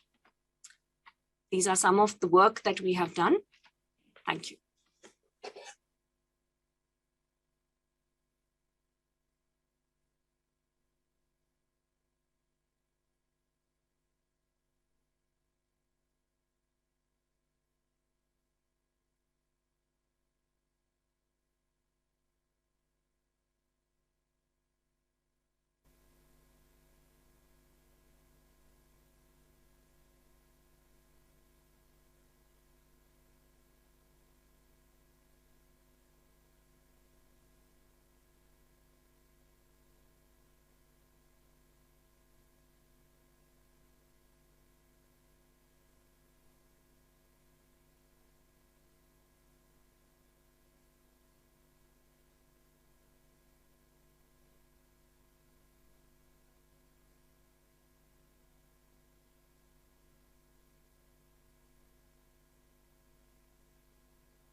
those who are attending in person this very important World Congress of the WAPR. Greetings from our institute, National Institute of Mental Health and Neurosciences, NIMHANS, Bengaluru in India. I hope you have listened to the presentation which we sent as a video. We welcome any questions from the audience. Since there are no questions as of now, I will request my co-speakers to address a few issues which I may raise. I will now first go to Dr. Devrat Kumar. Dr. Kumar, you highlighted the importance of cognitive retraining in schizophrenia. It is a ubiquitous problem. Almost anybody who has schizophrenia has a cognitive deficit. As we both discussed, the number of people who require cognitive retraining is large. Even in the home-based training that you and your team have experimented, the interventions were also delivered by highly qualified mental health professionals, clinical psychologists. Now, because there is a dearth of qualified clinical psychologists all across, especially in the rural places, do you have any thoughts on how we may take this forward to have a larger reach so that we can reach the benefits of cognitive retraining to people who cannot meet qualified clinical psychologists? No, actually, that is what was our study. In our study, one arm was where it was delivered by home caregivers, not by the clinical psychologists. And as I said, that only in one domain clinician assisted program was better as compared to home caregiver supported program. Otherwise, we found equal benefit of both. The only thing is that there are a couple of issues that we need to pay attention to. For example, if we make the home-based cognitive remediation very intense, then the caregivers also will have their own, work and other issues. So we have to tailor it so that it not becomes very overburdening for the caregivers, and at the same time it can be delivered. And I think, as I said, that in next 2-3 years, perhaps we will be working upon those kind of modules. So you mean to say that you train caregivers to deliver all the cognitive? So can you give a sense of how many hours of training caregivers required? See, what we do is that, for example, this particular module that we tried, we did it for 12 weeks. So every month, once we were asking the family members to come with the patient, and we used to train them in the another 4 weeks that they are going to, assist the patient with. We were simultaneously training the patients as well, and most of the things patients were able to do on their own, barring some memory modules on which they had some requirements, and some because we were doing like drill and practice. So some kind of a drill and a strategy.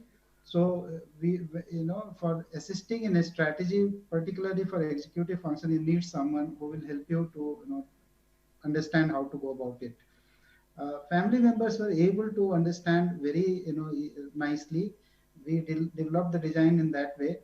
And I must say that many of the caregivers were not very highly educated or very psychologically, so-called the term that we use, sophisticated and all, and mostly they were able to do it. So our experience is very good. I think with caregiver assisted, quite a few things can be done, not only cognitive remediation, even social cognition and other things which we are planning to do in another work, is that if we can do something with the help of caregivers, some bit of social cognition as well. Thank you very much. Next question I will ask to Aarti.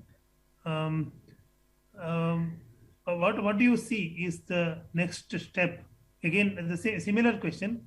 Both the modules that you described, supported education and supported employment, were conducted in a tertiary care center like NIMHANS.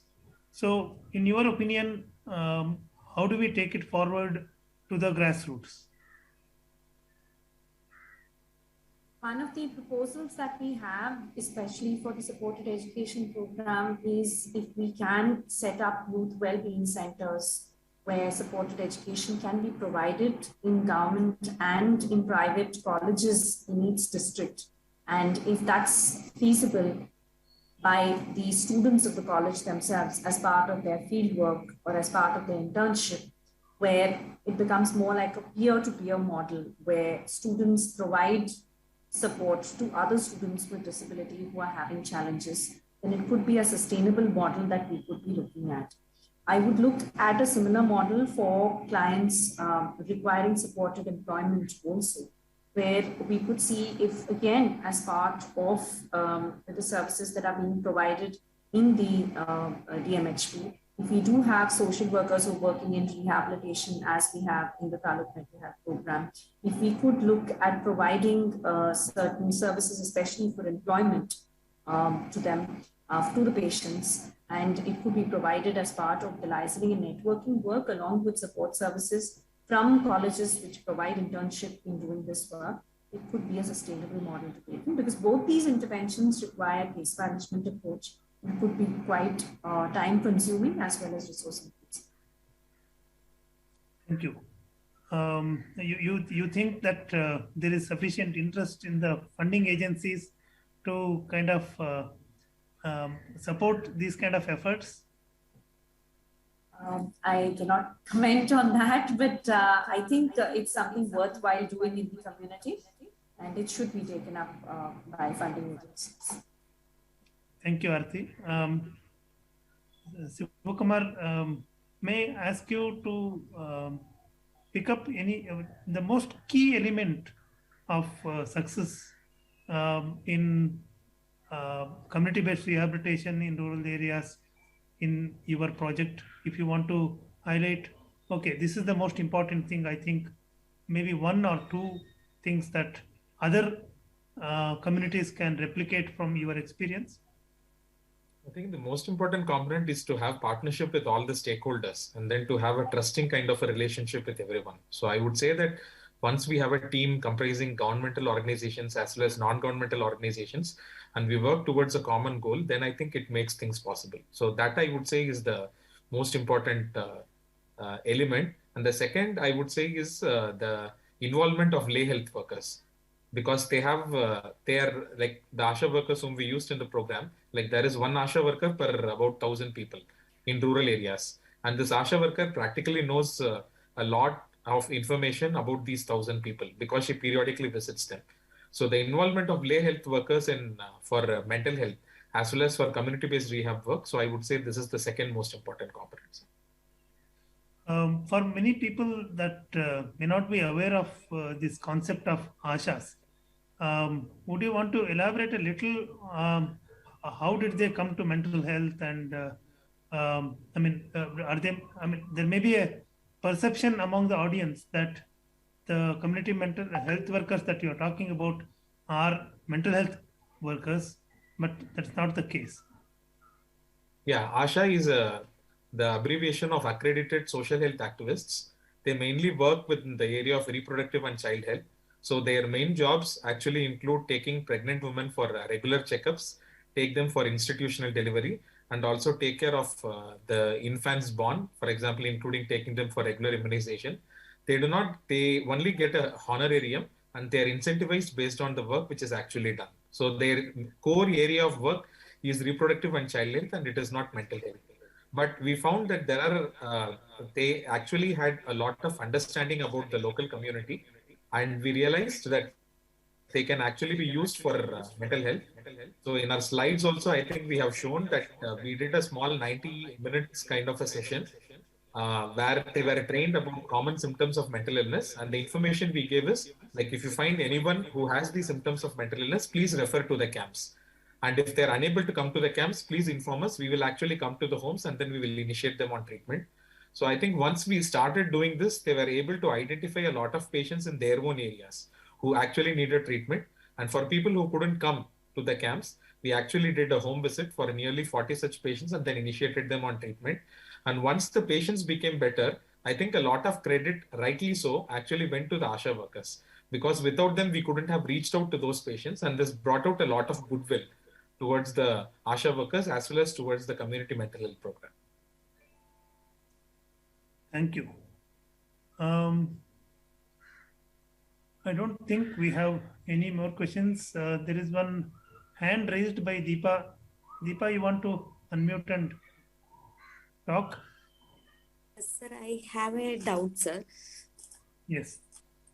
Sir, if the patient had the caregivers are in very old age, and they don't want to put their daughter or their patient in a long-term facility, if like a supported living like Banyan model, anything is there in our campus, like in NIMHANS or in Karnataka, sir? Like a Banyan model, like in community living situation is available, sir? Yeah. The Banyan model that you are talking about is, for the audience who do not know the Banyan model, I would give a very brief introduction. It is about women who do not have homes to live in, women with mental illness who do not have, or they have been either abandoned by their families, or they have wandered off from their families and we are unable to trace them back to their families. So for such women in India, there are many state-run shelters, but none of these shelters are meant for persons with mental illness per se. So the Banyan is an NGO which has taken up their cause.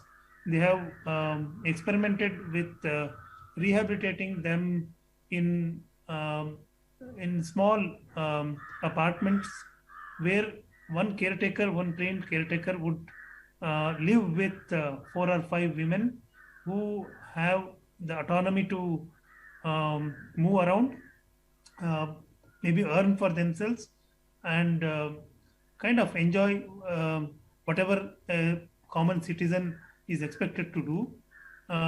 This seems to be working well. There are some questions about how sustainable are these, how expensive are these, but I think these are some of the basic needs of these women that has to be met. Now, your question is whether such models are available in Karnataka, that is the state where NIMHANS is situated. Right now, we are embarking on one experiment of this sort. We are trying to make use of whatever is available in the community. There are many shelters and which are run by governmental and non-governmental organizations. We are planning a model wherein we are likely to experiment with low cost accommodation. Low cost because it is more likely to be sustainable. In the next few years, we should be having some answers about the success and generalizability of this Banyan model to a lot more low cost kind of model. Aarti is spearheading such a experiment in NIMHANS. Aarti, you want to speak anything more on that? Yes, I think you have covered most of it. What is important is that we may not be able to replicate the entire Banyan model as it is, but I think we'll have to adapt to certain situations in Bangalore and try seeing how it can be provided at a low cost, and it's not very resource intensive, specifically for it to be sustainable. Thank you. I think we are almost coming to the end of our time. I would put on record our gratitude to the organizers, the WAPR, functionaries and officials. Thank you very much for conceptualizing this virtual meet also. which has saved us a lot of time and money, and we are able to also access access to the deliberations of this August gathering. It's very enriching to go through all the sessions. We look forward to the next sessions today and tomorrow and the day after. So thank you very much. And I also thank the MENA and the team for coordinating the entire presentation from our side. Thank you very much.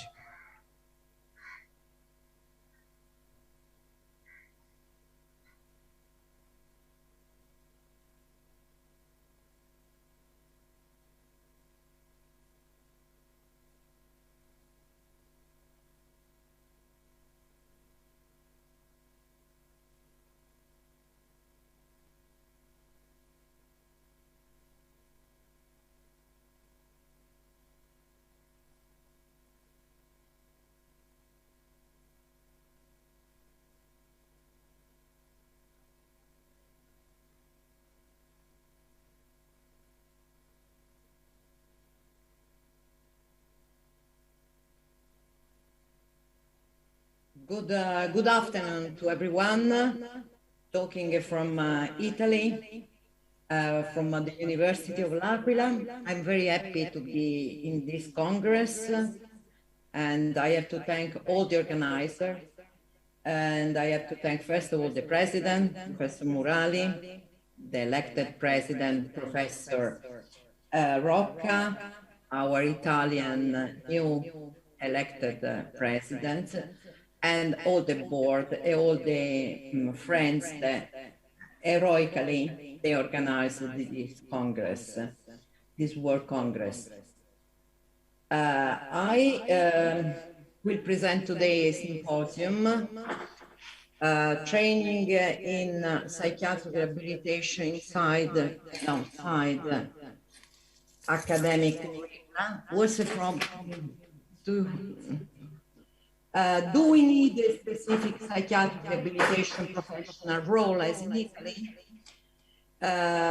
So my presentation will be about a special professional trained in Italy, the Italian psychiatric rehabilitation technician, the academic revenge of Cinderella. I have to present myself. I am full professor of psychiatry and president of the 3-year degree course in psychiatric rehabilitation technician in the University of L'Aquila, Italy. L'Aquila is a town 100 kilometers from Rome, so it's very, very close to Rome. It's situated in central Italy. I don't have any conflict of interest, and I want to present also my co-authors. First of all, Donatella Ussorio, who is a psychiatric rehabilitation technician and director of the professional teaching activity of the academic degree course of psychiatric rehabilitation technique in the University of L'Aquila. She's member of the board of the Italian Association of Psychiatric and Psychosocial Rehabilitation Technicians, and the presentation that will follow mine will be from the president of this association, the professional president. The other co-authors of this presentation is Professor Massimo Casacchia, Professor Emeritus of Psychiatry, University of L'Aquila, and he was director of the first 3-year school in technician of psychiatric and psychosocial rehabilitation some years ago, say more than 20 years ago. So he was one of the founders of this special degree course. Our learning objective, first of all, I would say that after the presentation of Marianne Farkas, we get out, just, to stop with this presentation, because I understand that learning, training is not the only problem in rehabilitation, but In this presentation, I should like to discuss the Italian academic curriculum of psychiatric rehabilitation technicians and, on my opinion, the need of a systematic university curriculum of professionals trained to perform multidisciplinary rehabilitative and educational intervention for people with severe mental disorder and their carers. First of all, we have to talk a couple of minutes about the Italian context, the Law 180, the so-called Basaglia Law, because in Italy we had this special mental health act called Basaglia Law that designed a care provided exclusively in the community. According to this law, all mental hospitals were closed down. Psychiatric care was integrated into the national health system and to be provided in residential facility located in the community. And compulsory admission were possible only in particular in well-defined situation or just for patients refusing psychiatric care that is much needed and cannot be provided outside the hospital. This law has three main objectives: to protect the patient rights, to promote social recovery, and to promote a model of care in the community based on the interdisciplinary interaction of more professionals. And that was a big academic challenge of our university Italian system. We accepted the challenge to integrate the scientific evidence and the work done on the ground by the experienced mental health professionals in psychiatric and psychosocial rehabilitation in a systematic teaching frame. So we developed a specific professional role and an academic curriculum defined as psychiatric rehabilitation technician. This is really a very innovative workforce available only in Italy. And the particular task of this professional is to assist the psychiatric patient in reacquiring the skill that have been impaired by mental illness through appropriate and specific rehabilitation technique. This is a paper that we presented, that we wrote some years ago, with a very, we would say, very strange or funny title: Psychiatric Rehabilitation in Italy, Cinderella No More, the Contribution of Psychiatric Rehabilitation Technicians. I think that every one of you knows the famous fairy tale of Cinderella. That's really a timeless story of a young girl mistreated by her stepmother and the older stepsisters. And we can say that she was very good, and she tolerated everything patiently. What happened to Cinderella? She had a rebellion and she violated the rule. Although she was forbidden to go to the ball, as you can remember, she did it with the help of her fair godmother. And at the ball, she met Prince Charming, who immediately fell in love with her. Coming back, she was late. Cinderella lost one shoe. The prince started to look for his beloved with a shoe that only her foot could fit. And we, as we know, as in every fairy tales, they lived happily ever after. Sorry. So, in every medical field, rehabilitation has always been seen as a sort of Cinderella, because clinical aspect of the treatment of the acute phase of the disease are usually much more emphasized. But in all guidelines nowadays for mental disorder, a great emphasis is given to rehabilitation intervention to integrate drug treatment. Which is the curriculum of the rehabilitation technicians? First of all, we have to say that this profile was developed by the Minister of University and the Minister of Health. They both concurred in developing this profile for this professional role.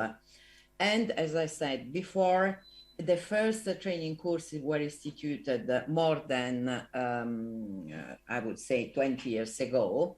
But since the academic year 2001-2002, the curriculum became a degree course.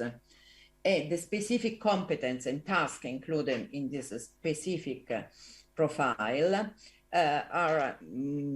should provide a good training in order to give psychosocial intervention to persons with severe mental disorder and their caregivers. In 2003, we identified the so-called core curriculum, the core contents and the core competence of this profile, and we published it with Donatella Ussorio. This is the program study of the degree course developed in our university for this profile. You see, so in the first year, you got 2 semesters, just like in every courses. The profile includes 3 years, and students have to study anatomy, physiology, psychology, clinical psychology, general and social psychology, psychiatric rehabilitation and psychiatry, child psychopathology, but also teamwork, health and social integration, prevention and health services, psychodrug and psychosocial intervention in evidence-based integrated treatment, disability and rehabilitation in neurology, child neuropsychiatry, technique of art expression, and assessment of psychiatric rehabilitation intervention outcome, scientific methodology, and psychosocial research. So we think there is a very comprehensive training. Which are the open questions? Who conducts psychiatric rehabilitation intervention? It's time to have a specific professional role in psychiatric rehabilitation. Where do I have to train this professional role? I repeat, after the presentation of Mariana, I wanted really to give up with my lecture. But anyway, I think that nowadays, psychiatric rehabilitation, or better, the long-term non-pharmacological treatments in mental health can be considered an adult medical discipline based on ever-increased evidence-based scientific literature. Very, very difficult to disseminate, but I think that a sort of basic profile could help, because we think that the knowledge about psychiatric rehabilitation needs to be further systematized and passed on to a new mental health professional from a public health perspective to allow users to get the best integrated treatment. Here, you could be surprised. Who is this person in this picture? This is a specialized figure, the heart surgeon, included in the heart surgery team. It's called a perfusionist technician or cardiocirculatory pathophysiology or cardiovascular perfusion technicians. His task is to control the machine, the low extracorporeal circulation during the surgery. It's a very specialized, very technical job, but you see, perfusionist is also require accuracy, reliability, flexibility, and efficiency. And could we ask to a different member of the staff to take their place in the surgical, in the surgery team, or start to train a non-specialized person once they take the job in that team? In analogy, can we agree that we need specialized, properly trained professional in our teams? Because that's, I think, one of the main problems in Italy, since we got many nurses being introduced in a psychiatric team without, in mental health team, without a specific training on this field. I think that it's time to get out of a fantasy approach to rehabilitation, thinking that everyone can be included, because, well, everything is therapy, pizza therapy, mountain therapy, dance therapy, music therapy. Well, there are very promising intervention. There are so many experimental approach nowadays to rehabilitation, but we think that we have to devote more attention to a sort of basic training in order to introduce the professional role in our equipe with the basic good evidence-based approach to psychosocial rehabilitation. We understand that psychiatric rehabilitation is not the problem, training is not the problem, the only problem of psychiatric rehabilitation in Europe. This paper of Ross and Drake underlined that high-income countries in Europe continue to invest in costly traditional services that were neither evidence-based and not person-centered, and they discuss about the challenge to have not good services, but not because a primary lack of resources, but rather a lack of political will and inefficient use and dysfunctional allocation of resources. For low and middle income country, the problem is, I think, more serious too. And in this special paper from the university, from the Tehran University of Medical Science, we can read that for sure, implementing and maintaining rehabilitation services in low and middle income country settings require more than a mere transfer of model psychiatric rehabilitation. But as I continue to repeat, Mariam Farkas was really illuminating about. I want, before to finish, just to remember that an expression, there was a common expression with Falun, I could say my mentor, together with Massimo Casacchia in psychiatric rehabilitation. Every patient is entitled to get the best possible treatment. But we need to be optimistic, as in Cinderella fairy tale, and we hope that anyway we will find a way. And I think that invest on training in psychiatric rehabilitation in academic curricula can be anyway a little step for a more ambitious goal. Thank you for your attention.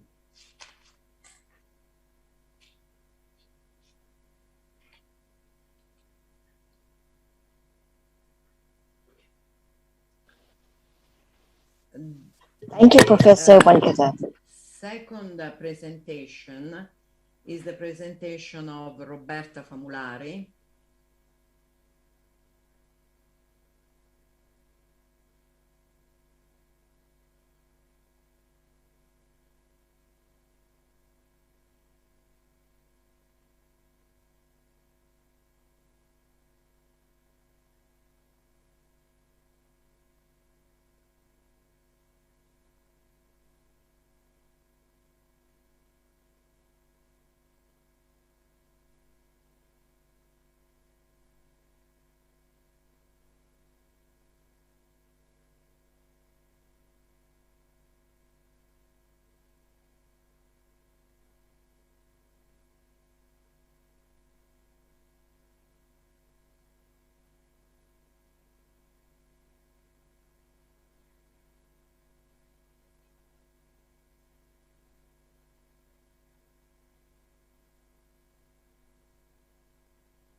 We'll introduce now Dr. Roberta Famulari. Roberta Famulari is a technician of psychosocial rehabilitation, and she's the president of the professional board, the Italian National Board of Psychosocial of Psychiatric Rehabilitation Technicians.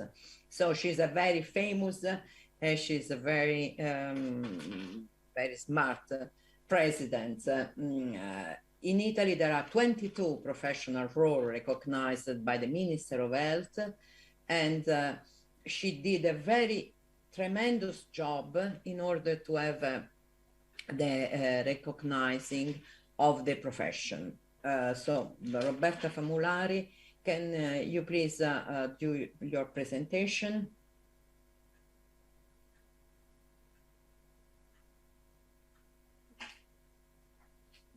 Okay, Dr. Roberta.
Bye.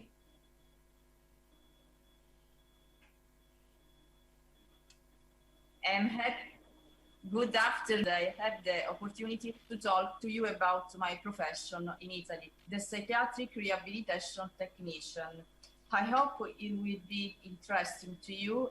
I'd like to thank you, the World Association Psychosocial Rehabilitation and the organizer.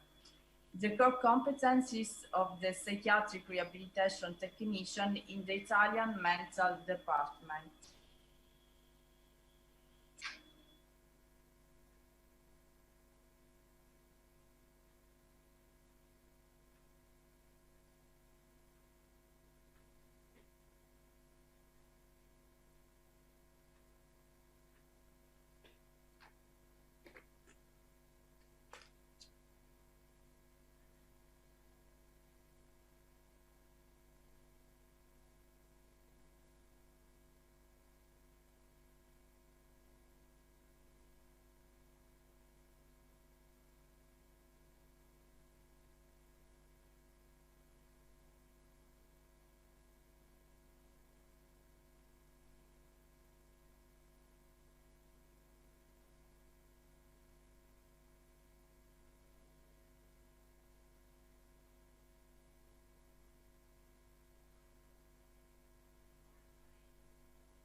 As a result of the Basaglia Law, number 100/1978, which set off the closure of psychiatric hospital in Italy, giving impetus to a major change in the organization of service.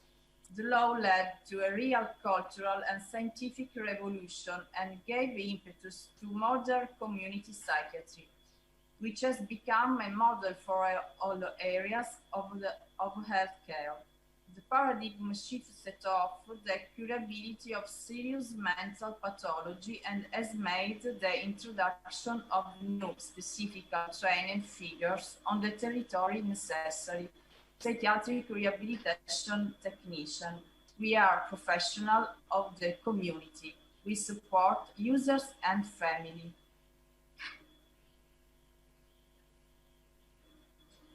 The professional profile of the psychiatric rehabilitation technician is recognized in 2001 by the Ministry of the Health and tell us who this professional is. The psychiatric rehabilitation technician is the health professional who carries out rehabilitation and educational intervention on individuals with mental disabilities. He works in the preventive and curative rehabilitative field, and its intervention extends throughout the life of the person. Evaluates both the mental disability and the potential of the subject, analyzes the needs and the developmental instances, and reveals the resource of the person's family and socio-environmental context. It works in synergy with other health and social care professionals in order to develop the highest level of personal autonomy and psychosocial functioning by promoting the acquisition by the disadvantaged person on the rights of citizenship.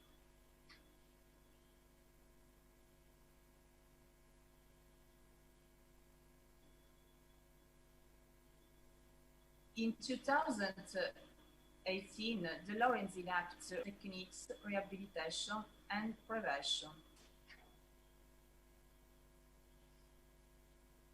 The professional order includes 19 health professions.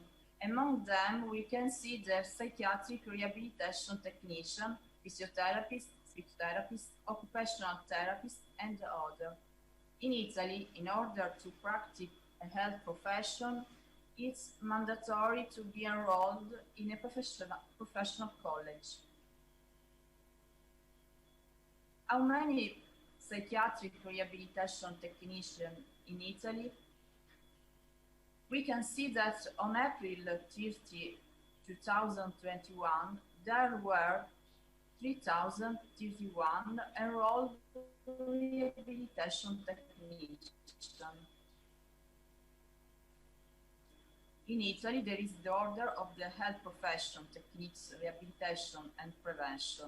Among these falls the psychiatric rehabilitation technician. In April 2021, a survey was conducted through an online questionnaire on the employability and the satisfaction of psychiatric rehabilitation technicians. Out of a total of 3,031 registered practitioners, 35% of professionals responded. The age of these professionals, which are mostly women, is mostly between 22 and 28 years of age, and between 29 and 35. Employment situation. Retired, employment suspended, looking for first employment, busy but available for new proposal, unemployment, employment. Approximately 75% of professionals are gainfully employed. Working area, penitentiary medicine, psychogeriatrics, pathological addiction, child neuropsychiatry, mental health, adults. Most of them work in adult mental health, about 25% in child neuropsychiatry. Degree of satisfaction of professional. Degree of satisfaction related to profession and degree of satisfaction regarding quality of work in the service. Based on the result obtained, we can say that psychiatric rehabilitation technicians are satisfied with both the profession and quality of the service of their workplace.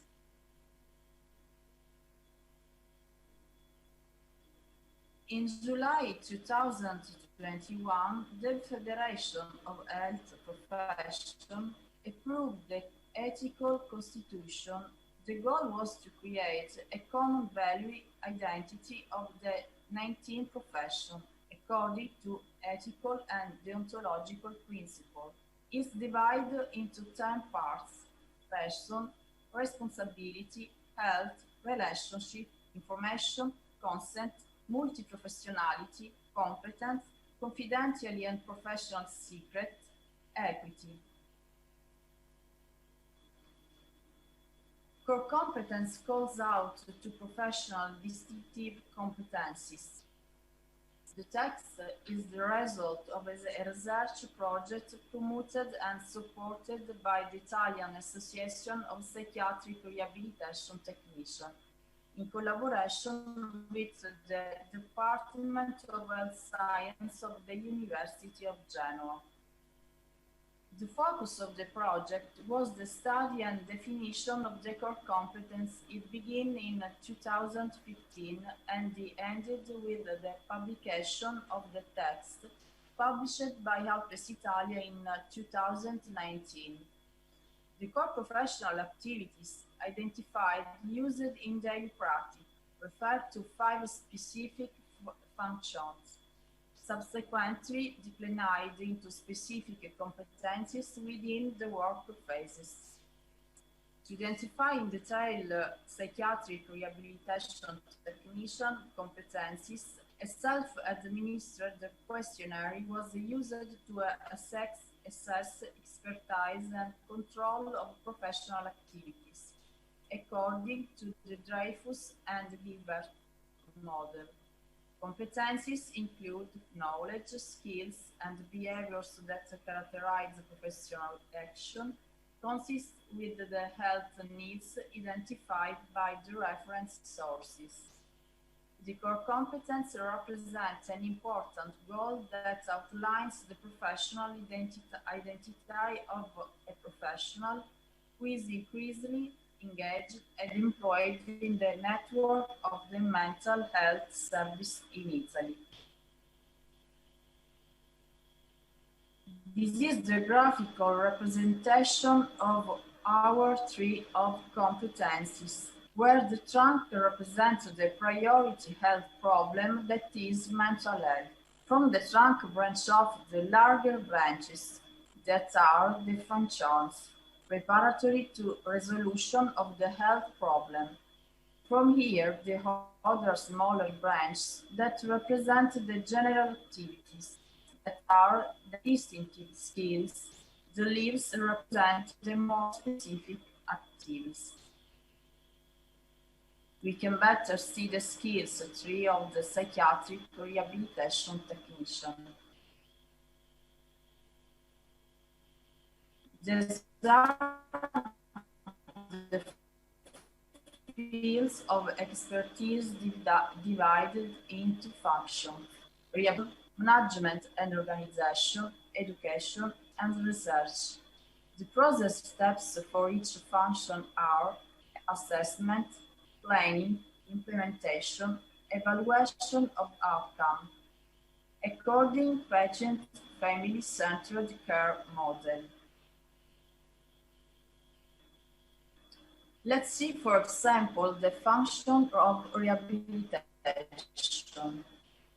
Accomplishment: analyze the problem, evaluate the demand, participate in taking charge, carry out assessment of psychosocial functioning, collaborate in the evaluation of symptomatology, collaborate in the evaluation of cognitive functions, evaluate personal, family, and social resource, evaluate quality of life, evaluate family load, emotionality expressed, planning, individual rehabilitation project, integrated interventions, organization of collected data, implementation, individual interventions, group intervention, family intervention, intervention on the context, verification, assessment baseline, ongoing outcomes. The expertise of the psychiatric rehabilitation technician is a guarantee in favor of the right to health for citizens with mental health problems.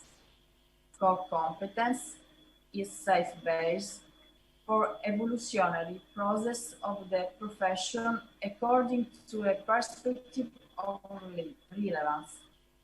Our future depends on students who possess a set of job-related professional competencies, including lifelong learning, problem solving, personal effectiveness, and many others. I would like to close with a message of hope and optimism towards our future.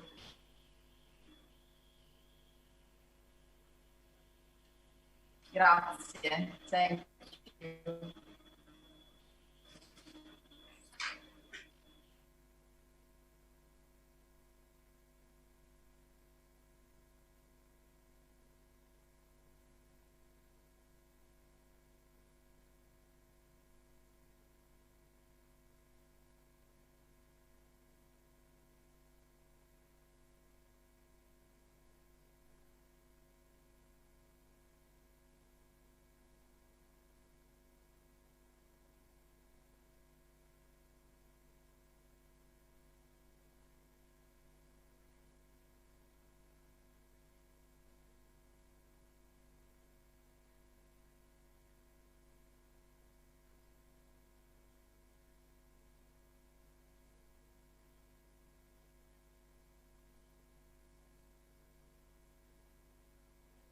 The next speaker do not need any kind of presentation because he's the very famous Marianne Farkas from Boston, from a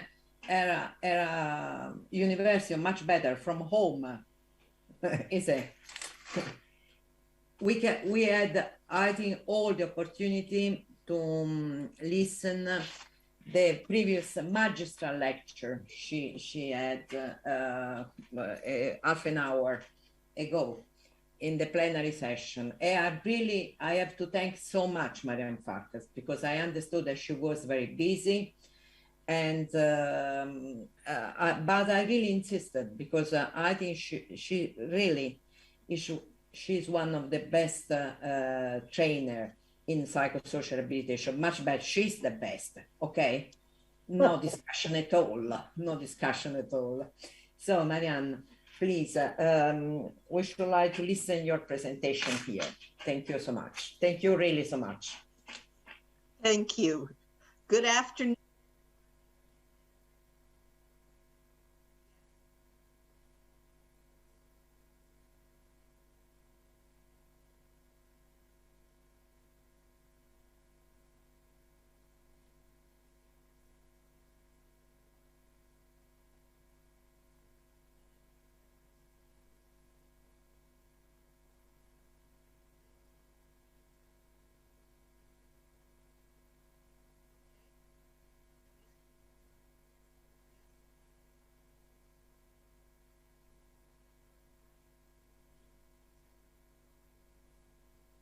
Good afternoon, everyone, and thank you very much, Dr. Ranconi, for that very kind introduction. You really are too kind to me.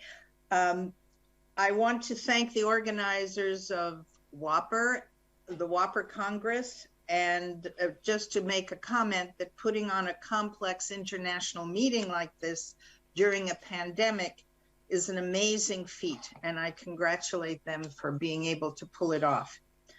So I want to also say thank you to Dr. Ranconi for raising this important topic. The experiences she and her colleague describe are not that different from the ones that we experience in the United States and are currently struggling with.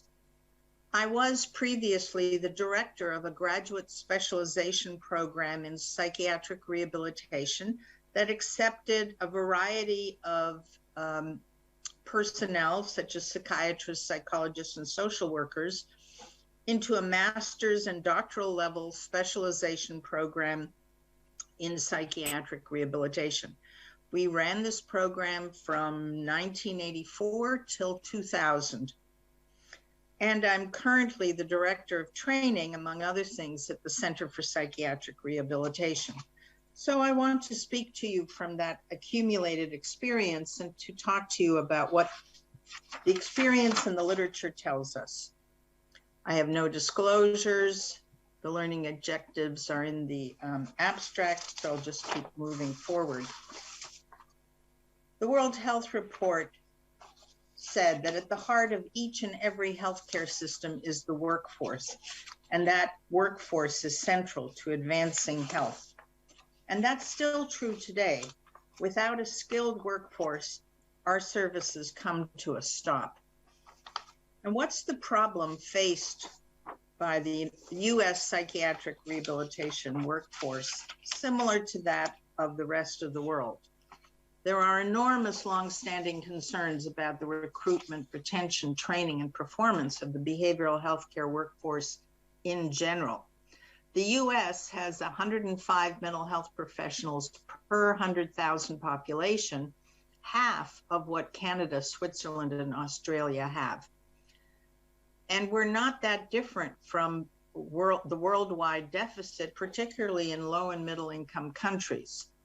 In low and middle income countries, there is a 239,000 full-time equivalent professional deficit in mental health, of whom 100,000 are psychosocial staff.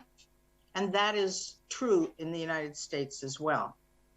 Regardless of academic training, few have received the necessary competency-based practical training to deliver recovery-oriented psychiatric rehabilitation services. I commend the Italian experience for focusing on those very important competencies that most programs just brush over.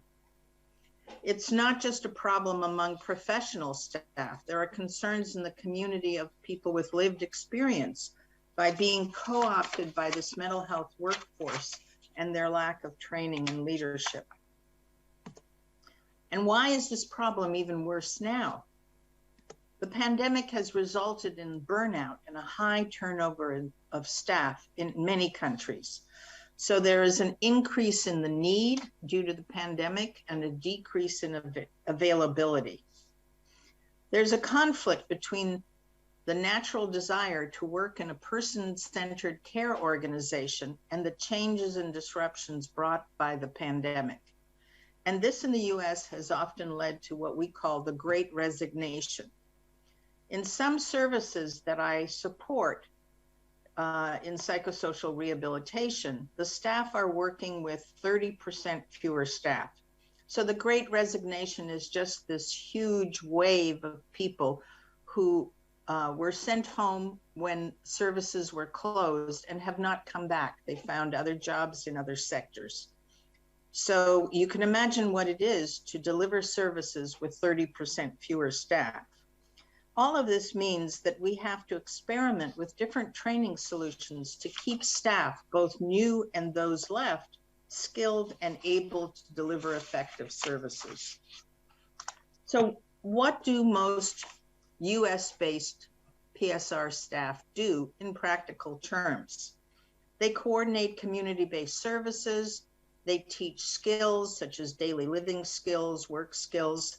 They focus on roles and role performance, the role of worker, student, tenant, and they deliver evidence-based practices such as supported employment, supported housing, and supported education.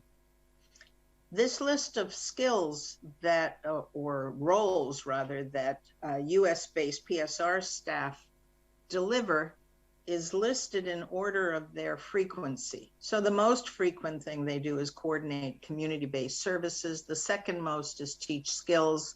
And the last is to deliver evidence-based practice. And this is similar to a survey that I carried out of the WAPR workforce, specifically in 2018, in which the largest percentage of respondents to my survey identified that they deal with client emotional issues and concrete tasks. Unfortunately, this represents only a small percentage of the skills that Roberta Formulari listed for you a few moments ago. It is, I believe, what happens when good training programs disappear. In the US, few graduate programs are left because, excuse me, over time, the cost of going to graduate school did not match the pay scale that the graduates were able to achieve once they graduated. And slowly over time, our programs closed down. So who actually delivers psychiatric rehabilitation in the US? It's a variety of professions. More recently, levels of credentials among staff have decreased as fundings for departments of mental health have been cut. Most frequently, staff who deliver psychosocial rehabilitation now are people with associate's degrees, that is 2-year college programs, or high school graduates with some years of experience and some bachelor's level staff. The managers and administrators of such programs are more likely to be the master's level staff. The problem became the decrease in skilled staff entering the workforce and the decreased opportunity to develop their competencies as versus knowledge once they were in the workforce. So the issue the US struggles with is really a lack of skilled workforce. One solution that we tried is credentialing the PSR staff as a field.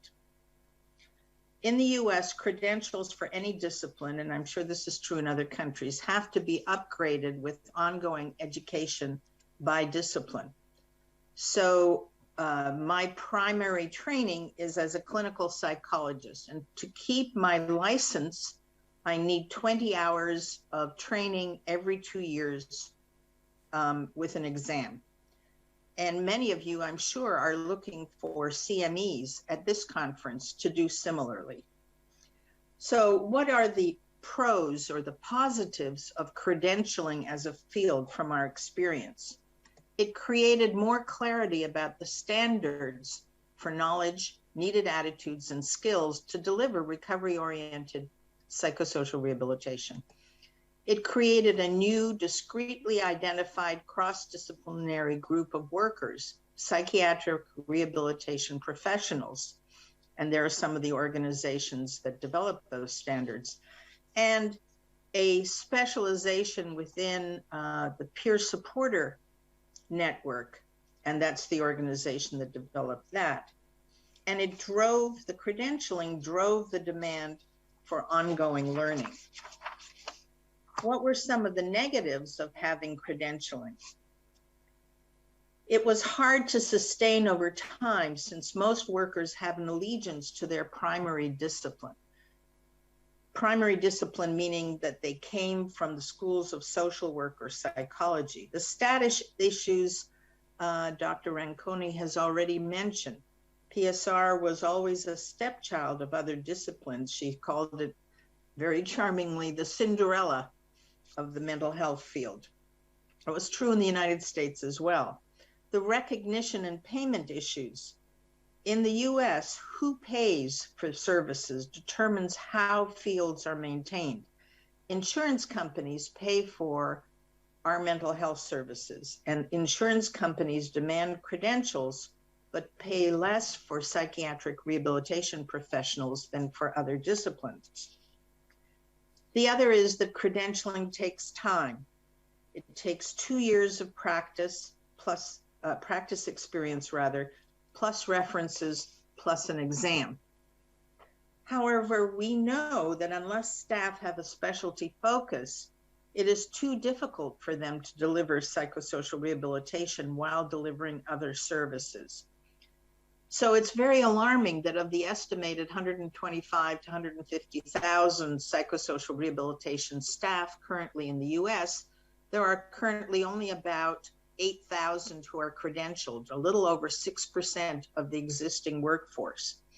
And when you have staff who don't have a specialty focus, but are doing the psychiatric or psychosocial rehabilitation along with other services, then what they do becomes blurred, and our experience is that only a diluted version of psychiatric rehabilitation, actually reaches clients.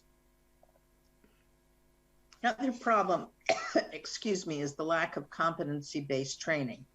To get around the issues of academic programs not giving enough space to PSR courses to develop competencies, and on the other hand, agencies not wanting to invest enough time to develop them, we began to develop asynchronous online courses. So these were webinars, online blended and self-paced courses with books and tests being used more and more often. The positive of doing this is that it reaches a large number of people with less cost. It often does not require agencies to cover staff time because staff do it on their own. And it's more flexible for the worker than the graduate programs that I used to run.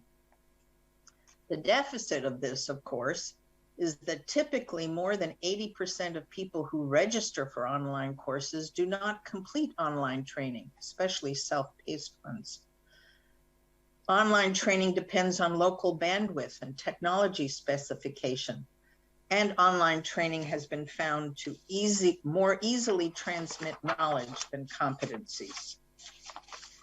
Another solution that we tried is to create what we called a training tree, a hierarchy. So we trained managers and supervisors in the competencies, including in how to train staff, in the competencies of how to train staff. And we use them to train at elbow less skilled and more available staff. So we trained a smaller number of managers and supervisors in the intensive expertise level training, including how to train others. And then we had them train their staff who were less skilled and more available side by side with them as they delivered their work. And the positive of this approach was that it can address the problem of lack of workers because you're using a few people to reach more. It's more likely to teach skills over a long duration because it's taught through practice over time to more people, and it's more integrated in the agency structure because you're focusing on managers and supervisors. The negative of this is that it requires time and funding for the managers and supervising staff to supervise instead of delivering services. And in our organization, people can bill for services, but not for supervision. So that's a problem. And it requires a high degree of integration and oversight of frontline workers and supervisors, which then becomes a systems issue.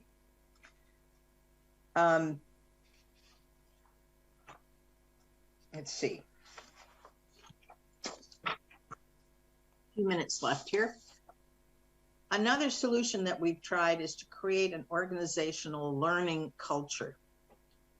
We specify agency job descriptions matching recovery and psychosocial rehabilitation orientation and tasks. So it's built into the job descriptions. We encourage hiring professionals who themselves have lived experience, social workers with lived experience, psychologists with lived experience. We encourage study groups, the sharing of new information as a regular part of organizations in team meetings, staff meetings.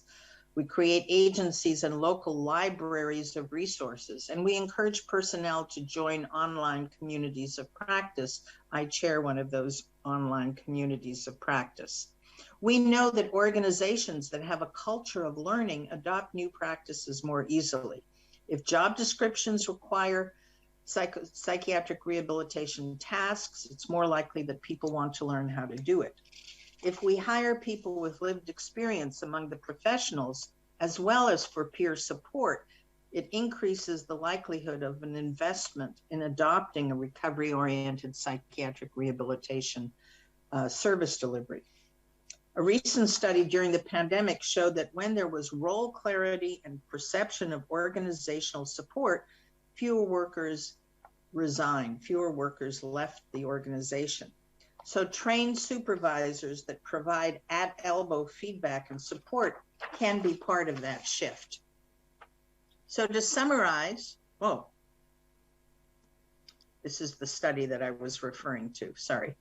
To summarize, psychiatric rehabilitation services are well integrated in most mental health systems in the United States. There is no debate about the need or desire of service users to improve role performance and the need of providers to deliver services to help them do that. There are, however, insufficient staff to deliver psychiatric rehabilitation services. And in that insufficiency, there's even greater lack of staff to deliver evidence-based practices within psychiatric rehabilitation services. The pandemic just exacerbated the problem.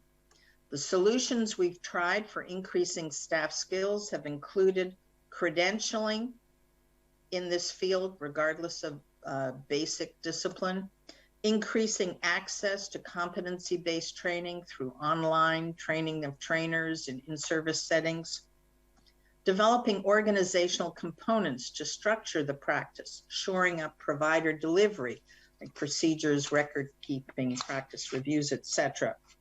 All of these approaches have their pros and cons, as I hope I've explained. I want to leave you with a final thought. A surgeon named Atul Gawanda said, "We always hope for the easy fix, the one simple change that will erase a problem in a stroke. But few things in life work this way. Instead, success requires making 100 small steps." We work in an undervalued field. I think we can all agree, as Rita said, the Cinderella of mental health services. And therefore, these services are chronically underfunded.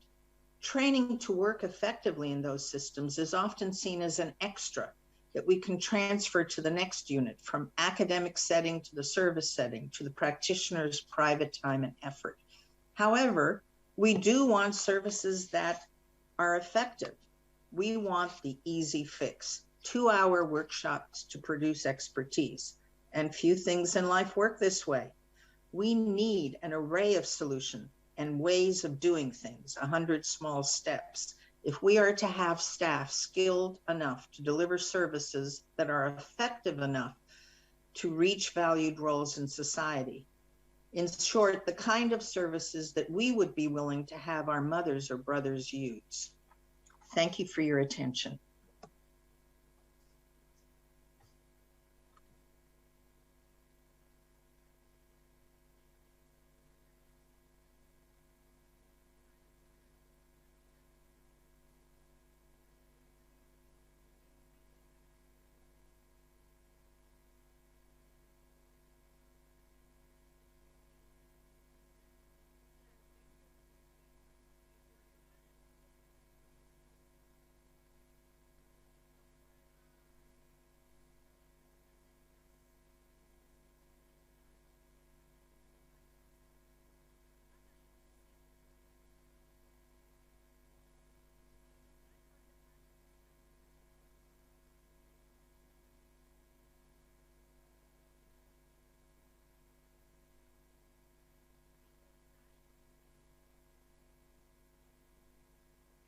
So thank you very much to Roberta. Thank you so much, Marianne.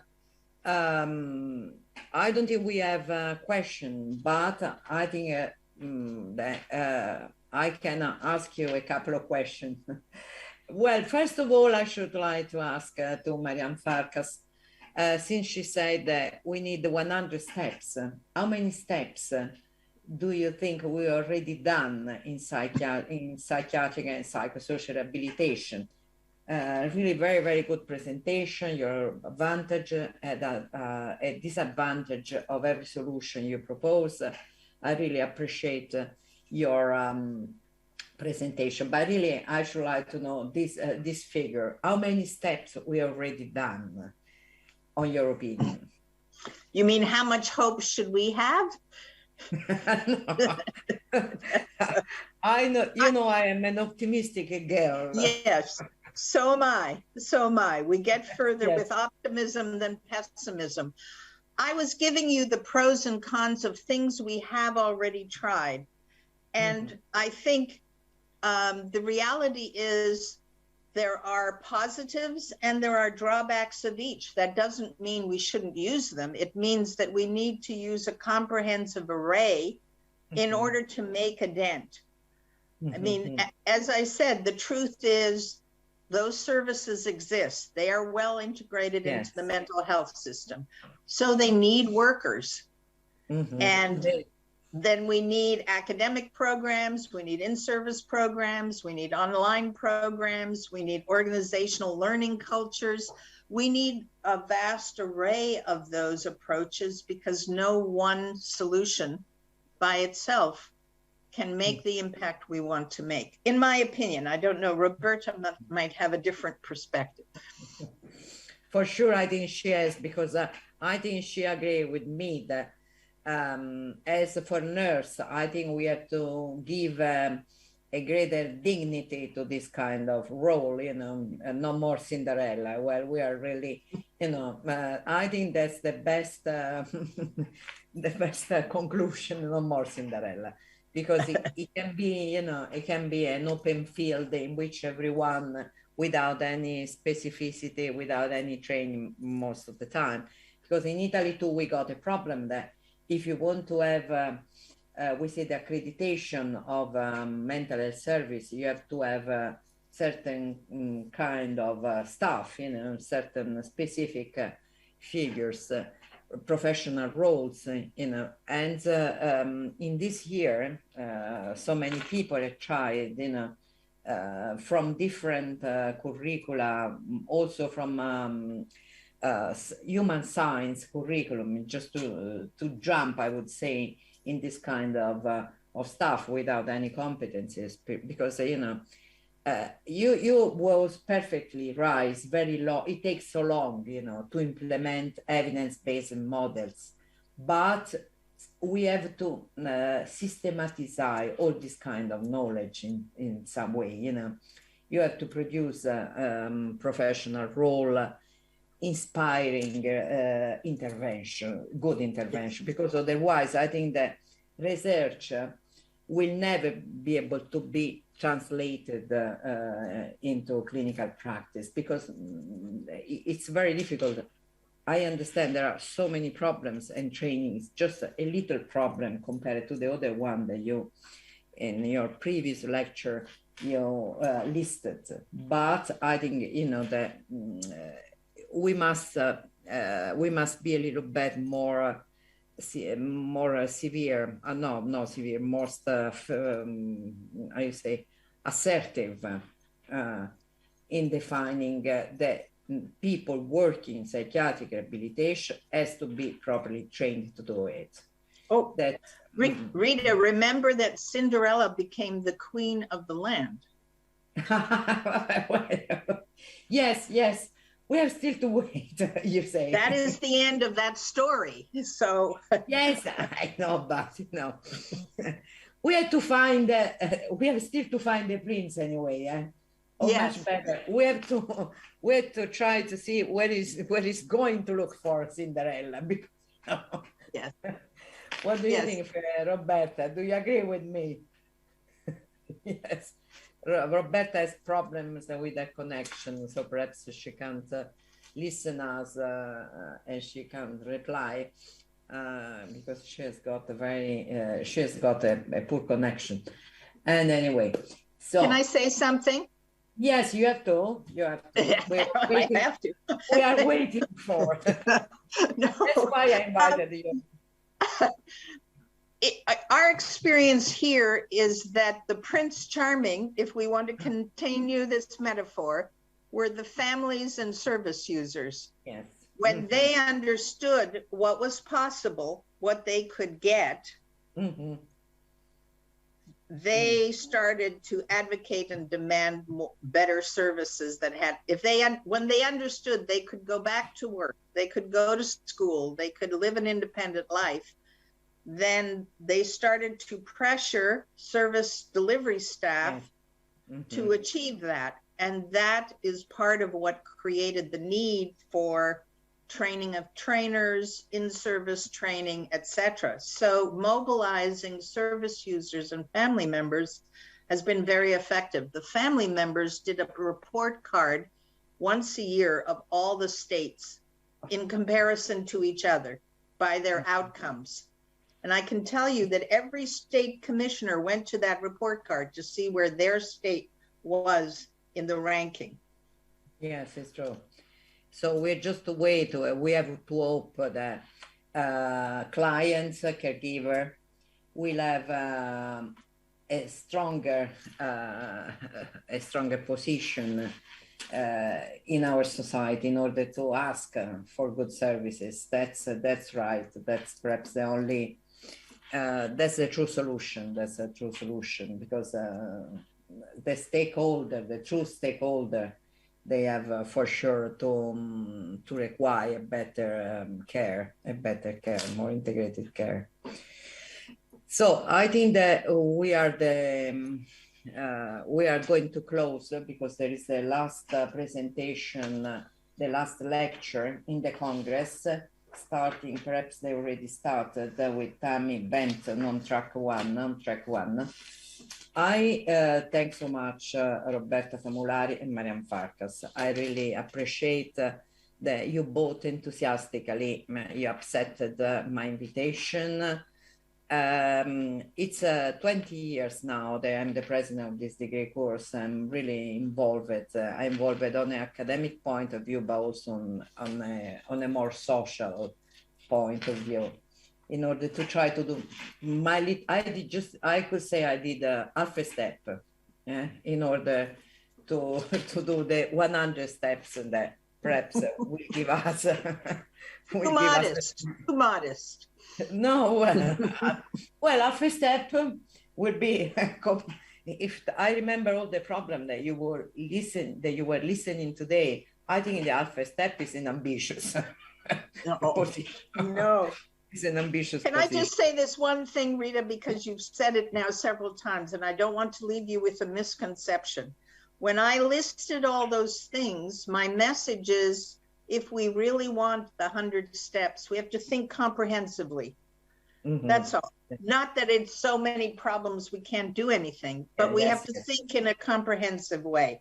And I think that your program and the credentialing and the work that Roberta has done is at least 20 steps along the way.